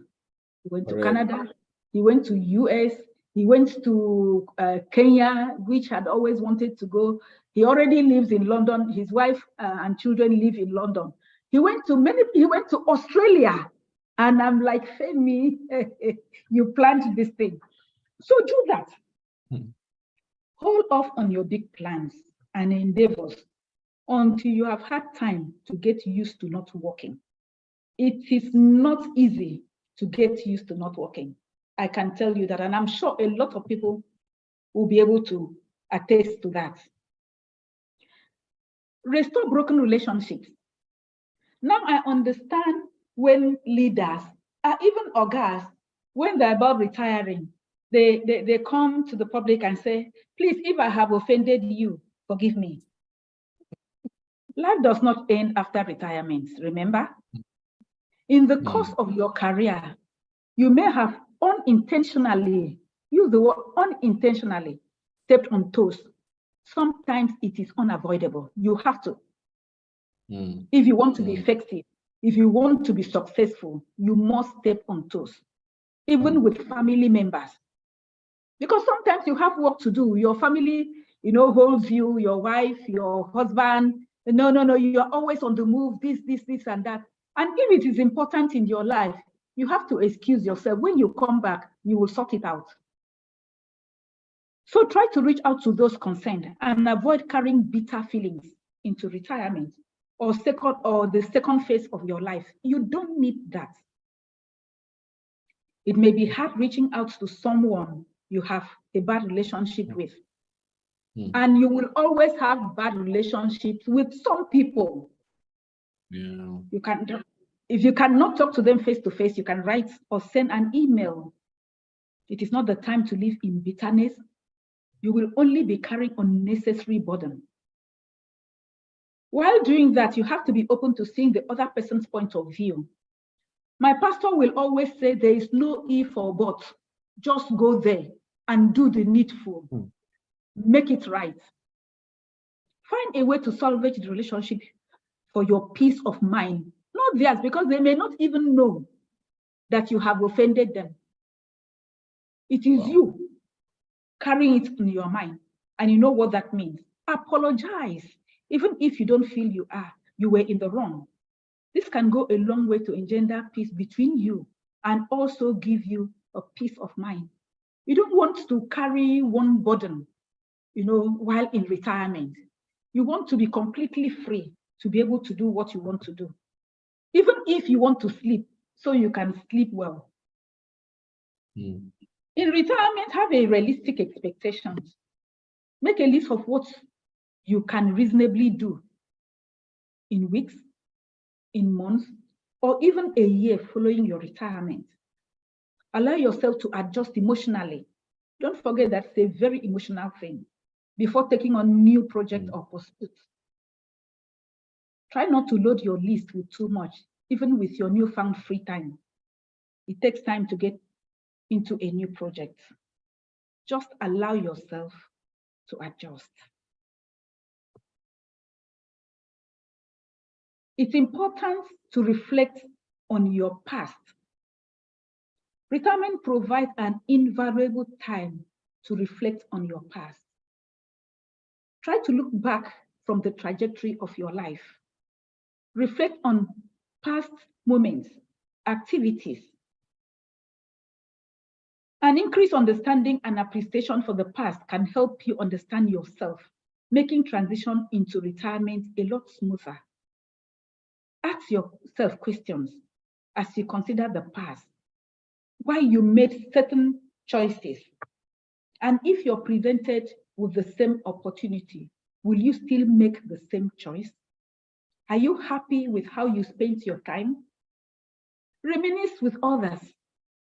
You can, call up your friends, that you are used to, and discuss the past. Discuss what you did or what you didn't do. Call up an old friend or family member and talk about the past. You can even arrange a physical meeting over lunch or coffee if you need to. Now, let's talk about the adjusting side of the life. So how do we adjust to the new life? And what do you mean by adjusting? This is the side I've never heard about before, and it was intriguing to me. When we mean adjusting, it is the process of getting used to the changed circumstances of life in retirement. Because whether you like it or not, your circumstances has changed when you go into the retirement. For example, loss of status, identity, exit from the working community, the posh cars, and so many other things. Although individuals differ considerably in their ease of adjusting to retirement, for some, transition is easy and smooth, while others experience problems. It has been said that people with huge financial reserves and good network find retirement easy. I don't know how true that is, but yeah, that is what people say. You have a lot of money stashed up there, but you do forget that money does not buy happiness. It does not buy good health. It does not do a lot of things for you. The side I agree is good network. If you have good family, that you go back to, family that you are not always quarreling with, friends out there that are always willing to be supportive and all of that. So for me, that would help in your retirement. So now, when you retire from work or employment, what are you likely to miss, which you need to adjust to? For me, I think this is what this topic will be addressing. What are those things that you will need to adjust? Cast your mind back at when you were in the office, the things that you couldn't do without, the things that made you happy, the things, that made, I don't want to say make your head swell, but those things that you thought were important to you, very important. So apart from the life of luxury, which if your retirement was well planned, you could still maintain. You would need to adjust to those areas that affect you personally. Unless maybe after that, you have a godfather that quickly give you another appointment, or you join politics and you win and you go into maybe National Assembly or somewhere that will give you that clout and the kind of money that you're looking for. But you will definitely miss your job. You will miss your identity, and you need to adjust it to it. You will miss your status, the status that you acquired while in that office. You will miss your social connections, your purpose in the job, you will miss. You also miss your daily routine, among others. These are just some, but it depends on who we are talking about here. Now let's take the job. For example, the work for which you received regular income. Your job gave you exposures. It brought you prestige It gave you so much pride. Like you used to tell people, oh, when they ask you, where do you work? You say, I work with the CBN, or I work with the World Bank. I work with IFC, International Finance Corporation, or I work with Access Bank, Zenith Bank, that Standard Chartered, and all of that and all of that. It used to give you a lot of pride. I remember the last time I traveled, the young man I sat close to, he just, as soon as we sat and settled down, he just turned to me, oh, I am so and so and so. I work with Access Bank, and I am so and so, and just trusted his card to me. And I collected it. You know how this thing makes people feel? And I collected it and said, thank you. And just barely introduced myself. I'm not sure he heard my name. Wow. So you will miss that job. You will definitely miss that job. You will also miss another one, which is your identity, which is your sense of who you are as an individual and a member of a social group. I can say, oh, I'm a capital markets person. I work in the capital market community. I mean, it used to give me a sense of pride and honor. You can also refer to your sense of how others may perceive you. They look at you, so, oh, you work with the World Bank. If they were taking you for granted, they look at you again, you know. We live our lives by the identity we acquired at our job, which is usually the first thing we share with people to let them know who we are. Or the first thing others request of us to get to know us. I mean, you're in a crowd or you're in a meeting, you're in a workshop, you're sitting beside somebody and just turn to you, oh, my name is so and so. I work with this place and I am so and so. I mean, if you didn't have identity to share with that person, you'll be feeling somehow. So it was something of pride to people, and you will definitely miss it when you retire. The day you retire from full-time work, you leave the core part of your identity behind to be assumed by someone else. Wow. Yeah, because I mean, that place cannot be vacant. Somebody else will be appointed to take your place. This is one of the hardest parts to adjust to. So you need to take time to adjust and establish a new identity. I recall when I first retired, if I attended a lot of seminars, webinars, and when they say introduce yourself, I was confused.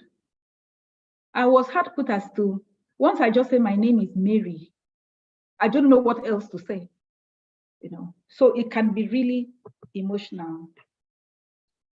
You will also miss your status, the status that you have acquired while at that work.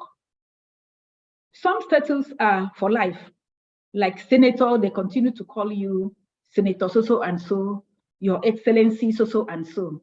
But they cannot continue to call you Executive Director so and so. They cannot continue to call you Director General because somebody else has assumed those status. Is no longer yours. So is your position, the status is your position when you compare to others when you're compared to others in your organization and in the society. The high social status that comes with a job and a position, like someone achieving celebrity status. Yes, it brings honor and prestige. For instance, you hear about the Director General, the World Trade Center or World Trade Organization. Is it not prestigious? It brings honor, it brings influence. And some people find a lot of fulfillment in their standing in the society. Even in churches, if you're appointed a deacon, it's a very big thing. You know, you have your own special seat, deacon so and so and so, elder so and so and so. So status is something that you definitely miss when you leave your job. Once you lose the status that your job brings, or your job brings, or that gave you visibility, you may feel less fulfilled and influential. It is hard with the emotion and sometimes even the ego when you have to leave that important position. But as sad as that feeling may be, truth be told, you are replaceable. Even sometimes before you leave the seat, before you leave the organization, someone else had already been appointed and they move into your office. Or in fact, if it is a well-planned retirement, a month before that time or so, you already know who will replace you. They'll ask you to come and do handover notes, sometimes put the person through. That time, everyone have moved from you to that person. So that is why it's so emotional and you need to adjust to it. So once you are retired, you look like every other person. You no longer have that special cap, that special, I don't know, that special feel around you. It's no longer there. You also miss your social connections, which is the relationships you have around you. They may be close, like family, friends, and co-workers, or more distant. They create a sense of belonging, of being cared for, valued, and supported. These are people that invite you to their events and attend yours too. They give you valuable information. When you retire, some of them may fall by the wayside because the only connection was the job. They have no loyalty to you at all. So try to reach out to friends that are not work related and the ones you neglected during your working life. Find a new hobby and learn a new skill that may give you the same status, if not better. You also miss the purpose for the job. What was your purpose for your job? You will certainly miss it. If you are somebody that will work with your heart, that you were, very devoted to your work, committed to your work. So it is the inherent sense of fulfillment that you gain from doing a meaningful work that you enjoy and making a difference. Ask yourself, what is my purpose now that I am retired? When I was working, my purpose was to run a well-functioning capital market. Adjusting to life in retirement now, my purpose is different. I believe that a standing helping hand will make me more fulfilled. So while adjusting to the idea of retirement, spend time and reflect on what will make your life meaningful and fulfilled. You also miss the routine that you had while working. So again, you will need to adjust to it. This is the usual series of things you do at a particular time, or the practice of regularly doing things in a fixed order. Once you retire, your daily routine will change. For instance, you probably wake up at 5 a.m. every morning. As soon as you wake up, you pray or read your Bible if you're that type, or read anything that you want to read. Some wake up as early as 4 a.m. to read some things, organize their day, go into the bathroom, have your bath, eat, get ready, go to work, and all that. You will certainly miss that routine. So you need to think about how to adjust to it. An unstructured life can be stressful, even if you have no work obligations. So try to get on some kind of structure or schedule or routine after retirement. You will feel better physically and emotionally if your life retains some structure after retirement. I remember when I first retired, my former boss, who had since retired, he said to me, "What are you doing?" I said, "I'm not really sure. I don't know what to do." He said, "Look, get an office, go to that office, sit down in that office. If there's nothing to do, buy newspapers and read. Wow. For your sanity. Otherwise, you will feel so bad. Remember what I first described, the way, how you felt, the anger, the resentment, the frustration, and all of that. He said, buy newspapers, sit down there and read. And I did that at the beginning, but it didn't take away all of the depression. It didn't take away all of the confusion because I was totally confused. Stick to commitments, even small ones. For example, make a point of taking a long walk each morning like you used to. Make some goals for retirement. As stated, give yourself a year or two to adjust. However, during this time, you should write down some goals for yourself. What do you want to do? What are your goals? Setting goals give you something to focus on and to strive for. It gives you a sense of direction. You see the big picture and control the future. If you just sit down and say, oh, I'm waiting for something to do. I'm waiting for, for us who were technocrats or are still technocrats. I don't know, for me, all my life, I have always had things come to me. I've always had work come to me. I never knew how to go out looking for that work, writing application or writing proposal. People always came to us for approval. They bring their applications to us and all of that. So it was very difficult for me to go out to say, someone would say to me, you have to go out.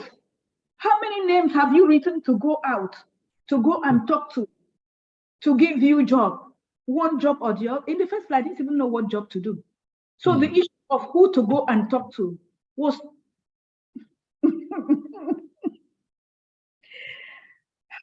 God. When you were working, there were things you did not have time for, such as traveling, reading certain books, voluntary work, and the rest. Think of a realistic timetable for your retirement goals. You don't have to do everything on your list once. You can take them in bits and pieces. I found out that when I have to do something and I get overwhelmed by those things, so I take those things, I take the simpler ones, I start with those ones. It's like making an inroad, into something that is very big. You chip them little by little, little by little, that now helped me to be able to do what I need to do. You can consider starting a new career. You may want to start a new career by getting employment. Yeah, some of my colleagues got employed. They're working in other places. Even if it is not for financial necessity, many people like the sense of purpose a formal job brings. Yeah, you like that 8 to 5 kind of work. You like having to wake up at a certain time. You like that structured environment. You should also consider a part-time, less demanding work schedule. Teaching, for example, has a fairly easy certification process. Yeah. For instance, you can go into the university with your master's. In there, you can sit down and do your PhD. That you can do. Strategic. I have friends. Yeah, I have friends who can do that, who are doing that currently. You would not have a regular demanding schedule, but you would have some structure in your life. I remember when I wanted to go into consultancy. I can never forget. I sat in the office, I would read newspaper. It's not enough. Newspaper is not bringing money now. And I've used to hear people talk, I'm a consultant. And then I went and incorporated a company. Initially, I call it something consultant. And I call myself principal consultant. And when they ask me, so in what area are you consulting? I'll just say capital market.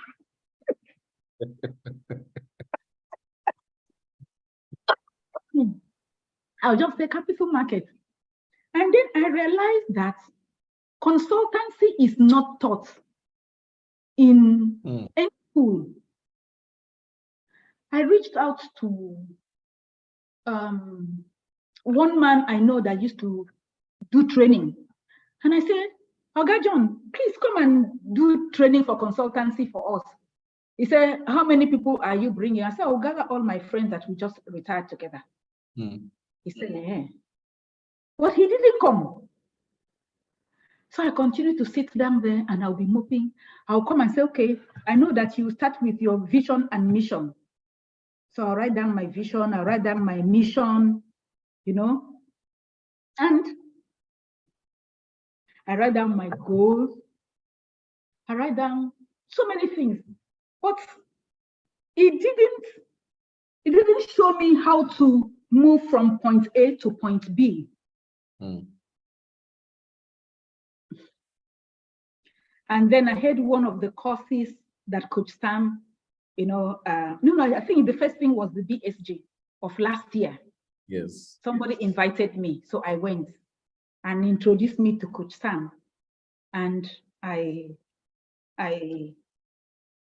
immediately, I just knew that this person could bring some value to my life. So I kept in touch.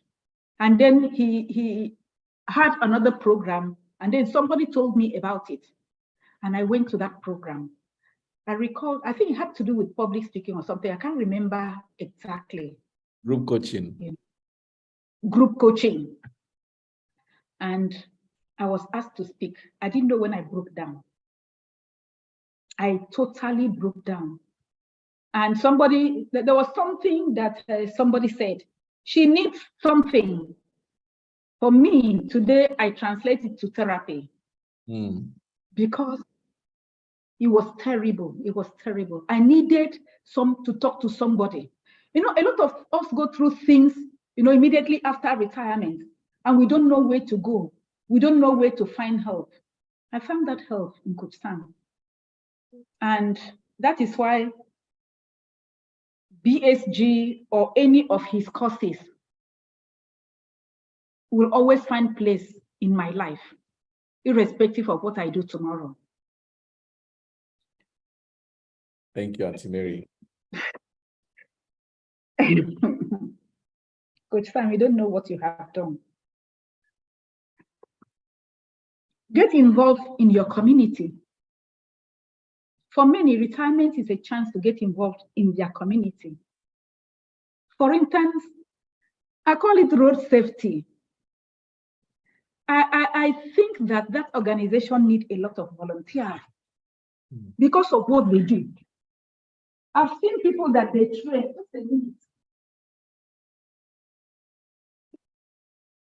I've seen people that they train to help do a lot of things, you know.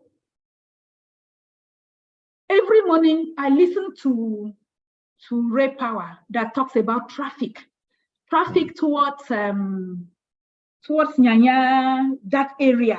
There's always confusion around that area. You know, I'm sure road safety would be very happy to have some hands, some people that can help, to volunteer to help them early in the morning and maybe later at close hour. And you also have, you know, all these accident people, there's really nobody to help and all of that. I don't know.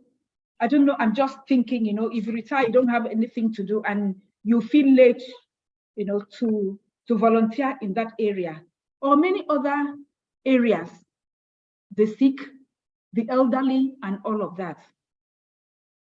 You could, Mary, it will help. Permit me to interrupt you. I'll give you 2 minutes to wrap up. Oh my God, have I gone that far? How time flies, right? Yes.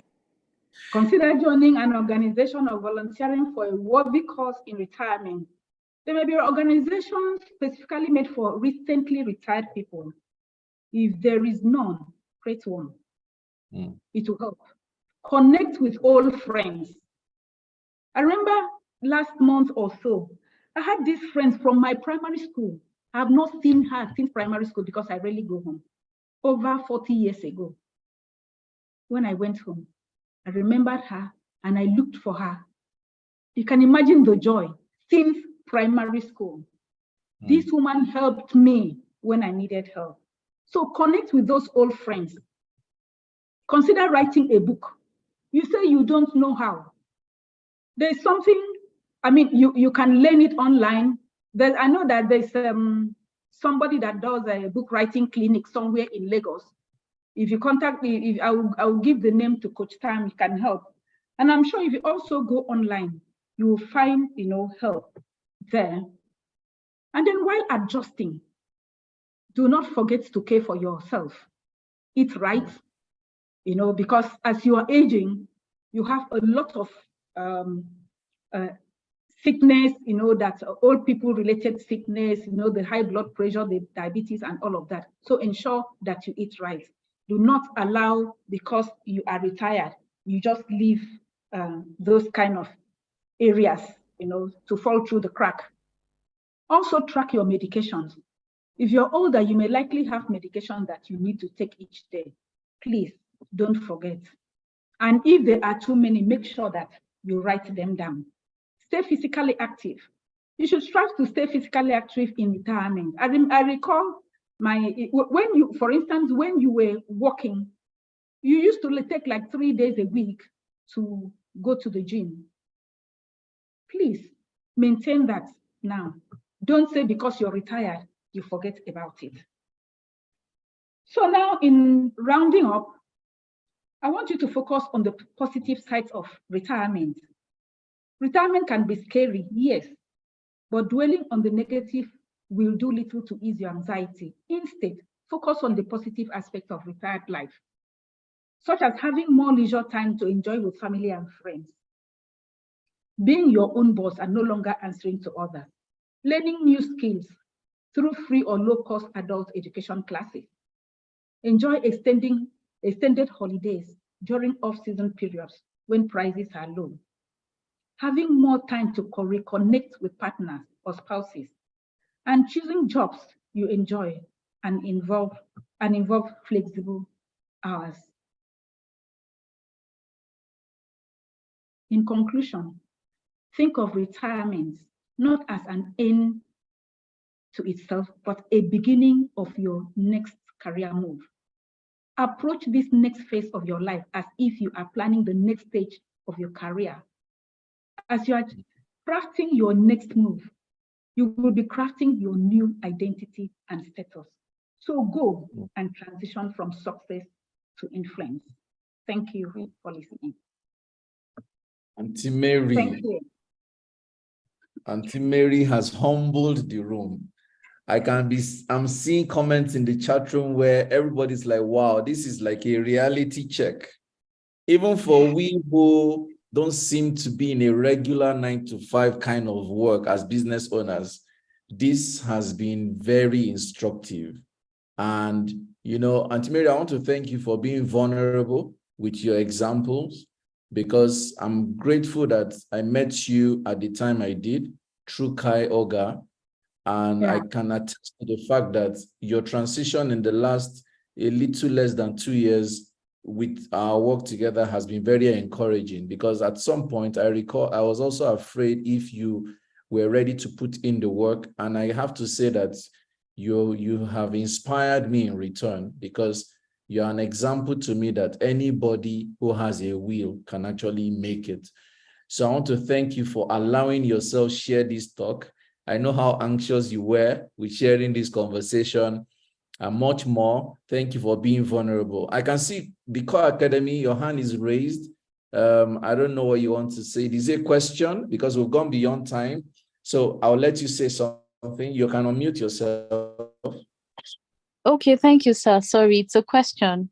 So I just wanted to find out, for those of us that have parents that are retired, how do we help them transition? Because I'll speak for my dad. My dad has been retired and he's actually struggling to fit in and just blend into that. So since he's not on this call, I've seen some of a few things that she had mentioned. How can I, in my way, help him to really settle in and transition? Thank Beautiful you. question.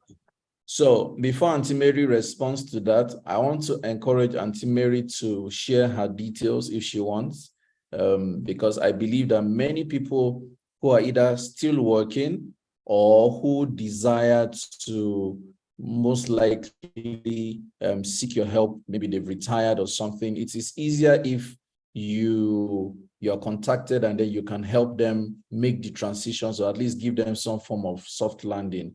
So Auntie Mary, I would love you to share your contacts, but you can react to that question if you want to, please. You are mute, Auntie Mary, in case you want to speak.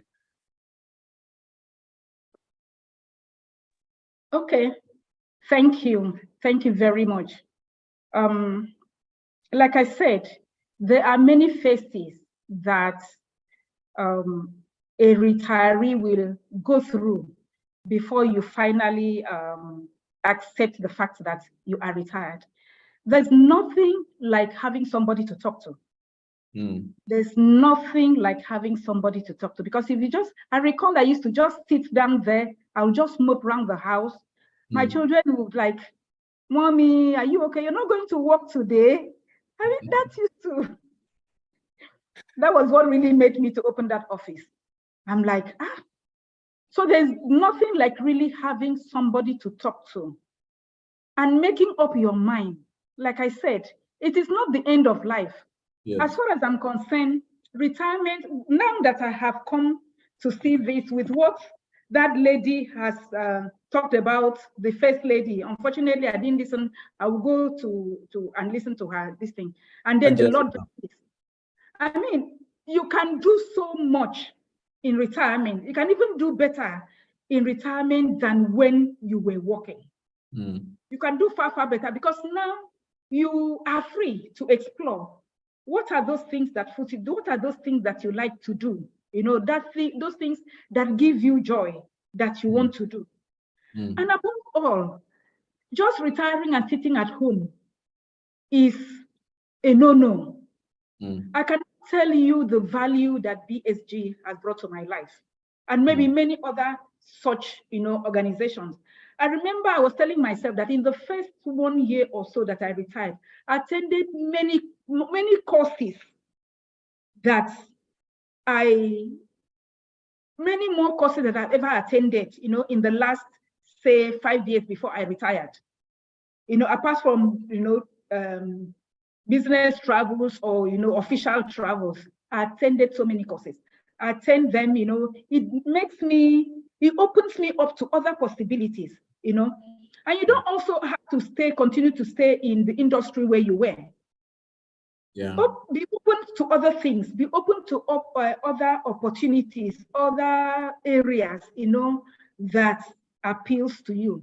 So that's what I would think. I think your dad should, talk to people that he is free to talk to, people that will help him and all of that. He should also make up his mind which area does he really want to go into, what does he want to do. And I hope you guys are not giving him problems. That's a big one.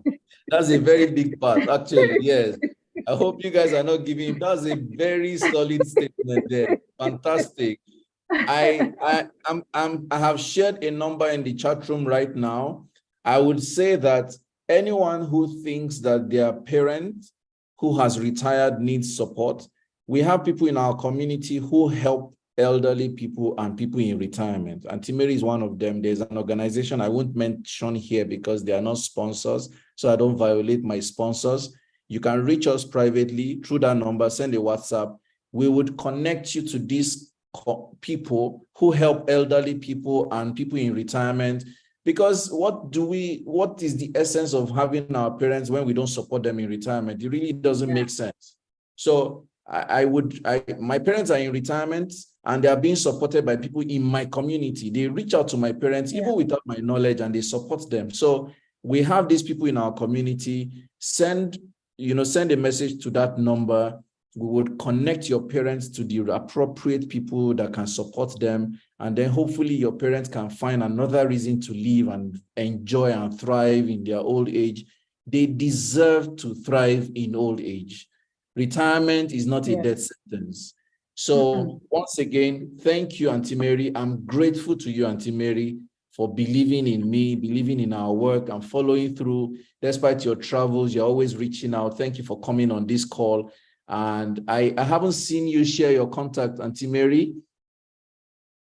So please do us the honor of sharing your contact while I bring on the next. Let me do that. Okay. So we are running. I think we're 15 minutes behind schedule right now. I'm going to quickly go on the next item. The next speaker is a sponsor talk, and I'm going to quickly introduce her to speak for 5 minutes. And while she does so, we'll be planning to have our next presenter on the call. So our next talk is a sponsored talk by Rayfield Agricultural and Integrated Farms. We have 4 sponsors on this call today. Our sponsors are the Core Academy, Warrital Publishing, Rayfield Agricultural and Integrated Farms, and We Sabi Tech. 4 sponsors who have been generous to make this event happen, and we're very grateful. Ladies and gentlemen, I want to encourage you. We have 2 more speakers, and they would have a panel, e-panel session. I want you to please invite someone to still join this session because it is not over yet. They can join via Zoom or they can join via YouTube. We have shared the links in the chat room. If you want it, we will still repost it. Please, Rayfield, over to you. Your time is now. Thank you very much. Good morning, everyone. Good morning. It's so nice to be on this call. Not because I am, my business is a sponsor. My name is Ray Davis, co-founder of Rayfield Agricultural and Integrated Farms. We're located, the main farm is located at Kefi in Nasarawa State, while a mini thing is, at the back of my house here in Kuruju, Abuja. It's been so awesome hearing all of the speakers. Auntie Z has gingered me this morning to just go do it. I procrastinate a lot, and being a farmer, Auntie Z equally is a farmer. She knows that we suffer so many failures, and I celebrate them big time. But going forward, I'm going to celebrate, I mourn my failures. But going forward, I'm going to celebrate my failures and then just plug in the gaps and move on. Like our Lordship called our mommy, Mother Teresa. She has given me, the ginger to go plant all those fruit trees that I thought if I planted them, I would not enjoy the benefits before maybe I move to the other side. Then our Lordship has equally made me to go after my competitors. I discovered one around my area yesterday. I'm going to strategize and see how we're going to work as a team and move our businesses forward. I mean, my Mary has blown my mind. I retired from my place of work voluntarily and with so much in my head to do, but there are some points she raised that I relate with. I am, my community is closed, and coming into Abuja as a fresher, I didn't know nobody. Thank God for Coach Sam. Most of the people I think I know are from my contacts with him. So I've been in the farming space for a very long time, poultry, 25 years. And without any major break. I thought I was going to stop that when I got to Abuja, but because it became part of me, I couldn't. I started by raising birds for my family, and I transited into raising birds for, for consumption by consumers. I was raising birds conventionally. until I attended the training in 2019 on how to raise birds naturally. After the training, I dropped that in my kitchen because I just didn't think anyone could raise birds. Birds, you know, could survive, especially broilers, without antibiotics and vaccines, because the business thrived on that. Without these two, antibiotics and vaccines, I mean, you were sure to lose out on all of your flock.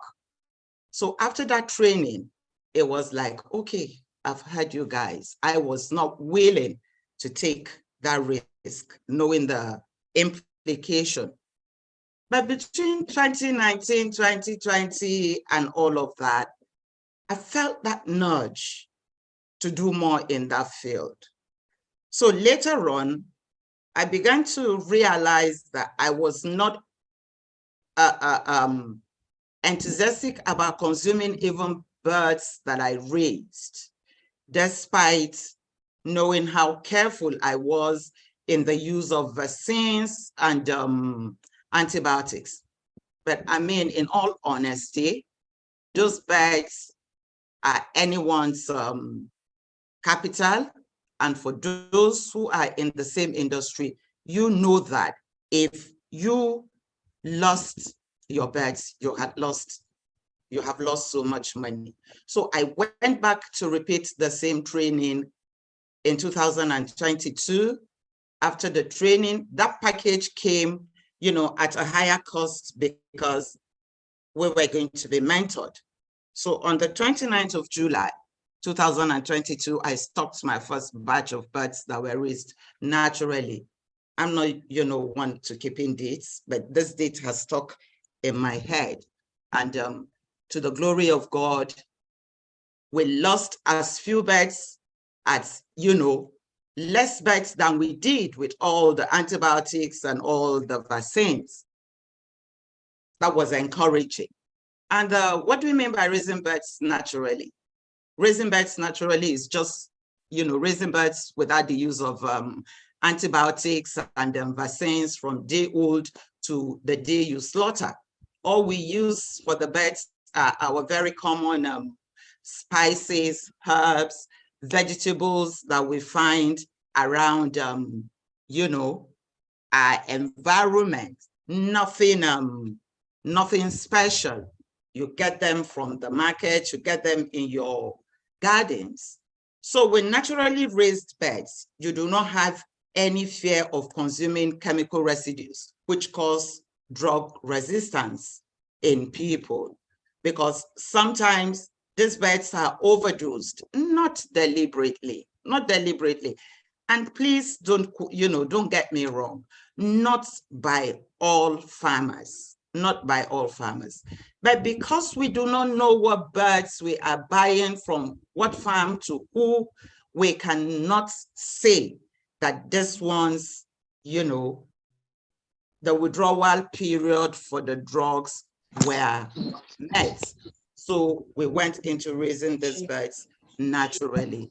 And the common ingredients that we use are, you know, normal spices like the ginger, the turmeric, the cayenne pepper, bitter leaf, scent leaf, normal vegetables around us.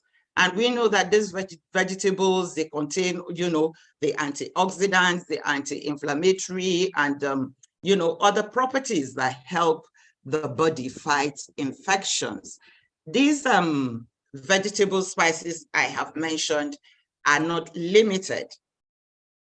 In this industry of raising birds naturally, we are encouraged to use, you know, the vegetables and spices common to our localities. You may go to some other places and you find them using some other vegetables. Don't think those vegetables are not the right ones to use. And because these are the common things we use in our kitchens, in our homes, we're sure they do not pose any danger to health, you know. So our birds come free from any pathogens. There is no extra or foreign additive that we give to them And, you know, broilers, most people say they don't consume broilers because they are fatty, they are oily. We have got some feedback from our customers, you know, who have bought from us, and they have told us that those birds, you know, do not have all of the fats that they get from other birds that they purchase. So Rayfield Farms broiler birds, you can be sure that you are not getting anything that is outside the bird coming in its natural form. I see a comment here. I'm always skeptical on consuming birds for fear of a sin overdose. My dear Sarah to Joshua, when you buy birds from Rayfield, you can take it anywhere. I assure you what you see on the screen are just the only ingredients that go into them. These ingredients come in the form of, we mix some in our feed, we mix some in, you know, in the drinking water. You know, one of the things we use is a clove water. I have the picture there. You have another one you would see, corn in a bucket. That's corn water. Corn water has, you know, healthy microbes. They attract the healthy microbes. What the corn water does is what the lab does as well, the lactic acid bacillus. These are very healthy bacteria that, you know, takes care of the guts and the intestines. So when this cleanses out the guts and the intestines, we're not afraid that whatever gets into the bird will have anything to feed on. They're not going to have anything to feed on. And, you know, the other supplement that you see with a little bit of moldy particles on top, that's a blend of ginger and garlic fermented over, ginger and aloe vera fermented over a period of time. These are all the spices, the herbs we use at intervals, and all that we use for the preservative are our molasses and jaggery. These are byproducts of sugar, which some people use, you know, that's a brown sugar. This thing some people use in their zobo when they don't want to use the white sugar. This, you know, they're good for those who suffer diabetes that don't want the white sugar. These are all the things we use for, you know, our preservation. And because we make the supplements, we don't go making them to last for years. The highest the supplements last, the highest is the clove water, which lasts for 3 months. Other supplements, like the corn water, lasts for 3 days.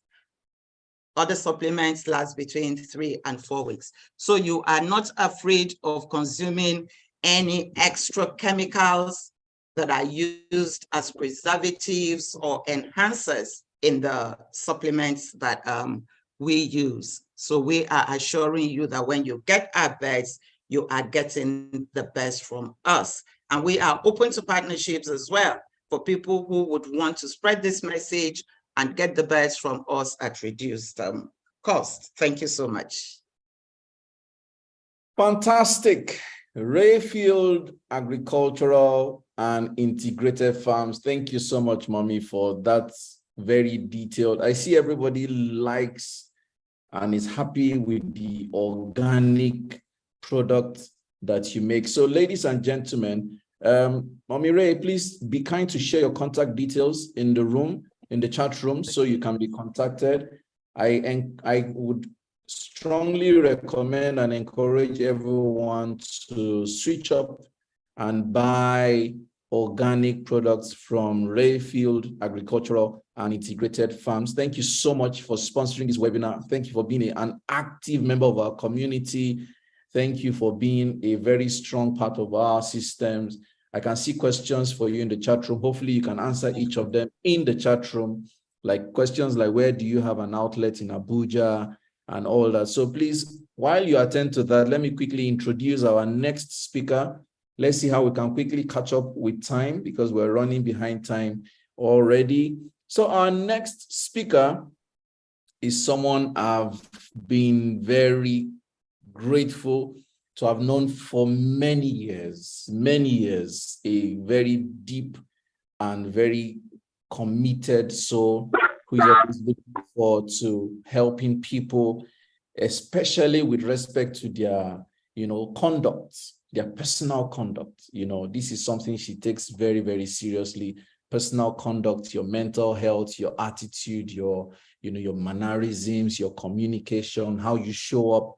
She looks very young, but she's not young, guys. Don't be tempted to start thinking you can send her a private message, even if I'll personally beat you,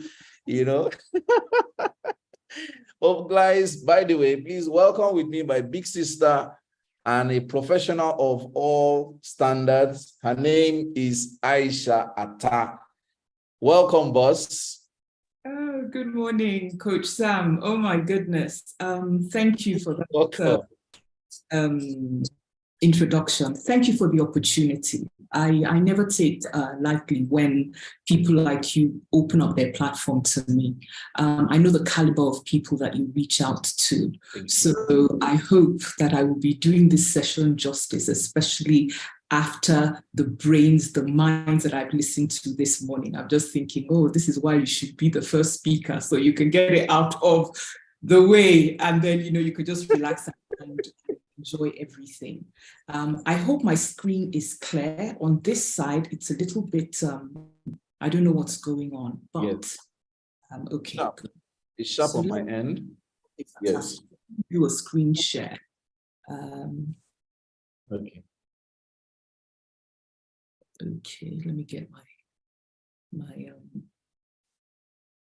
you see, this thing was here this morning, and then now that I want to put it on, it has gone walkies. Let's see, where are you?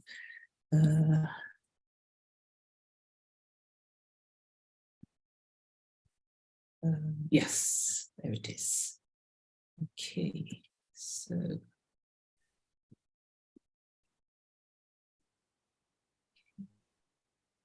share.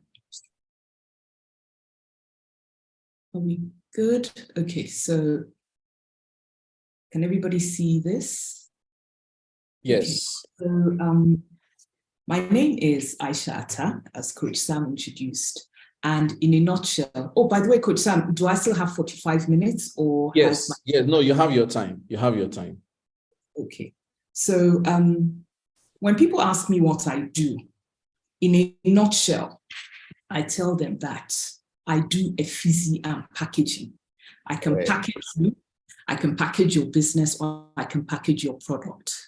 And then it makes a lot of sense. A lot of the clients I deal with are people who have just maybe up-leveled, where maybe they've suddenly been promoted to an executive position, or like, the incoming government, where you have people who suddenly find themselves in a position of leadership, and they need that confidence coaching, they need the know-how, the social savvy, the protocol that comes with that position. And that's where people like myself come in. So there's a word that we heard this morning from her lordship, and she talked about soft skills.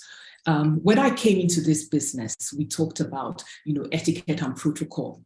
And then over the years, it now moved to soft diplomacy skills. And now everybody's talking about soft power, which is these intangible skills that give you productivity, that bring the technical skills together to give you a presence, to give you productivity, to make you more successful. We find that increasingly, even Harvard is coming up with studies that are saying that 85% of your success in your career and your workspace is down to your soft skills. So with that in mind, I'm going to move on very, very quickly. So before COVID, I used to start by saying the distance between Abuja and Australia is how long it takes me to type a message, put it on social media or in WhatsApp and press send. I'm on the other side of the globe. Post-COVID, with digitalization, with communication tools like Zoom, Teams, and so on that have been developed in such a way, improvements in logistics, it has made it more efficient to deliver goods and services anywhere in the world today. So you find that SMEs can therefore become global players without leaving their homes. We experienced that during COVID, where we were all, trapped. I mean, we didn't suffer it as bad as the West, but we suddenly realized that logistic businesses all took off in Abuja. You could sit in your house and order for, that amala you were craving for that you couldn't make, and it's improved over time, and it's gone international as well. You find that SMEs can access international markets at a relatively lower cost than actually appearing on those in those countries for business and competing effectively with other international players. So with that in mind, what are the things that I would say one needs to be aware of when you want to play on that global stage? So the first thing I would say, you should be cultivating and building brand awareness with a global consciousness. So whatever you're putting out with your brand, you have to bear in mind, especially if you're playing out of your local environment, that you need to be aware of what is acceptable, what are the taboos, what other countries perceive and welcome. You need to be aware of the nuances, the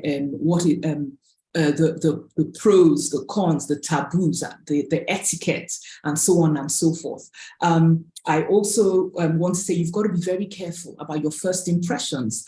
Before, your first impression is when you appear in front of somebody. But these days, your first impressions can be made even before anybody gets to know you. So it starts with your online presence.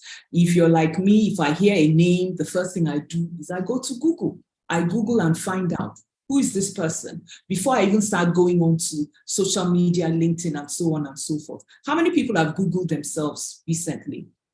Do you like what is on the, exactly, I trust you, Coach Sam, you will.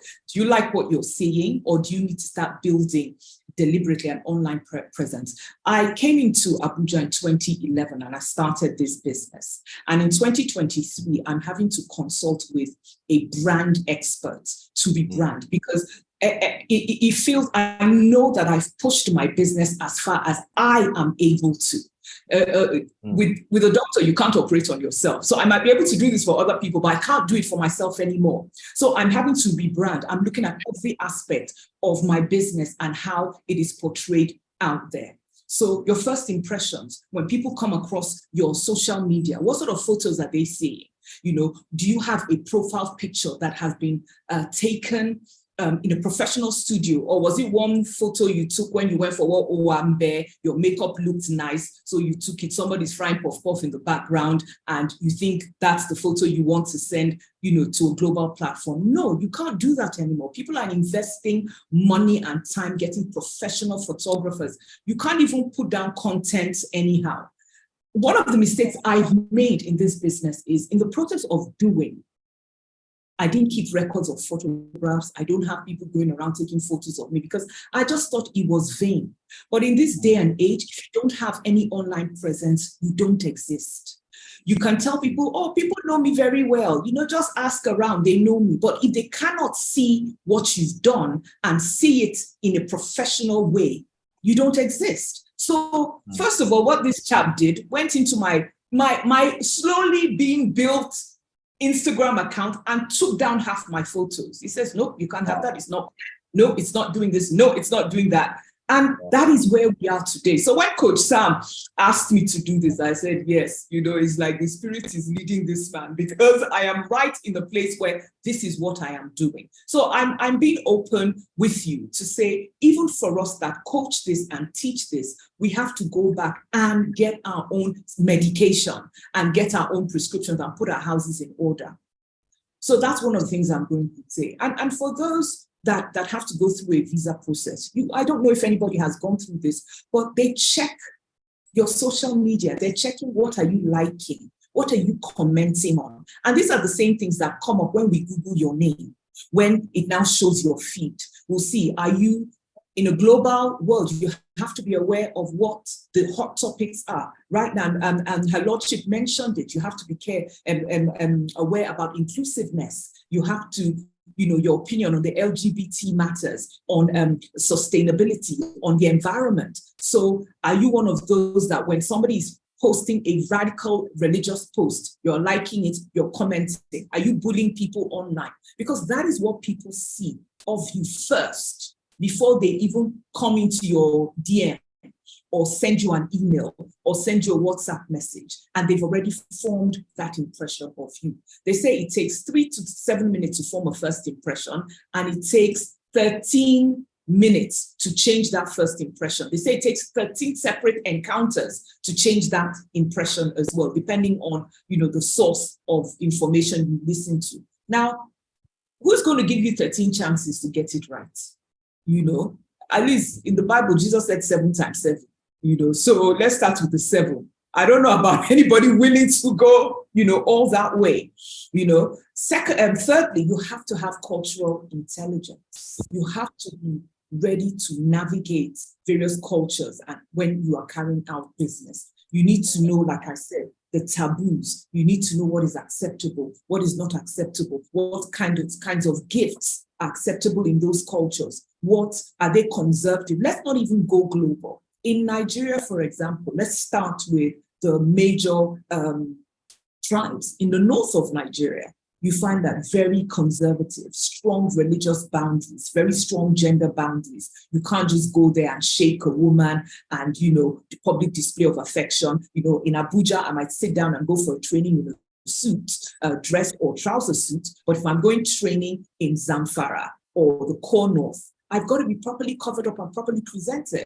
Amongst the Yorubas, there's very strong emphasis on deference, on respect. So you can't just address people anyhow. That's why when I see people losing their heads on social media and calling people out in a very disrespectful way, especially when I see they're Yoruba, I'm half Yoruba, so I've earned the right to say this.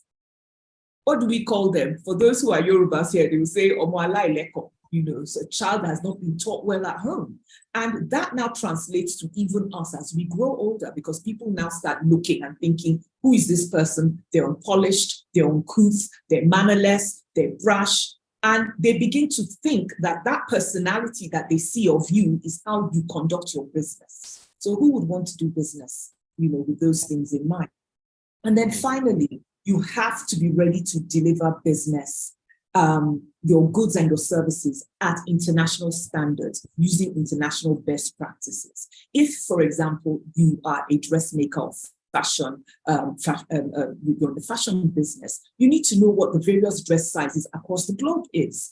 You need to know in UK what it is and how it translates into Europe and how it translates to America.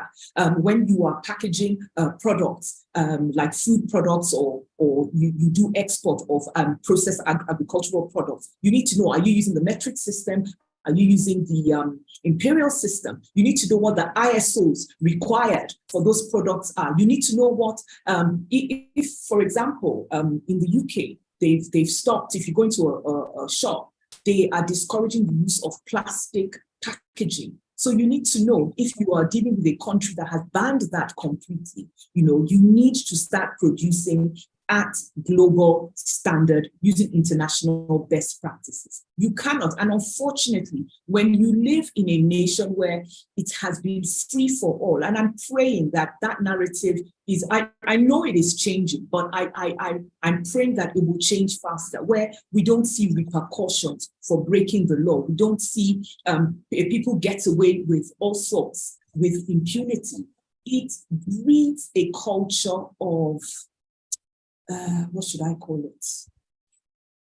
You're unruly. You don't obey the law. You just do things anyhow. And people don't want to do business with those sorts of people. We already have a reputation that needs a lot of cleaning up. The last thing I want is I send an email, and because I don't know how to do good business writing or send an email properly using the proper greeting, the proper closing, the content, somebody thinks I'm typing it from one mango tree in D-Roko somewhere, and we think I'm one African prince that is trying to claim his inheritance via 419. And unfortunately, that is the first thing they think about when we come through the social media or through the internet. So we have to make effort to clean up that image for ourselves, for us as a people, for us as a nation, for us in that business space. So I'll leave that there without belaboring that too much. So when it comes to doing business across the world, there are two things that come to mind. So the first I would say is you need to be aware that the world is divided primarily into two types of cultures, what we call the polychronic and the monochronic cultures. So in the monochronic cultures, for example, they take time commitment very seriously. They're very time conscious. If you have a meeting at 10, you're expected at 5 minutes to 10, you're already there waiting to be ushered in, that you're seated in the room at 10 on the dot, the meeting starts. They like to do one thing at a time. So if I'm sitting down in a meeting with you, I'm not on my phone, I'm not typing an email, and so on and so forth. They value orderliness. There's an appropriate time for everything, and so on and so forth. However, in the polychronic culture, we're more relaxed about commitment and timekeeping. You have a meeting at 10 and maybe you're there 10:05 and the person is like, I'm on my way. And the person has no, you can hear the shower running in the background. They've not even left the house and so on and so forth. And it begins to breed this very, and we need to be careful. For us in the polychronic culture, and you probably know as I'm saying this, where we fall, we like to multitask. We do multiple things at the same time. So I'm in a meeting with Coach Sam. At the same time, so my secretary comes in, I'm signing, a letter or signing a document for her. I'm calling somebody to order amala. I'm picking up a phone call. So you're multitasking, you're doing many things at once. In the polychronic culture, we value relationships. So the emphasis is building long life relationships as opposed to, an appropriate time for everything. We find that a little bit awkward. In the monochronic, there's a lot of respect for private property, where in the polychronic, it's communal, it's shared, and so on and so forth. So you begin to understand, the time zones and where we fall. So monochronic, you have countries like the US, you have Canada, Northern Europe, and so on and so forth. And then for the polychronic, you have Latin America, you have Sub-Saharan Africa, you have the Caribbean, you have Middle Arab countries. So you need to know when you're doing business with those countries. And I'll give you a very classic example. So for example, if I'm sending an email to somebody in Europe, they don't want me to beat around the bush. It's very simple. Good morning, Mr. Obafemi, the first time I'm meeting him. After that, morning, Sam, or Sam, following up on that email, can you please address 1, 2, 3, 4, 5? Look forward to hearing from you, and they sign off. In the polychronic culture, especially if you're sending an email in Africa, you have to greet, you have to ask, how was your weekend? And so on and so forth. And if you don't, you're perceived as brash, as rude, as, it's not acceptable. So you're already making the wrong impression. So you've got to be careful and know you're almost like a chameleon, navigating from one culture to the other, and you know what to do. I'll give you another example. New Year's greeting. I asked this once, that when do you stop saying Happy New Year? In the Western culture, or the chronic culture, the first full working week of the new year, that Friday, the first full working week, you stop saying Happy New Year.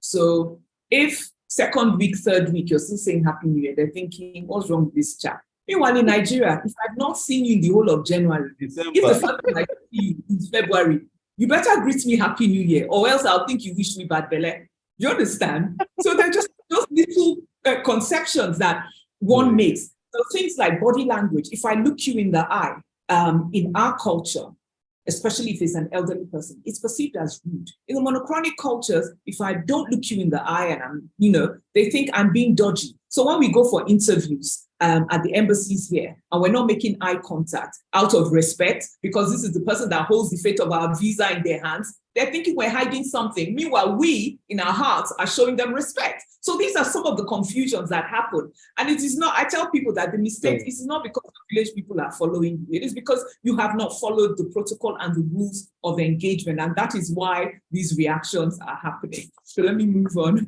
very quickly. In my field and what I teach, and her lordship touched on it, soft diplomacy skills are things like emotional intelligence. And this is the first thing I knew Coach Sam for. That awareness of your emotions. What are your hot buttons? How do you rein in? How do you regroup? Do you know when you're getting stressed and when to pull back and so on and so forth? You need to know. Part of the problem we have, I find generally, we're very passionate people as Nigerians, as Africans, and sometimes we don't know how to draw the line.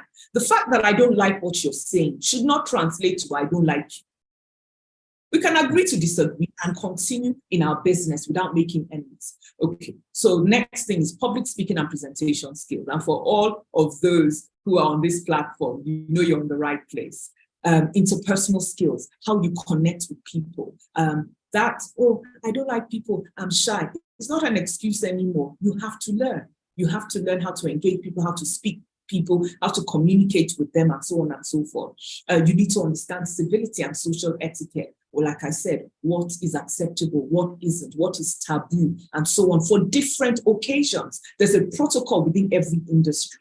You need to have problem-solving skills. You need to be able to think on your feet. These days, these are the skills that people are looking for in the place of employment. And I'm sure a lot of us employers can attest to this before the technical skill. Once your CV comes through the door, we can see if you've not, exaggerated on your CV that you can carry the job. But we interview you because we want to know what else you bring to the table, how well you fit into our team. And this goes on for doing business or any engagement that you are carrying on a global platform. Networking skills. And again, her lordship talked about them, and I love how she summarized it. So I'm not even going to go there. Poise and deportment is so important. There's a way you walk into a room with confidence. There's a way you sit. A lot of times I watch TV and people are giving interviews and I see the way they're slouched and the body language, and they just look very untidy.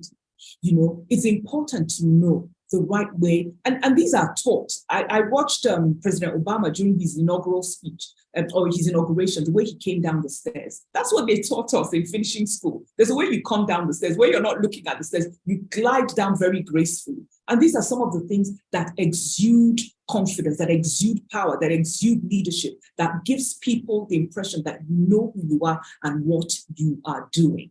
And finally, verbal and nonverbal communication. I mean, we're communicating all the time. The expression on my face, the way I purse my lips, the way I roll my eyes. If I use my hands excessively, somebody might think I'm being aggressive. Meanwhile, I'm just being very passionate. So these are some of the things, we have to say that, okay, if you're in a meeting, on a global setting or on a global platform, put your hands together in a certain way so that you're not using it too much and coming across as if you're being aggressive.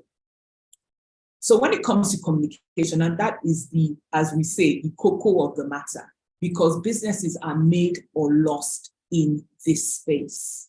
So starting with your non-verbal and verbal communication, your oral pitch, your speech, your voice, your tone, your accent, your enunciation, all these things matter. Your body language, your facial expression, whether you have a flat voice or whether you have a voice that undulates, all that matters, and it makes you a more interesting speaker when people are engaging with you. What about written communication, your letters, your proposals, your reports, your brochures, your general correspondence? Is there a house style? Is there a flow? Does it look as if it has been professionally put together? Has a brand manager looked at it and said, okay, every correspondence that comes out of this office or from my brand has to look this way, has to open this way, has to close this way, so that people know who you are. Then finally, electronic communication.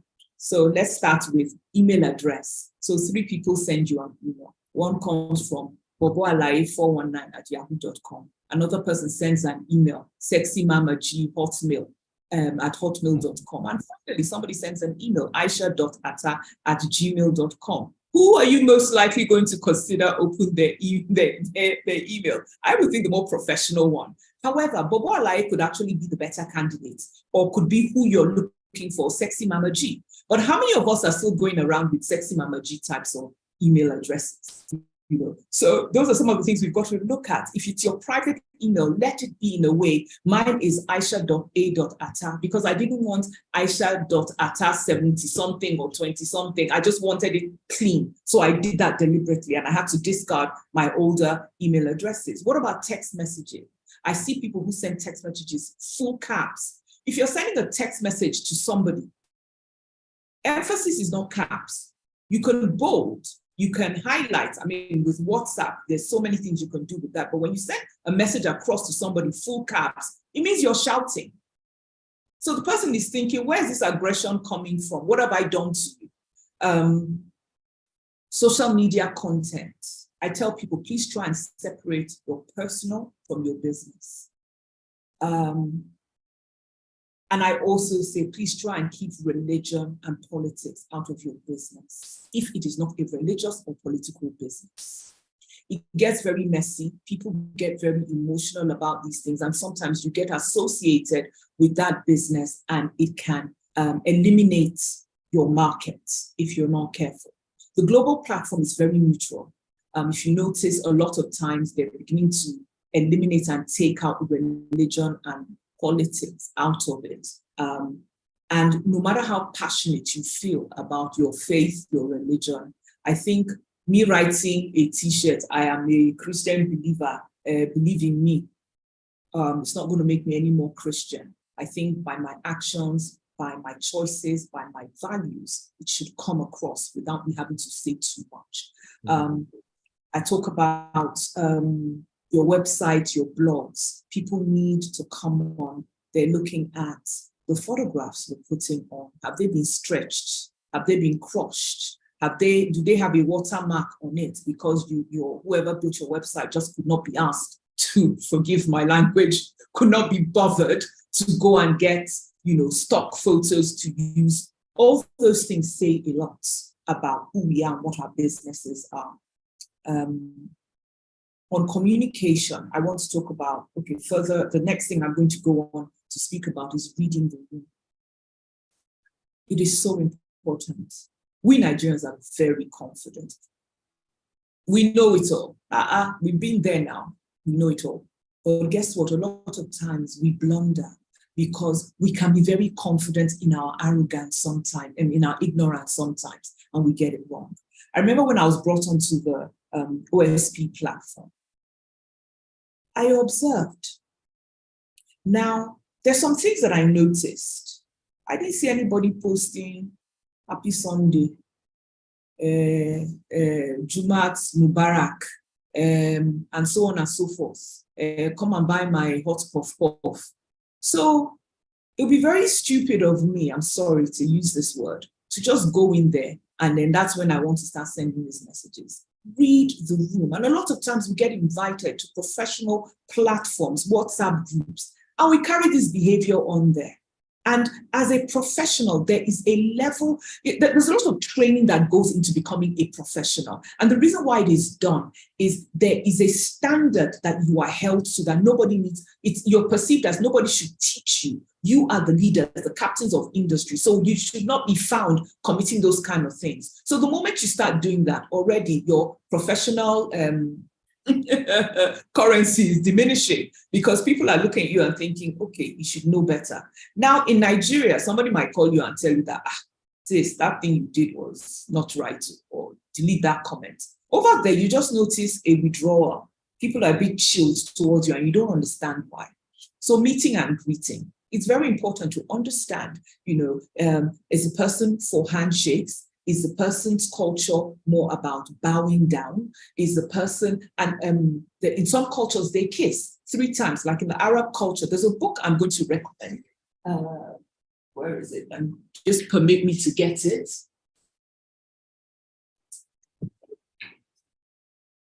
It's called Kiss, Bow, or Shake Hands. And it covers 60 countries around the world and how to do business. It talks about the culture, the taboos, in the business setting, the dress code, what is acceptable, what is not acceptable. Like whenever I'm doing my classes and I come to this site and I tell the men, I said, if you're doing business in Latin America, go in a 3-piece suit because a 2-piece suit is not considered formal business wear in those countries. And they're shocked, And if you appear, you're the Oga at the top, you appear at the airport, and you're not giving the full complement of being an Oga, people are wondering, oh, these people are racist. No, the way you appeared, you're not dressed the way that you need to be addressed. So these things do matter. Meeting and greeting. When you're introducing yourself, my name's what is that?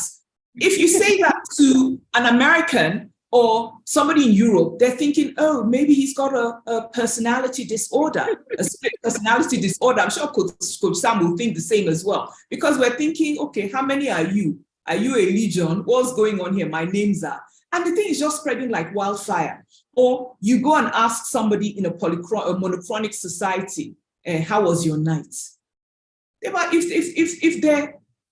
If they're nice to you, they might tell you it's none of your business. But some of them will be looking and thinking, why are you asking that sort of question? It's so intrusive. But guess what? In Nigeria, how's your night has become standard greeting. It was never like that, and so on and so forth. These are some of the colloquial, should I say, the jargon we use in Nigeria. And sometimes we carry it across. So you're sending an email, a happy new month, a happy Monday. I remember this guy that was writing about Nigeria, and he says, my goodness, the people in Nigeria are so friendly. Everywhere I went this weekend, everybody was greeting me and telling me to have a happy weekend, And he actually didn't realize our boys are trying to, happy weekend, standard greeting for anything for the boys. So we come across, we perceive these things differently. And we need to know we cannot make those mistakes anymore. Another thing that happened, I had a client who was traveling out of the country. So we did extensive coaching before he left because he was going to do business in a geographical region that he had never been before. And he was a bit apprehensive. So after we did a one-on-one and I thought he was okay. So when he came back, he now confessed to me, he said, when I got there and my hand luggage and they asked me what was in my hand luggage, I told them, oh, it's my drugs. I was like, what? You said what? You can't say to a customs or border patrol officer that they ask you what's in your hand luggage and you say it's my drugs. You're just asking, for a strip search. So you can say, oh, it's my medication. And I'm sure the grammar queen is the perfect person to handle all these things, where there are terms we use in Nigeria that do not translate. It just doesn't translate across when we're dealing with other geographical zones on the global platform. So you've got to be very, very careful. So what about gift giving? So for example, the Chinese are very superstitious. And in the Chinese culture, a clock, a handkerchief, an umbrella, these are taboo gifts because they sound like the Chinese word for death or separation. So what is the most popular corporate gift that we give people? Clock, umbrella, and stuff like that. The Chinese are also quite superstitious in that the number 4 is seen as an open number. So they don't like that. They like 8. They like closed numbers. So when you're doing business in that sort of region, you've got to be careful about that. If you're taking a meeting, online or face-to-face especially, do you need a translator? How is the room arranged? Is there a hierarchical position that people need to be seated in? Are there objects in the room that the person will consider as taboo? Let's not even go across the globe. If, for example, you're having a meeting, whether in a restaurant or in your office, and you are inviting Muslim colleagues or clients into your office, you've got to be careful that there is nothing with pork or alcohol invisible that is visible to them, because they would find that offensive. If you're going to give a gift to a Muslim man, you're not going to give him a bottle of brandy or a bottle of gin and so on and so forth. So these are things that even within our culture, we have an idea of how these things operate. Okay, so I think I'm going faster than I intended, but I can always go back and touch on a few things. So what I'm going to say in conclusion is raise the bar. Deliver your product or your services at using global standards. And apologies, I've reversed that. Secondly, I'll say cultivate and build your online presence. You have to do it deliberately. Don't leave it to chance. Don't let it be that when people go and Google you, they find, because every time I do it in a class that I take, people are shocked with what they find out there. You're deliberately, even things like my collar back tune, I check from time to time. Recently, there was some Hausa tune that was playing, and somebody called me and said, sis, are you aware this is happening? And I used my 9 mobile to call it and it wouldn't play. But when I used an MTN to call my MTN, I could hear it in the background. So things like that. So you need to be careful. Your ringtone. This happened to my cousin. This was shortly after 9/11. She went into a Lloyd's Bank in the UK and she has the prayer times on her on her phone, and it was prayer time.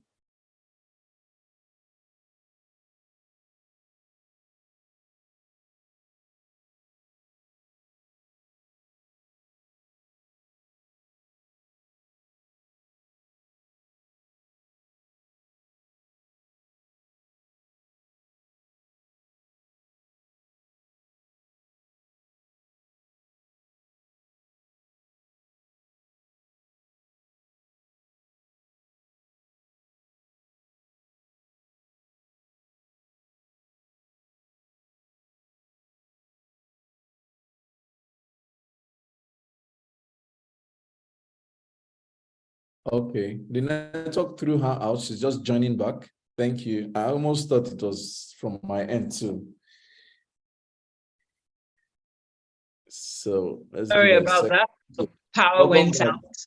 Yeah, But I was prepared. So I had my phone nearby just in case. And, yes, so my apologies. So my cousin, like I was saying, my cousin was in a bank in the UK, and her call to prayer went off in the bank, and everybody ducked. Everybody ducked, because in their head they're thinking, oh my goodness, we have suicide bomber in here. So she quickly grabbed the phone and she was like, I'm so sorry, it's my phone, it's my phone, it's my phone. How did I hear this? Because I was with her. And all of a sudden there was this tweeting sound that was coming off her phone. And I was like, what's that noise, And she was like, oh, that's my call to prayer. And I was like, oh, really? How come? What happened? And then she now explained it to me. And we do that. Sometimes, your ringtone is, let somebody shout hallelujah. It's great if, you're in a religious environment, but when you want to do business, especially when you do business on a global platform, they're looking at you like, who's this weirdo? And that is how they think. That is how they think. What we respect, unfortunately, does not translate over there. Here we carry the religious, thing, as in I'm pious, I'm religious, and everything. Over there, it doesn't mean anything to them. It's your action. It's your commitment. Can I trust what you say you will do, and so on and so forth. So these are some of the things that matter when you're doing business. I'm just trying to get my slides back up. Another thing I'm going to say is seek credentials that resonate on a global stage, internationally recognized certificates. So whether it's an MSc, an MVQ, qualifications that translate, that people understand abroad, because there's some qualifications that we get here that, it doesn't mean anything to them. For them, they're thinking, okay, so what? You have that, but it doesn't tell me anything about your capacity. So deliberately seek those kind of qualifications. That is why people take time out and go to Harvard and Stanford and, Oxbridge and all of that, so that people can recognize that, oh, well, for him to have that certification, that means, he knows his stuff. He's particular about learning and improvement. We talked about cultural. The next thing I talked about was cultural awareness, which it's quite relevant. You have to be aware. You just have to. You cannot live in a day and age where you say things you're not supposed to. When Her Lordship was speaking about being careful when you're networking, I remember there was this incident that happened on Twitter, and half the people did not understand what the issue was. Where somebody went for an interview, and the lady that was interviewing him was young as well, and he said to her, "You smell nice." And the woman came on Twitter, and there was this whole division about if it was right and if it was wrong. And I had to explain to somebody that in a business setting, you don't make personal remarks. You don't go on a global international platform and you're asking, hey, so how is madam? So how are the children? They don't want to know. First of all, they're looking at you and thinking, why do you want to know about my family? It's like we're here for business. But in our setting, you've got to ask. So you need to know when it is culturally appropriate and be culturally aware wherever you are. I would say tidy up your channels of communications, whatever you're using, whether your WhatsApp, the grammar that goes on, the spelling, so on and so forth. I'm dyslexic, so writing is tedious for me because first of all, I have to my thoughts flow faster than I can capture it. So I've got to make sure I've captured everything down. And then the next thing I've got to read through to make sure that what I've written makes sense. And then after that, I have to go and do the spell checks and the grammar. And then I still have to send it out to somebody to read. Anything you send me, I have to print it out because I read better on paper than online. that I can't see the mistakes online. So you have to, because if it comes across and there's a misspelling, you're typing in text speak. You say you're spelling Niger 9JA. Come on, you can't do that. And I find I get emails that has that language, text speak, and I'm like, are you for real? You know, they spell you, Y, your, you are, okay, KK. For me, that is just a disqualifier. You're not ready, you're not serious, you know, and I'm sorry, maybe it's my age, but, you know, when I see stuff like that, I really get irritated, because at least by the time you finish primary school, there's a level of English and grammar that you should be able to present, not to talk about going through secondary school and then going through university where you're required to write a 10,000 word dissertation. How did you scale through all these levels and you're writing like an illiterate? It's not acceptable, and I'm sounding passionate about it because it needs to stop. It doesn't look well. It doesn't look good for us as a people. We come across as illiterate and uneducated, and they start judging us, and they don't get to experience our capacity, our brilliance, our minds, our resilience, because they've already ticked those boxes off and marked an X on all those boxes. I always say number 6 on the list is polish your soft diplomacy skills. That's where people like me come in hand. Finally, I'll say always read the room. When you enter into an environment, when you enter into a group, when you enter into a country, read the room. Know what the prohibitions are. Know what the taboos are. Know what is acceptable. Know how everybody else is behaving. Don't be the one to go and stand out like a sultan and display your ignorance without having observed what the norms and the protocols of the day are. Finally, I would say in business, people buy you before they buy from you. People buy the packaging as well as the content, and people buy reputation and credibility. So on that note, I'm going to rest my talk here. Thank you, Coach Sam, again. Thank you for listening. It's really been an honor coming to share this little tidbit with everyone in the house. Thank you very much. Africa's #1 poise, queen of poise. I am grateful to you, sis, for all the years of friendship and collaboration. It's been nothing less than expected. Ladies and gentlemen, here is vintage Aisha Atta in her element. You've just heard her. Until you meet her, before you understand how classy she is, you know they do anyhow. This is my own, I'm telling you. And I really do hope that someday we can organize something physical where I'll bring you to talk to OSP, because OSP, for the purpose of the people listening both on Zoom and on YouTube, let me talk about OSP a bit and why Aisha Atta would have to come to an OSP session specifically for OSP people. OSP is our community where we build capacity for public speaking, for trainings, especially corporate trainings, where we encourage people to develop content that will be distributed across the world, online and offline, where we help people develop technical skills in designing slides and, you know, setting up systems like Zoom or Microsoft Teams and all that. And you see, you can't be a prolific, effective and outstanding public figure without doing everything that Aisha Atta has said.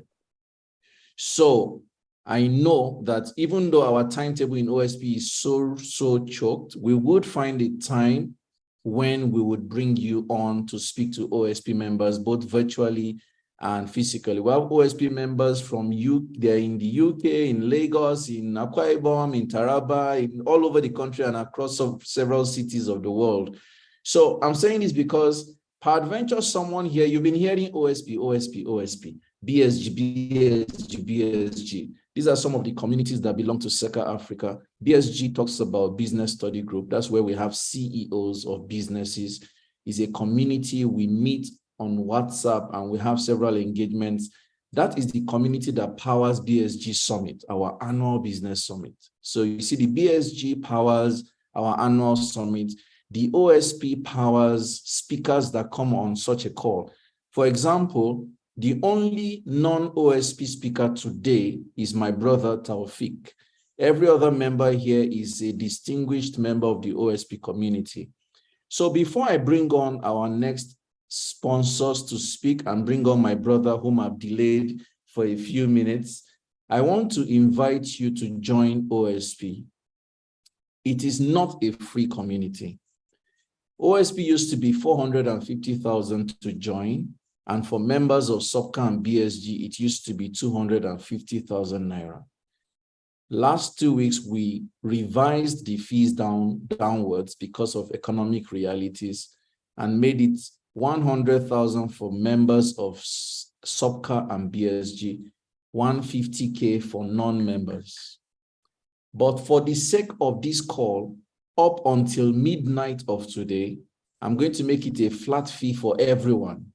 So if you are here and you want to join OSP, you have between now and midnight to pay only 100,000 naira one-time payment. So members of my team will put the account details here for you to join OSP. If you're interested, this closes at 11:59 p.m. of today, and is a flat fee for everyone to benefit. So if you're interested, this is your invitation.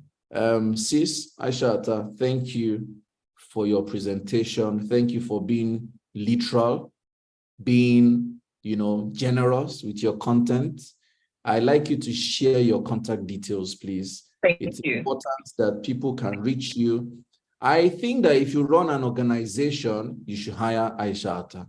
I think if you're building a personal brand, you should hire Aishata. I've known her for more than a decade. This is her main skill set. Like, she does this effortlessly.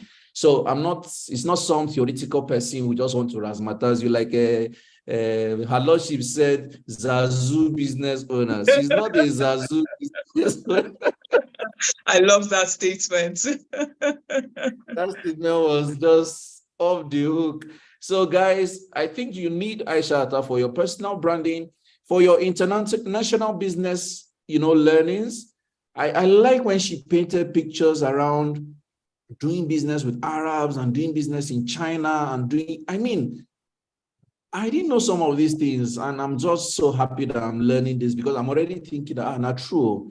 If I'm going to a country, I need to ask Aishata, I beg, I did go so country, what it is make I do? Because we think we know these things, but it may diminish our business chances. And just like her lordship said, cross-functional skills. Don't sit down in your room and say, now I'm a Yoruba man, I will go in my agbada. Oh, well, you can go in your agbada, yes, but maybe that will shut down your chances of getting the business. What do you lose, applying cultural intelligence? So I've known Aisha all these years, but every time she speaks, I pick something. There's one particular example I need to say before I let her go. We were camped in a particular hotel when we were doing You Win panel. Yeah. And I remember every time we went to the restaurant, I was just looking at her. If she move hand, I go move hand. When she do like this, I go do like this. Every time I remember, I just laugh at myself. Like, I've modeled you, I've followed you, and I'm learning a lot. So I just wanted to say thank you. Thank you, Sam. Very high praise. Very high praise coming every from time you. I've called you. Grateful. Thank you. My pleasure. Thank you. Please share your contact with us in the chat room so that our people can reach out to you. I'm going to quickly go on to our next item, our sponsor talk. The last sponsor talk for today coming from We Sabi Tech, and I understand their representative Ayodeji is online. I see his video is on. So Mr. Ayodeji, thank you for coming on. You may speak. Thank you for your sponsorship. Thank you very much. It's actually a wonderful session. Especially above the roof also. So, Coach Sam, can I share my screen? Okay, give me a minute. Let me just make you a co-host. 1 second, Ayodeji. Okay, I found you. Yes, you may share your screen now. Yeah, thank you very much. So let me share my entire screen. So we quickly talk about our company, what we do. So I'm looking at We Sabi Tech. When we talk about We Sabi Tech, we are talking about a tech organization that help in transforming your organization. Number one, we are not just a tech company, we are catalysts. So we see a way we can quickly help business to be up, running, and maximize the potentials within the organization. We also go into what we call automation, unlock the full potential of infotech in an organization so that you can actually get the best benefit out of it. And also, when we talk about Sabitech, we're talking about growth. So we are the trusted partner for companies seeking to try, maximize profitability, and experience unexpected growth. Now, let's quickly look at things that we do. In Sabitech, we specialize on process automation and building dashboard. Every organization today, you agree with me that dashboard reporting, data analysis is key. So I really want us to see how we can tap into these resources, tap into what we do, and see how we can help the organization. Now, apart from this, we also go into training. We do more of technical training, IT training. So anything around Office 365, data analysis, data science, anything that has to do with productivity within an organization, that is where our efforts, our strength lies. So we do training, we do branding and design for organization in case you are trying to come up with good concept. So we expect people to. Now let's quickly look at the type of analytics needed for your business. As a business owner, somebody working in a corporate organization, you really need to concentrate on these 4 types of analytics. Number 1, descriptive analytics. What happened to us year past? Historical activity. Number 2, optimistic analytics. Why did this happen to us? Most companies, you want to answer the question, I find myself in this situation. So we offer tools around this, and we also do things around predictive analytics, getting to know what will likely happen to you in the nearest future. And finally, we have what we call descriptive analytics. What should we do about this particular issue? Now, these are the analytics that you need in an organization to be able to position yourself and move the way you're going to move, and being able to compete with all your competitors and stay ahead of them. Now, let us quickly do a short demo and take a look at what exactly we are talking about. So in my demo screen, I just want you to look at the people data we keep for the organization. Take a look at this Excel screen. This is a sample HR data, talking about the information about this, telling us all the training they've attended, telling us sensitive information, and this KPI of staff. Now, looking at this huge data set, it might be boresome. You might not be able to get insight from this. What we do, we transform this into things that makes a whole lot of sense. So let me show you the same HR database I just showed to you now. So you can see it in a dashboard format. I want to see diversity based on that same data set I showed to you. A single click on my dashboard is going to give me all information I needed to know as far as what diversity is concerned. The ratio of male to female, the ratio of junior to senior staff. Take a look at a simple dashboard. So what we do is converting the data you're sitting on, converting it into raw material, and from raw material into finished goods, making you to see the gold in your data set. Data today is actually assets to an organization. So our work is to help you convert and bring up this information. Now, look at another nice dashboard. This is for finance. I want to have an holistic view of what is happening in my organization. I want to see my revenue. I want to see my operating profit. I want to see my net profit. I want to see what I make and with colors showing me red that I'm not performing very well, green telling me that I'm doing well. And I can quickly get to see any of these on a single click. Finally, take a look at another dashboard, giving me my balance sheet. That is my financial position, showing me every other information I need to see. Apart from balance sheet, I want to see my cash flow in an position. So we can actually build a dashboard like this that can be seated on your mobile phone. You can interact with what is happening in your office, home and abroad, and have a feel of what has happened to you while you find yourself in the situation and what will likely happen to you in the nearest future. So this is one of the things we do in Sabi Tech. So I'm going to throw up our contact information on the screen so that you always reach out to us and let us get this done for you. My colleague is on the phone. I know he discussed some minutes ago that he wants to give a free offer to all of us on this call. Drew, if you can discuss the offer before we close. Thank you very much. Fantastic. Thank you, Mr. Ayodeji. So we're waiting for who is going to make the offer on your side. Okay. Good afternoon, everyone. My name is Abiola. I work with Sabi Tech. So based on this training, we decided, or the board decided, that the first 10 people to reach out to us using the promo code Seca Africa 23 would have free dashboard and reporting for the first 10 people. So that would be all. Thank you very much. Okay.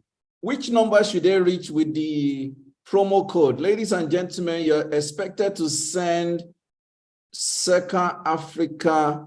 Please, Madam Diola, kindly type that in the chat room so that people can read that and act on it. Tell us the number they will message that message to, and kindly quote the promo code again in the chat room so that we can also post it on YouTube as people are currently listening on YouTube. Thank you, We Sabi Tech, for this generous offer. This has been very generous of you, to be honest, and I really do thank your team for this pragmatic presentation. Ladies and gentlemen, I need to amplify this message a bit. No business today can survive without data. No business. So if you don't know how to utilize the data available to you, you actually don't know how to sustain your product lines, you don't know how to increase your marketing in a particular direction, you don't know how to utilize the advantages you have with respect to what your data is telling you. For example, Mr. Ayodeji was showing demographics of data. Age is a demography, sector is a demography, gender is a demography, tribe, ethnicity, interest, etc. Where even residence is a demography. Everything can be a demography that you can use to design products and services to a particular segment of your target market. So data mining is very key. Data business intelligence is very key. And this is why We Sabi Tech is very necessary for you to follow. Their contact details are on the screen, and Madam Adiola has posted the same in the chat room. If you want, the first 10 people are going to get their promotional gift, and the promo code you must quote is Seca Africa 23. So thank you so much, We Sabi Tech, for your generous offer. Thank you very much. Let me once again, before I bring on my brother and our final speaker for today, let me once again thank our sponsors for today's webinar. We have had 4 sponsors today: Rayfield Agricultural and Integrated Farms. We've had Warrital Publishing. We've had We Sabi Tech and the Core Academy, our 4 sponsors today. Thank you so much for believing in this platform and for supporting our inaugural webinar. I want to once again invite any business here that is interested in being a sponsor on our Pan-African webinar, as it is showing on your screen right now. This event holds on Saturday, the 5th of August. Also a Zoom and a YouTube session. We have speakers from several countries of Africa, and it promises to be a wholesome conversation for businesses. I would like you to register. The link is circaafrica.com/Africa, circaafrica.com/Africa.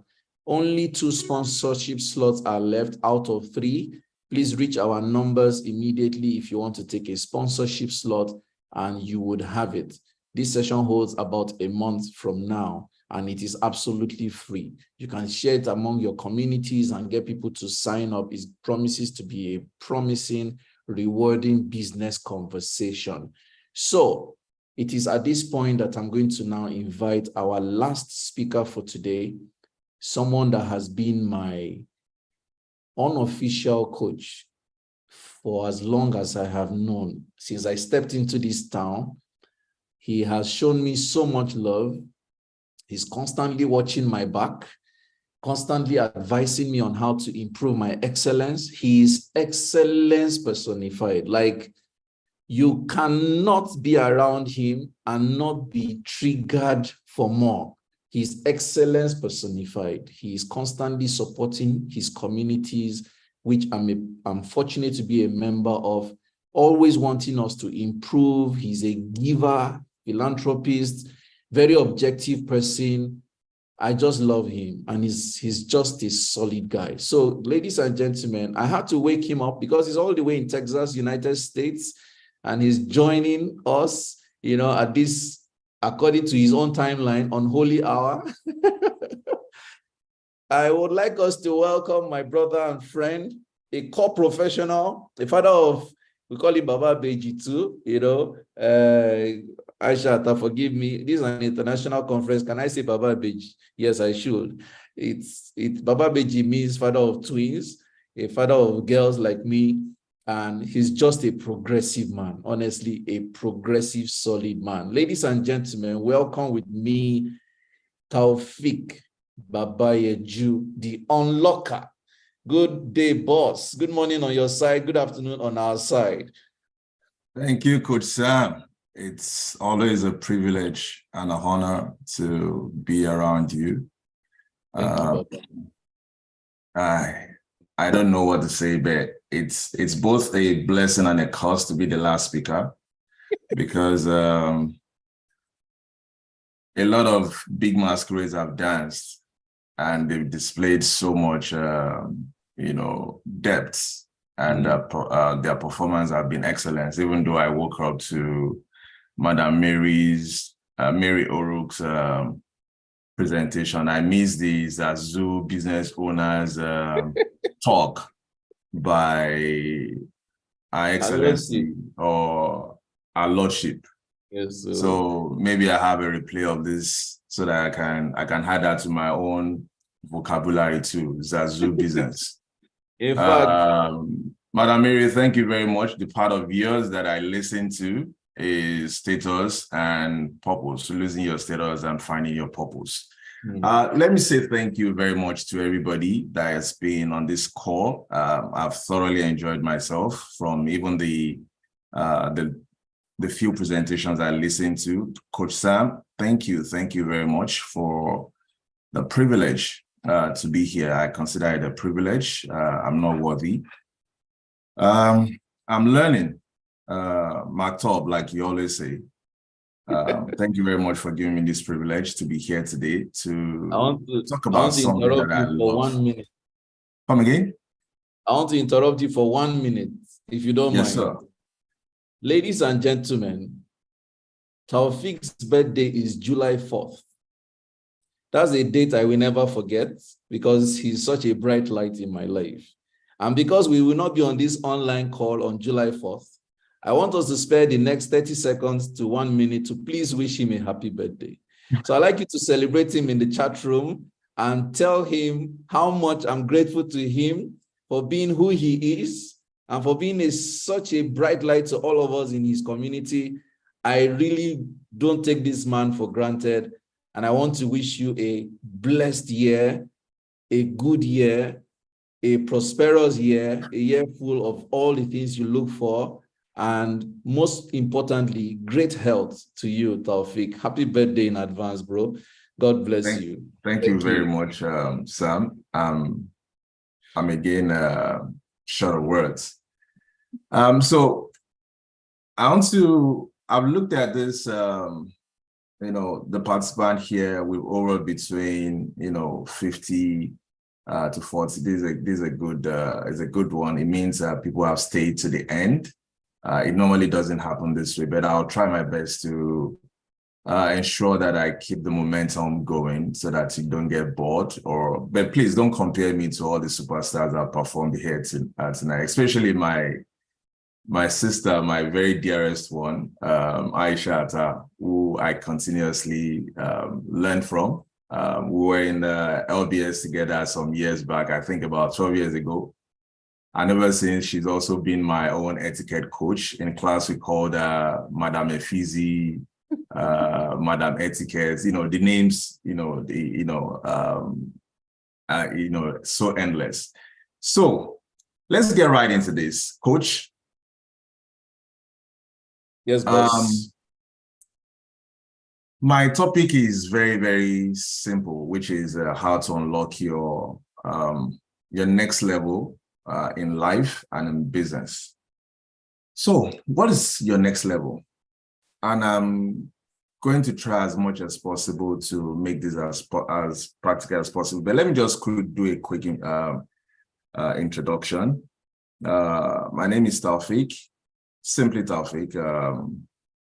I've had the privilege of being an entrepreneur and an author. And what I do in my life is transformation. I transform organizations and develop people.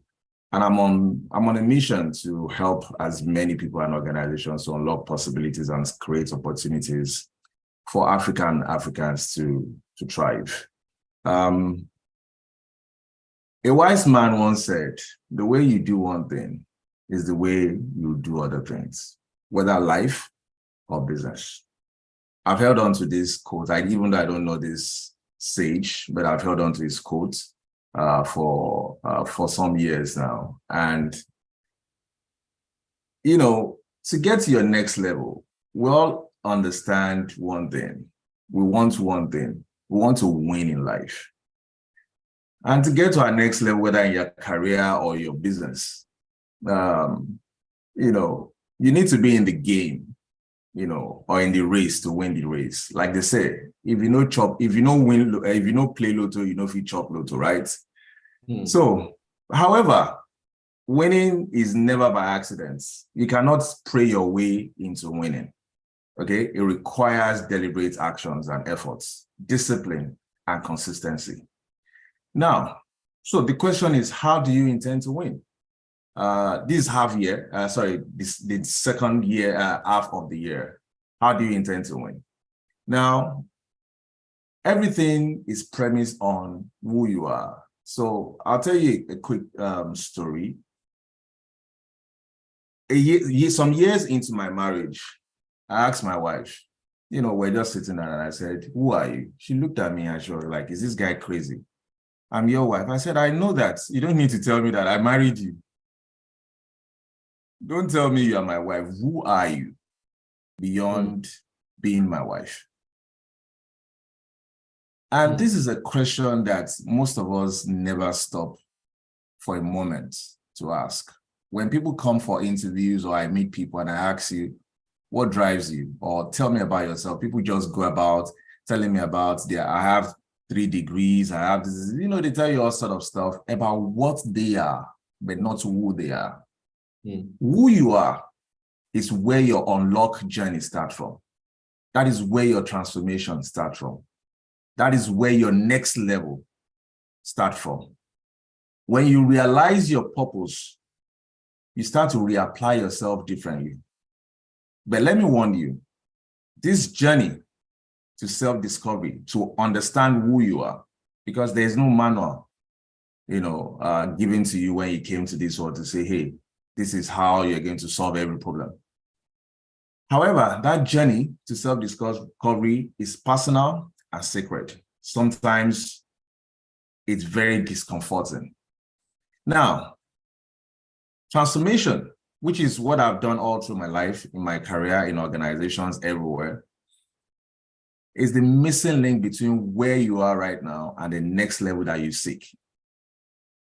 Of course, it requires that pain that most of us disdain. Okay, you're 150 kg, you want to go to 90 kg. It's not going to happen by wishing and praying.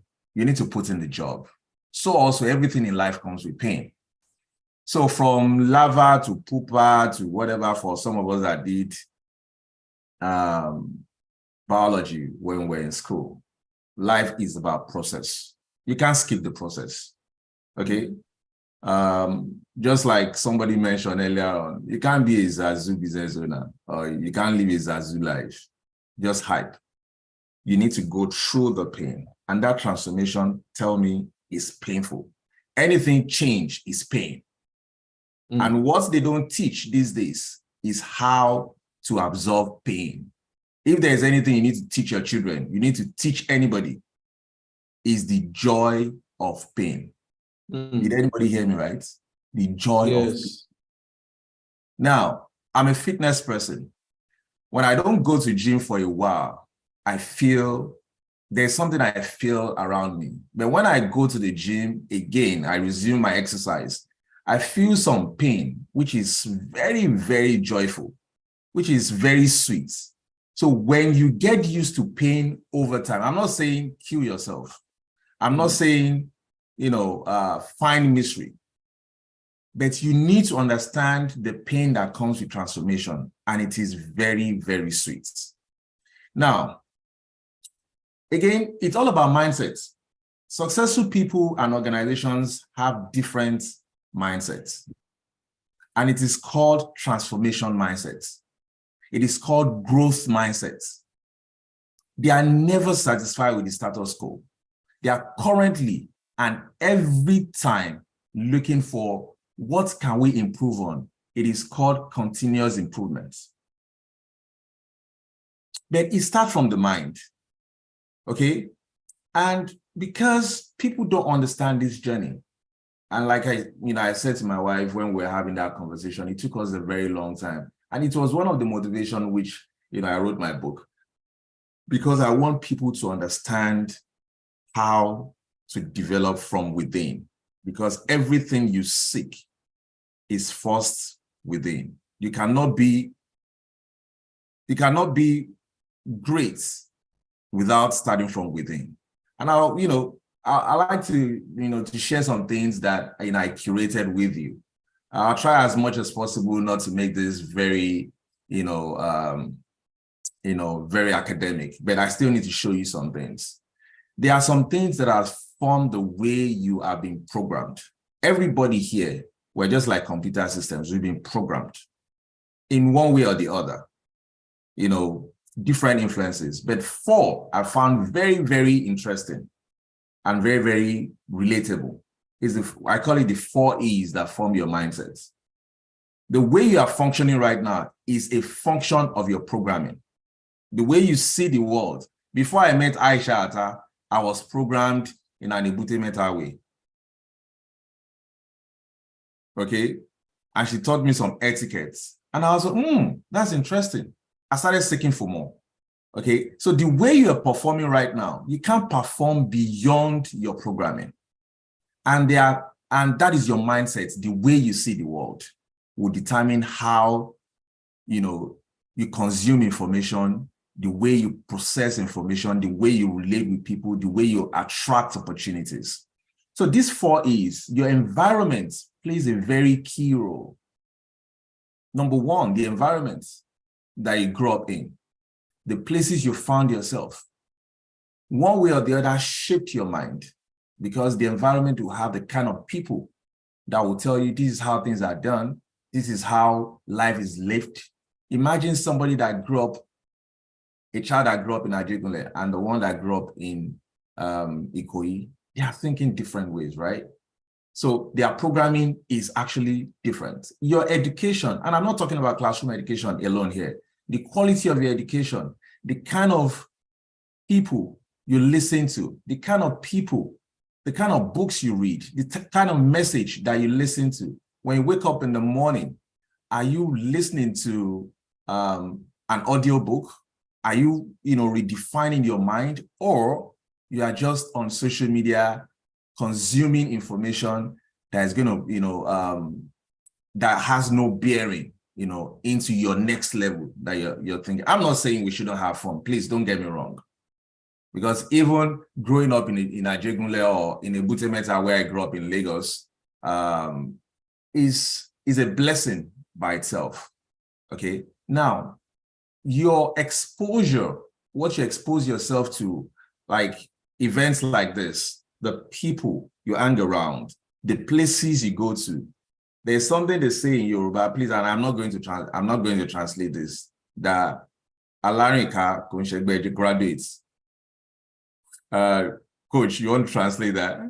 So that means the guy that moves from places to places, a traveler, is no match for that graduate because he has experience that are beyond the four walls of the university. The experiences, the totality of everything that you've gone through in your life shapes your mindset. For example, if you are the sister of this lady that was stoned to death in one of the northern, is it Sokoto or whatever, one of the universities, you don't want to have anything to do with Islam. That's the honest truth. What do you want to tell such a man? If you've been killed in the name of a particular religion, I'm a Muslim, for example, and I spent the first 6 formative years important years of my life in Christ School at Ekiti, which was a Christian school, which is one of the best things that ever happened to me, to see both, religions side by side. So my secondary school, I call that my formative years, not my, those are my real formative years. Reading the Bibles, the aims and all of that, and actually seeing the similarities between the two, religion. So you can't come to me now and say something about Sam for me to look at Sam differently because it's not of my faith. So your experience, your exposure, your education, your environment has formed the way you're currently thinking. And you cannot perform beyond your thinking. Your current performance can't be beyond your thinking. There's nothing you want to do about it. So first, I'm sure you've heard this, change your thinking, change your life. Now, if you want to transform, you first of all need to go to these 4 environments and try to change them. That is number 1. Now, I've finished one side of this presentation. The only thing standing between you and success is your mind, your mindset. So let's first of all start working from that end, okay? Next, transformation is inside out. It's an insider job. So irrespective of who you listen to and the amount of motivation that you listen to, affirmation you listen to every day, if you're not ready to fix yourself, nobody's going to do it for you. And that is the difference between coaching and teaching. The coach guides you to do it by yourself. And I must salute you, Coach Sam, because of these assignments that you carry, on yourself. Thank you, boss. Many people out there teach, but very, very selective few knows the art of coaching, which is not to tell you what to do, but to guide you to do it by yourself. Now, I'll tell you, don't dwell on the surface. A lot of people get lost on the surface. Now, everything about life, like I said, is a process. The surface is where you see plants grow, animal and all of that, water body and all of that. That is where we all live. But everything that happens on the surface is triggered from the core. So when I was trying very hard to help my wife and some other people that I've come in contact with, even while trying to transform organizations, I realized that no matter the transformation program that we bring to organization and we're doing change, if you don't change the people, the technology is a waste. Yes. When you don't change the people, the system, the processes are not followed. It's first about the people, changing the mindset of the people. And you can't even change people. You need to inspire change in them for them to own the change and to run with the change. Now, I looked at something that could better relate to this topic, and it's the Earth structure. This is where we all live, right? Yes. But the Earth has an interesting, for those of us that studied geography or that did a bit of it, you realize that there are 4 layers of the Earth: the inner core, the outer core, the mantle, and the surface that we call the crust. This is where all at the crust. We're unaware of what happens in the inner core. And for you to change your business, for you to change your life, you need to attack the core. You need to work on the core. For example, if you're trying to do tummy exercise, jumping up and down is not going to firm your core. There are exercises that are targeted at your core, those core muscles. And that is where the pain is. When you finish it, you can't even eat. So you need to embrace pain. When you're trying to go through your own transformation. I've gone through mine, and I tell you, it's terrible. It's brutal. So sometimes when I'm helping people through their own transformation, it's like, Oga, you want to kill me. And I can tell you, my wife will tell you the same thing. It almost cost us our marriage because I don't want her to just be my wife. I wanted her to be herself, to maximize her potential, to understand why she's here. So that if I'm, for example, I'm no more here, she's by herself and doing well. And we only thrive when everybody around us thrives. True. Now, when you see, I don't know whether you've seen a molten, an eruption, a volcanic eruption. So people just say, oh, from nowhere, that guy just blew. It didn't blow from nowhere. You know, you've seen the success, but you don't know the story. And that is why it's called success story. There's a story behind every success. There's a story behind Soccer Africa. BSC is a story. House of Barnabas is a story. Soccer is a story. It didn't just erupt. There's a molten magma in the core of that mountain, which for some times have been shifting and shifting and shifting. Sometimes you doubt yourself. This is the journey. Like the dynamics of the life. Winning in life, I've come to discover it's in layers. So even when people are not seeing the results, when you know, when you're going through it, you know, but they will see the eruption when it happens. Now, this is a model that I created, and aligned with these 4 layers of life. Now, where at the core, that is your mindset, that is your perspective, that is the way you see life. That's the way you see everybody. You see everybody as a thief. You see everybody as good. Like I say to people, there are no Muslim Christians. There are no outside Christians. You only have good people and bad people. They only come in different shapes, in different tribes, in different religion. As a matter of fact, you didn't even choose your religion. Apart from some of you that, found Christ or decided to turn to Muslims because of some, awareness. Some people have even moved from either Christianity or whatever and became atheists or gone into Buddhism. As a matter of fact, I've had the privilege of being to all the holy sites, including Jerusalem. And I've seen a difference.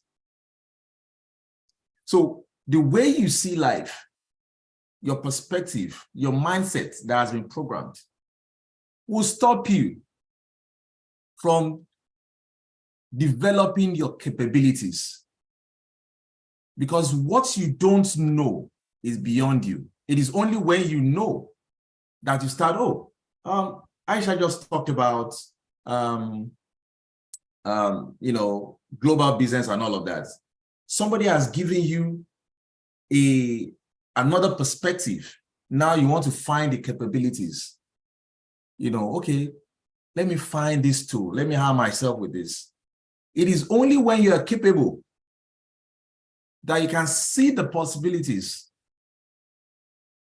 Yorubas will always say, that means it's not about your size. You can't break the vault. You need to have the code. You need to have the key. It is only when you are capable, when you found the capabilities, that you unlock the possibilities.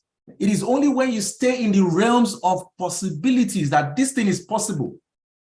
That is when you can start, attracting the opportunities. That is at the face of it. That is when people start seeing that, this thing, yeah, you did it. But the first comes from you knowing that it's possible. But before you know it's possible, you need to find the capabilities. Before you find the capabilities, you need to change your perspective about life. This is what I call the winning life model. You can't change what you don't know.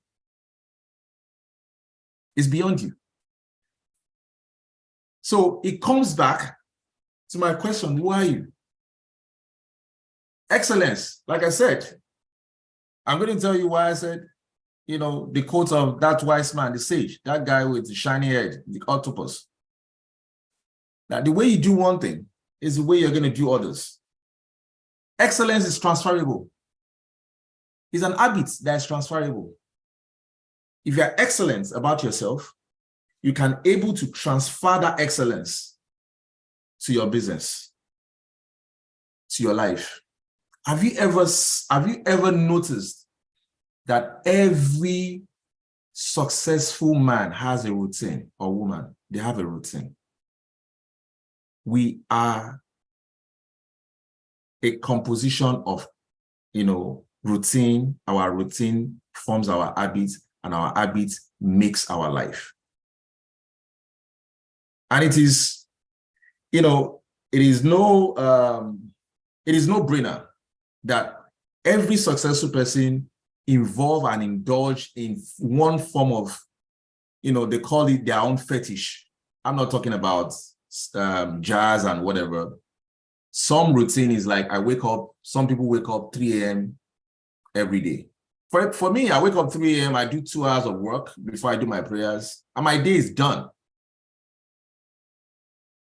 I have 2 hours of work between 3 a.m. and 5 a.m. I'm not yet successful because I'm trying to be successful. Wow. Those 2 hours define my day. Wow. Every other thing I have to do is meetings, calls, whatever, but everything that makes sense that I need to do is done under those 2 hours. And successful people have the habits. They either find yoga, exercise, jogging. For Steve Jobs, I was reading about him recently. It's a long walk. So find yours. Because you don't have time. The time you think you have is a fraction of your life.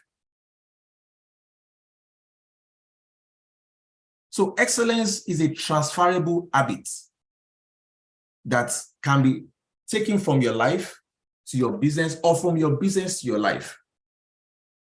Now, another myth is the fact that life is a project. You're not going to be here forever. For some of us, part of the things that I've done in the last 23 years of my career is hugely project management, apart from IT, training, consulting, strategy.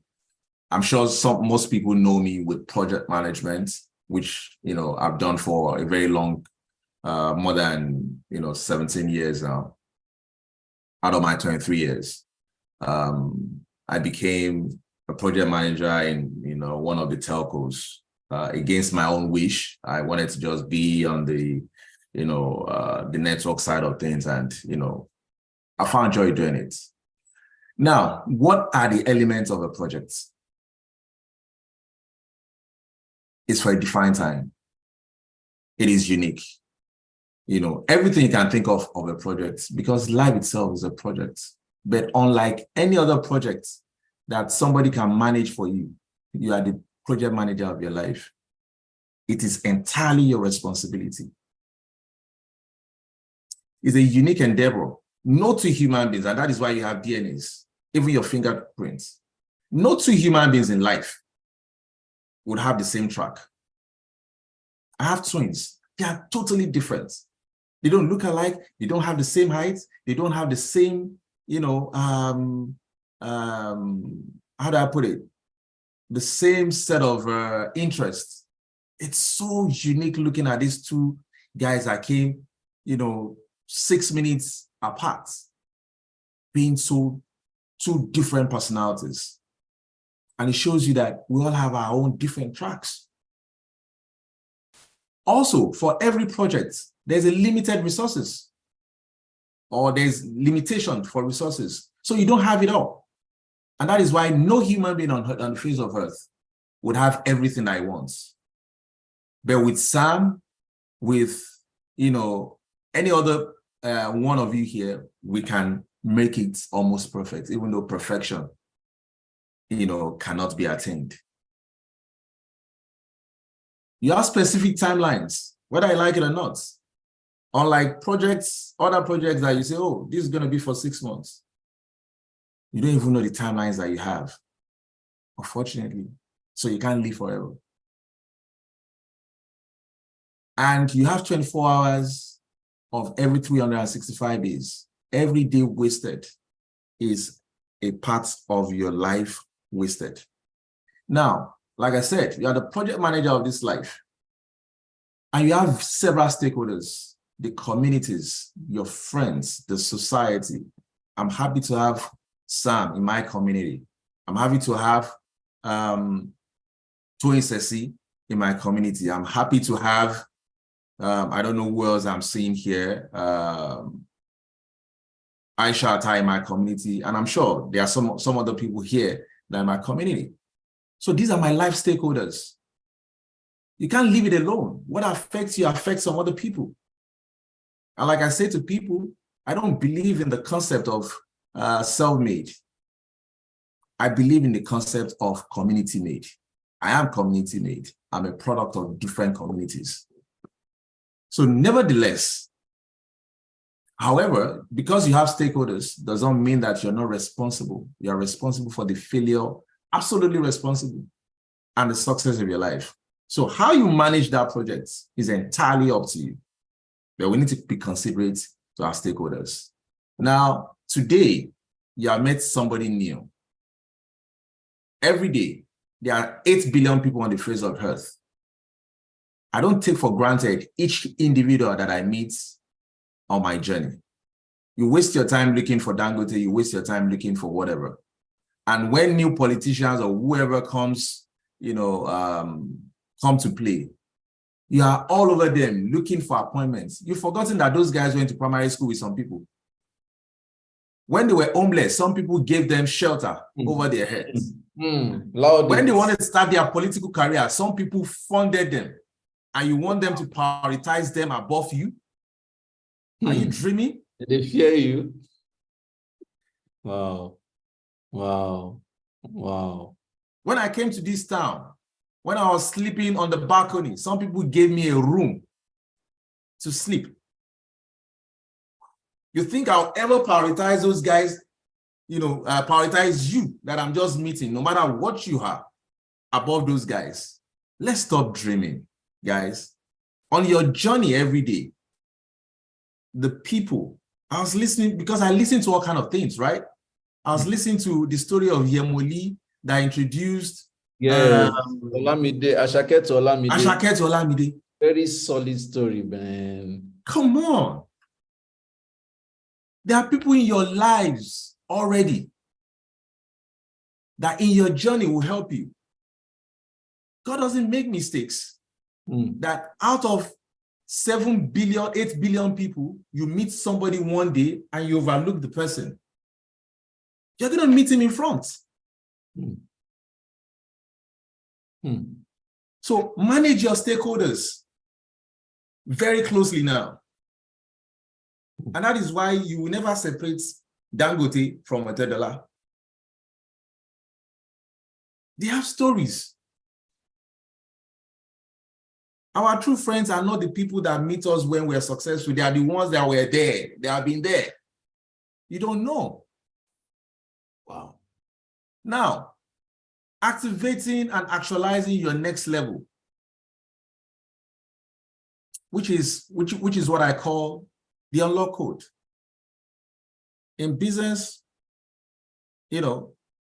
we initiate projects when you have, coaches there. When you form the strategy, you now need to look at, the pillars of your strategy and say, which projects do we have to do this year? What initiatives do we need to do to drive these results that we want? That's the same way in projects. In business, we initiate projects to realize our vision and to deliver on those predetermined mandates. The same thing is for life. The mistakes most of us make, we come to New Year and we come to do, what's it called? New Year resolution. Every year we say, oh, well, you're wasting your time because every year is a fraction of the life. So today you need to stop and ask where, find what you want to be good at. It's going to take a long time. Every year, every half year, every quarter, every month, every week, every day is a building block of the future you want to go to. So you need to lay projects that leads you there. Saka Africa is a manifestation of the building block of House of Barnabas, Subcar, BSG, Octopus, and everything accumulating. But you may never, this young man, this big man may not have thought about South Africa some years back. So start your journey. Start the projects that will take you there. So in order to win and succeed in life, it is very critical that you create your own roadmap. And I'm going to help you with something. Look at this. It is still part of the models that I developed in my book, Unlock. Now, when you understand where you want to be, that is where you found clarity. Because that clarity, people pay for it. A clarity session, I do it, it doesn't cost, it doesn't come cheap. When you do your clarity, it's a lot of hard work. First, you need to look at that big picture. Clarify. Have a direction and a path. Then you need to now set your goals. What are your aspirations? Financial goals, family goals. Trust me, no goal is too big to achieve. It spirals. Everybody that is on the world stage today has no clarity. Or no, not that they don't have clarity, they know where they're going to, but they don't have specifics of how big they're going to become. But they have a purpose. They have a big picture in their mind. So whatever your family goals are, whatever your personal goals are, whatever your other goals, business goals, set them. But one thing that you must not fail to do is to define your values. Is it integrity? Is it trust? Is it excellence? Define what your values are that you're not ready to compromise upon. Because it is that value that you need to share with other people of like minds that share the same value with you. Trust me, the bad guys, they have values too. Okay, there's a reason why God has not killed the devil, because he has a part to play in life. So if you come here and you want to kill a Christian, you want to kill a Muslim, you're just wasting your time. If God has not destroyed the devil, wow, I don't know what you want to do to your fellow brother. Wow, deep stuff there, man. Wow. Because the world is a combination of good and bad. It's a balance. One animal eats the other. This one makes the other. It's just life is an ecosystem. We need the bad guys for the police to have jobs. We need the mafia. We need hackers for us to, for the cybersecurity guys to have jobs. It's a balance. So if you're trading on the other side, I'm not saying be like Sam. Please, by our pleasure. Do your own thing, but define your values. But don't come to me to share your own or to force your own values on me. Yes. There are deals I've walked away from in this town because they did not align with my values. If not, I will have blown like Sam. Just have to say that this man. Now, the fourth thing you need to do, right, is to assess your reality. Please, Oga, don't deceive yourself. Where you want to be and where you are, there is a gap. And that is why we do SWOT in organizations. There are gaps, there are limitations that you already have. Remember that thing that I showed you earlier on, where you have your capabilities. You need to develop capabilities. You can't be a Zazu business owner. I've learned something new today.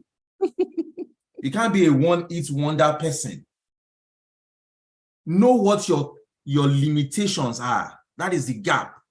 And that is when we come into organizations to do transformation, the first thing we do is to do, gap analysis.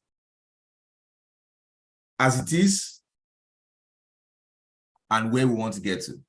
Assess your realities. Find people that can help you to block those gaps. And you cannot develop all the capabilities. So that is where you need to work with people like Aisha and other people that can help you. But know what your limitations are. When you move from there, you come to the realms of decisions. This is where you make plans, you make choices, you choose your habits, you choose places to go to, you choose who to talk to. You even choose family members that are not aligning with your vision. I say, this one, I'll send you something from there. But I don't need you around me. So you choose the people that are going to make your journey a reality. And when you have done all of this, my brothers and sisters, please act. Action is everything. When you think about everything in this life, and that is why I love Sam so much. Sam is not, he's not one of those guys that are afraid to fail. You test, you see different things from Sam. You will try it. Diary of a Coach. You will try it. Let's try it. You'll get results. But you know what? He never fails. He learns lessons and picks up. You must execute. You must learn to execute. Most of us have stayed too long in analysis paralysis. We want to do this. We want to do that. The list is so long. What are you doing? And that is where what we've talked about earlier on, the hard work, the early hours, the late nights, the proactiveness, the discipline and consistency. This is where it comes to play. You need to act. You cannot activate or actualize your next level by just wishing. If you don't know what to do, whether it is Sabi Tech you want to use or whatever, go consult people. Nobody has it. I mean, exclusivity of knowledge. God has not created any. Yes. Anyone without capabilities. So when you have done all of this, and you've attained success in this life, please consciously create time to inspire others, just like Coach Sam is doing, just like every speaker that has come in here, you know, to do. Some of us, our work are not just about money. Some people have come to a place where they're not looking for money to feed anymore. They're just looking for lives to impact. And that is where the real purpose is. Whatever you do, the success you attain, everything you do in life, if it's not making one person's life at least better, is a failure. Thank you very much, Coach Sam, for giving me this opportunity. Wow. And everything that I read out here are part of my book, which is A Perfect Guide to Transformation and Actualizing a Winning Life. Some people here helped me on this journey. I remember those nights when I have to call Sam and say, Sam, look at this thing, check it. You know, and I'm very grateful to, like I said, it's a community for everybody. I'm community made for everybody that has helped me in my journey. If you know my story, I'll not be here. But someday, fortune smiles on all of us. But God is not a God of partiality. He will not leave the guy that is toiling on the streets and come and bless the guy that is sleeping all day. He said to us also that he would bless the work of our hands. So what are you doing today? Thank you for listening. My name still remains Taufik. And you can, hook me up at any of my social media, and it's simply, Taufik on all media, whether it is LinkedIn or whatever. You can just find me just simply at Taufik, and you put a .com in front of it. That is my name. Thank you very much. The Fig, iconic man. I love you so much. Guys, I like one statement he's made severally. I am community made. That is actually my story. And I love that. Taufik has, you see, he's very easy speaking, excellent points, dropping it. Guys, that book that he's talked about, that he's written, is much more than a book. It's a life guide. So many models discussed in that book. You can't hold that book. And if you tailor your life strategy around the models in the book, I can guarantee you can't drop off. You can't. Because I'm privileged to have been part of the build up to the book. And I tell you, it's not just a book. It's a solid life manual. So guys, I think you should go to his website and find how to get that book. You cannot miss it. If you're in Abuja, just go to Roving Heights. You will get copies of that book. It's available. You should buy copies. And Warrital, yes, forgive me, I should mention that. And Warrital. So if you're in Lagos, Warrital is there for you. If you're in Abuja, Roving Heights is there for you. If you're in any other part of the world, go on his website. It's on Amazon. You can order your copy. You should buy that book. Unlock. Solid life manual. I have to say one last thing before I let off you go, before we go into the e-panel. If you have known me since Barnabas House days, kindly type 1 or raise your hand in the chat room. If you know me since Barnabas House days, please type 1 or raise your hand in the chat room. If you said they raise hand.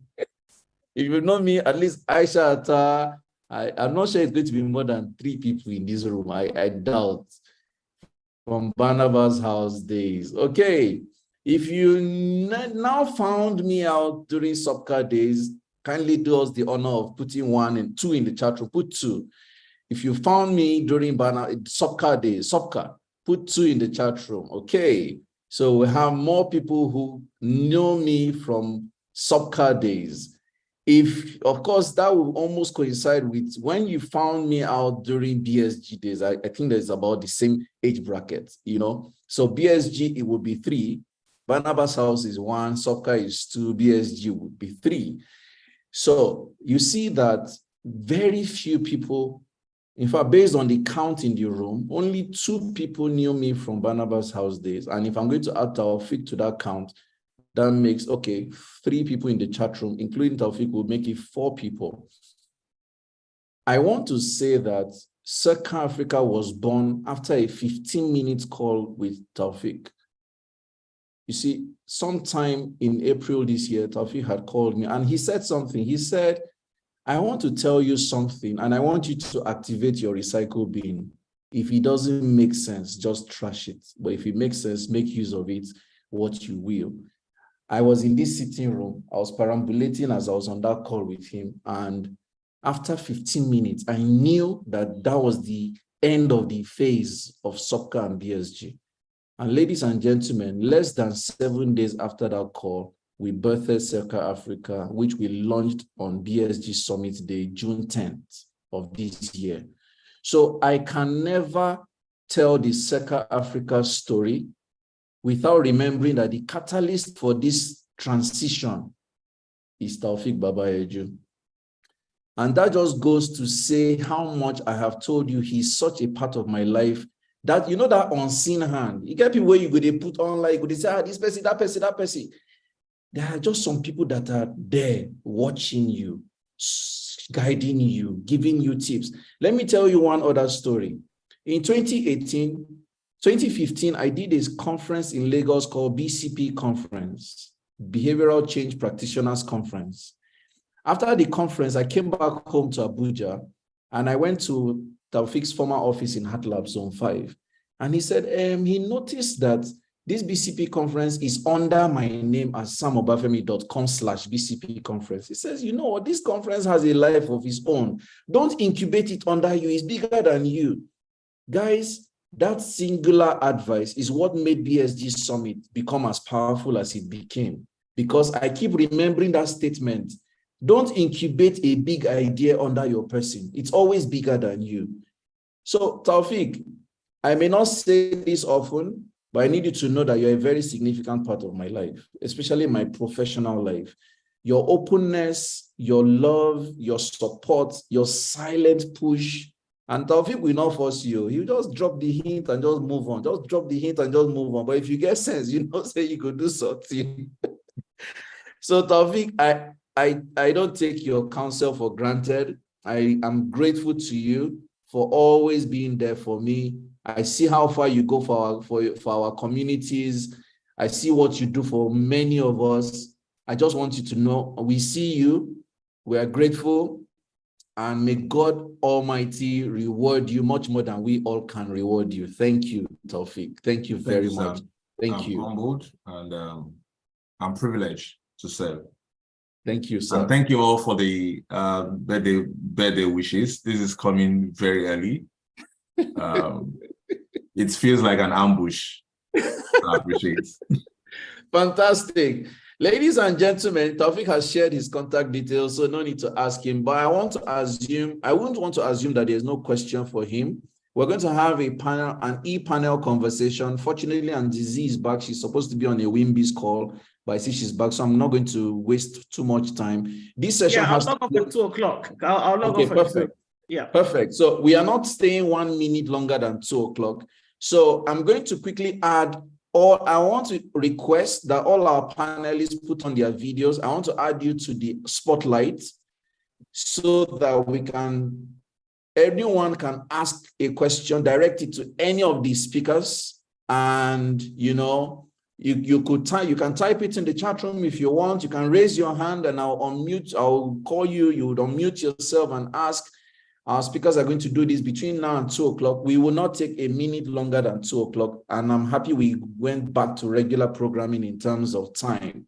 So I'm going to ask Auntie Mary, kindly come on if you can. Your Lordship, if you don't mind, kindly come on. Aisha Atta, if you don't mind, kindly come on. Let's do a short e-panel. Ladies and gentlemen, I'm also watching on YouTube in case there are questions coming from that angle. We have people who have been on YouTube all day, and it's such an honor to have kept, like Taufik said, it's even a surprise that people stayed all day. Wow, like it's humbling. And I don't even take it for granted at all.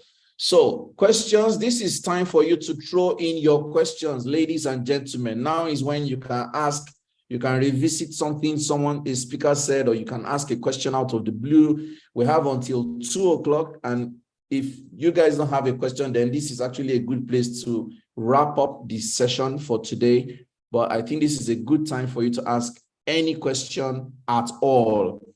This is your opportunity to do just that while we wait for her lordship to try and see if she can come online to join us on this e-panel. So, ladies and gentlemen, this is your opportunity. Our guest speakers are on. I think when lordship comes on, I'll just take the opportunity to snap a picture, really. This is a good one. Good opportunity to take a picture. While she even comes on, let me take this one first. Make a whole body with this one first. Auntie Ray, Mommy Ray, you have a question, please unmute yourself and ask. Kindly tell us whom you are directing the question to and ask your question. Thank you, ma'am. Good afternoon, everyone. My question is for Auntie Z. You know, someone asked a question on how you have a business plan, but you do not have the resources. I understood the response, but there are businesses you can really not do without infusing cash capital. And some people do not have that network that they can raise the resources from. How does such a person go through it other than being frustrated and feel like a failure? Thank you. Okay. Hello, fellow panelists. Hi, Auntie Ray. You know, I always say to some of the SMEs that I mentor that there's also the, you know, talking about the cash aspect. There's the bank of mommy and daddy. There's the bank of family and friends that you can leverage on. And then there are a lot of grants at the moment. I'm not talking about loans. I'm talking about grants. Even me, I apply. I mean, our company, we apply for grants. We've just gotten one. And that's the thing, you really have to sort of get out of your comfort zone. We spoke about that and doing it, you know. So if you're able to get out of your comfort zone and understand the requirements that, you know, are inherent in submitting something so, you know, important to your business, honestly, you will get off your backside and do it. The internet is there for everybody. Nigerian businesses, there are lots of banks and, you know, who are partnering with international organizations who are giving business grants. The thing is that expose yourself to bodies that, you know, are relevant to your industry, whether it's in agriculture, whether it's in, you know, the SMEs, we've got SMED, and there's a lot of information out there that actually people overlook, because don't knock it and think, oh, it's a government agency, they don't have information. You would be shocked. Go to NEPC, Export Promotion Council, Nigeria Investment Promotion Commission, go to SMEDAN, go to Ministry of Trade, whatever it is that you need. They have the information. They themselves don't actually know how to effectively utilize the information that they have. You know, they don't give it out so easily because they're just not sure. So it's very important. For instance, you are in agriculture. So I'm sure that you're probably thinking, oh, how do you expand or something? Let's just take that as an example. It's very important. You are a small business. So what are the principles behind growth for your company? You know, that's very important. So what I would like to see for you, Auntie Ray, I would like to see you not selling out of small freezers in your kitchen. I would like to see you having, like, you know, maybe a poultry hub somewhere in the middle of town that somebody can just drop off and say, look, I'm going to Zatec like I do, or say, let me just go to Auntie Ray's store here. There's, you know, so, you know, just have that vision that you want to be, you know, you really don't want to be where you are. So it's not about cash all the time, but there are also other avenues that you can leverage on. Thank you. Thank you, Auntie Z, for that profound response. Any other panelists can add to that if you want, please, while we wait for any other questions. Any other panelists? Free flow. You may add to that, please, if you don't mind. I actually want to ask a question to Aisha. Hi, Aisha. Okay, fantastic. Yes. Please do. You know, as you're looking at the global, you know, you've got sort of a global outlook for your business. And do you find that, like us as Nigerians, we get resentful when you correct us, or that people just think, why is she telling me? For instance, this issue about how was your night. I snap at people, I say, it's none of your business. Straight away, I tell them. But, you know, sometimes, you know, people get offended and you don't really know how to sort of navigate that conversation, or you go into somebody's office and, you know, they're thinking you didn't say good afternoon properly. How do you navigate that in the business world?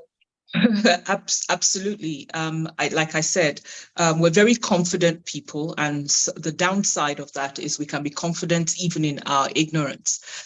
So you just have to become a chameleon. Sometimes you read the room. If you meet the person that wants to be called Dr., Mrs. Chief, and that person is the signature to close the deal, you have to, you know, treat them the way they want to be treated. Because of what I do, I err on the side of my age. And also, I'm also a Nigerian. So sometimes I say, I'm not for everybody. You know, those who need my expertise will take it and run with it. But, you know, if you don't want to learn or listen, I'm okay with that. But a time will come where when you begin, because everybody gets an aha moment where you realize that, oh my goodness, that was what actually happened. I missed it there because of some knowledge gap that I had. And then they begin to realize. So you have to be really diplomatic, reading room all the time, reading people, understanding, you know, the nuances. Sometimes I had a situation, very first time I had a conference in Abuja. This was November 2011. And there was a lady who invited 4 people, and she came in under, and she says, oh, the partner that I worked with, that she had given her 4 free tickets. And we were waiting for the payment, and the bill then was 120,000. This is 2011. And I'm like, how can I give 120,000 naira worth of tickets? This is when, you know, the dollar was like 120, 160, or even lower than that. And it became a big deal. So I had to go looking for her at her church. I waited for her service to be over, and I went to meet her, and I said, look, I understand you're very upset with us that, you know, you're not happy with the way we went about this. And I had to bring her round to my side to say, look, I apologize that you took it that way, but you're a businesswoman as well. Think about it. Even if we gave you a free ticket, we can't give a free ticket to your other 3 guests. You know, that doesn't make sense. I mean, 90, and then I had to start quantifying. 90,000 would do this in, you know, the day and age today. And I could see the turnaround. But I went there with I made up my mind before I walked in there that if after I'd done everything that I know to do, and she still was resistant, hands off, and I would go in peace, happily, knowing that I had done everything I knew how to make peace, to resolve the situation. So we win some, we lose some. But then a lot of times the losses hit harder. But maybe if their losses, they're not, you know, like Taufik is our philosopher here, you know, maybe that person was not called to you or your business at that point in time. But yes, there's often a lot of resistance. I've lived in 4 out of 6 geopolitical zones in Nigeria, and I've visited all 5. The only place I haven't been is Northeast. And I was a nomadic child, so I had a good understanding of Nigeria. I lived in so many places. And I got to the point when I first came here, first of all, my English accent was so much stronger. So when I'm teaching a subject like etiquette, there were so many walls that were going up. And I would have to throw in Yoruba, throw in Hausa, throw in Pidgin English, you know, bring my local knowledge to fore to get people, and then throw a lot of humor to get people to come around. But even after doing all that, there's some people, you lead them to water, they will not drink. So I know they're not my market. I'm not called to them, and I'm very happy to let them go. I don't know if that's answered the question. Yes, it does. Thank you. It's really all about reading the room and having a bit of emotional intelligence to cap it off. Thank you. Reading the room comes again. Thank you so much. At this point, I'd like to ask each speaker to tell us one parting statement as we wrap up. I think it's safer to play this way so we can close at exactly 2 o'clock. So I'm going to take it in the order that everyone spoke, if you don't mind. But before I do so, I want to say I'm sincerely grateful to each of our speakers, very distinguished personalities whom are so humble. You've all stayed all day. despite how other ways your day would have gone. I'm grateful to you, Auntie Zainab Mustafa Jaji, for your time. Since morning, I know you are supposed to be on a Wimby's call anytime from 2 o'clock and you're preparing. I wish you all the best with your simulation or your board simulation with that. Thank you to Dr. Teresa is not here at the moment. I don't know if she's still on this call, but I want to say thank you, ma'am, for showing up and for coming strong with that your message. It was really inspiring and, you know, really, really stirring today. Thank you so much, ma. Thank you, Auntie Mary Uduk, MNI, for your vulnerability and sharing from the depths of your experiences. Thank you. Very grateful to you. Thank you, Aisha Atta, for being so kind and generous with all you shared today, especially with respect to cultural intelligence and how to manage it.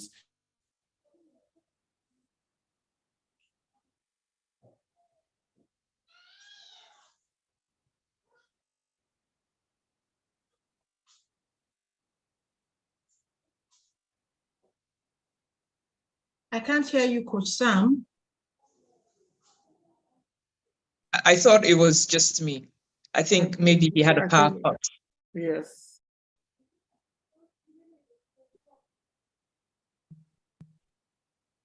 So can somebody just take on from Coach Sam so that we keep the conversation going? Okay. Oh, is out of the room.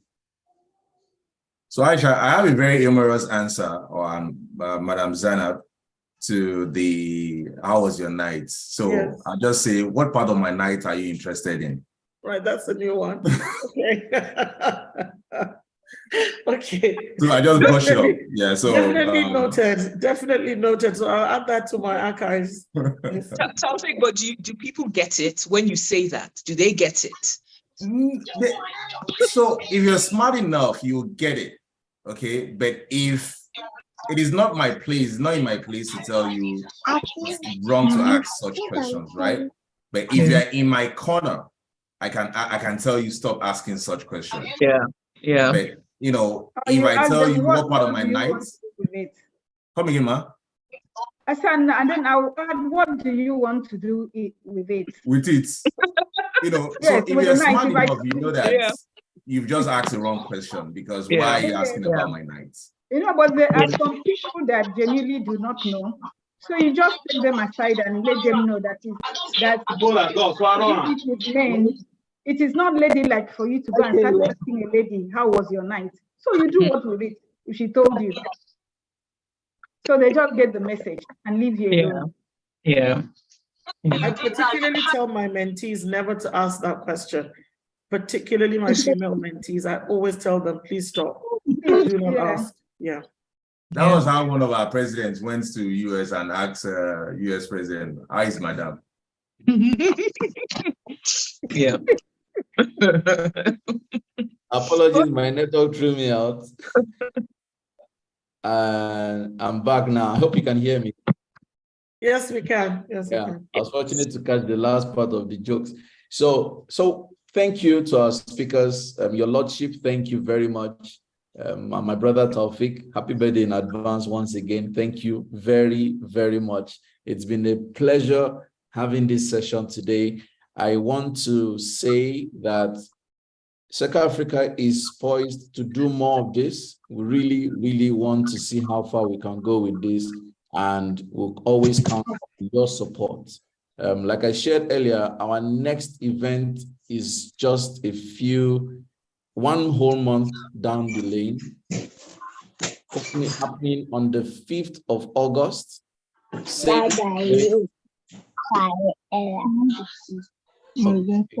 Somebody needs to mute their microphone. Esther, thank you.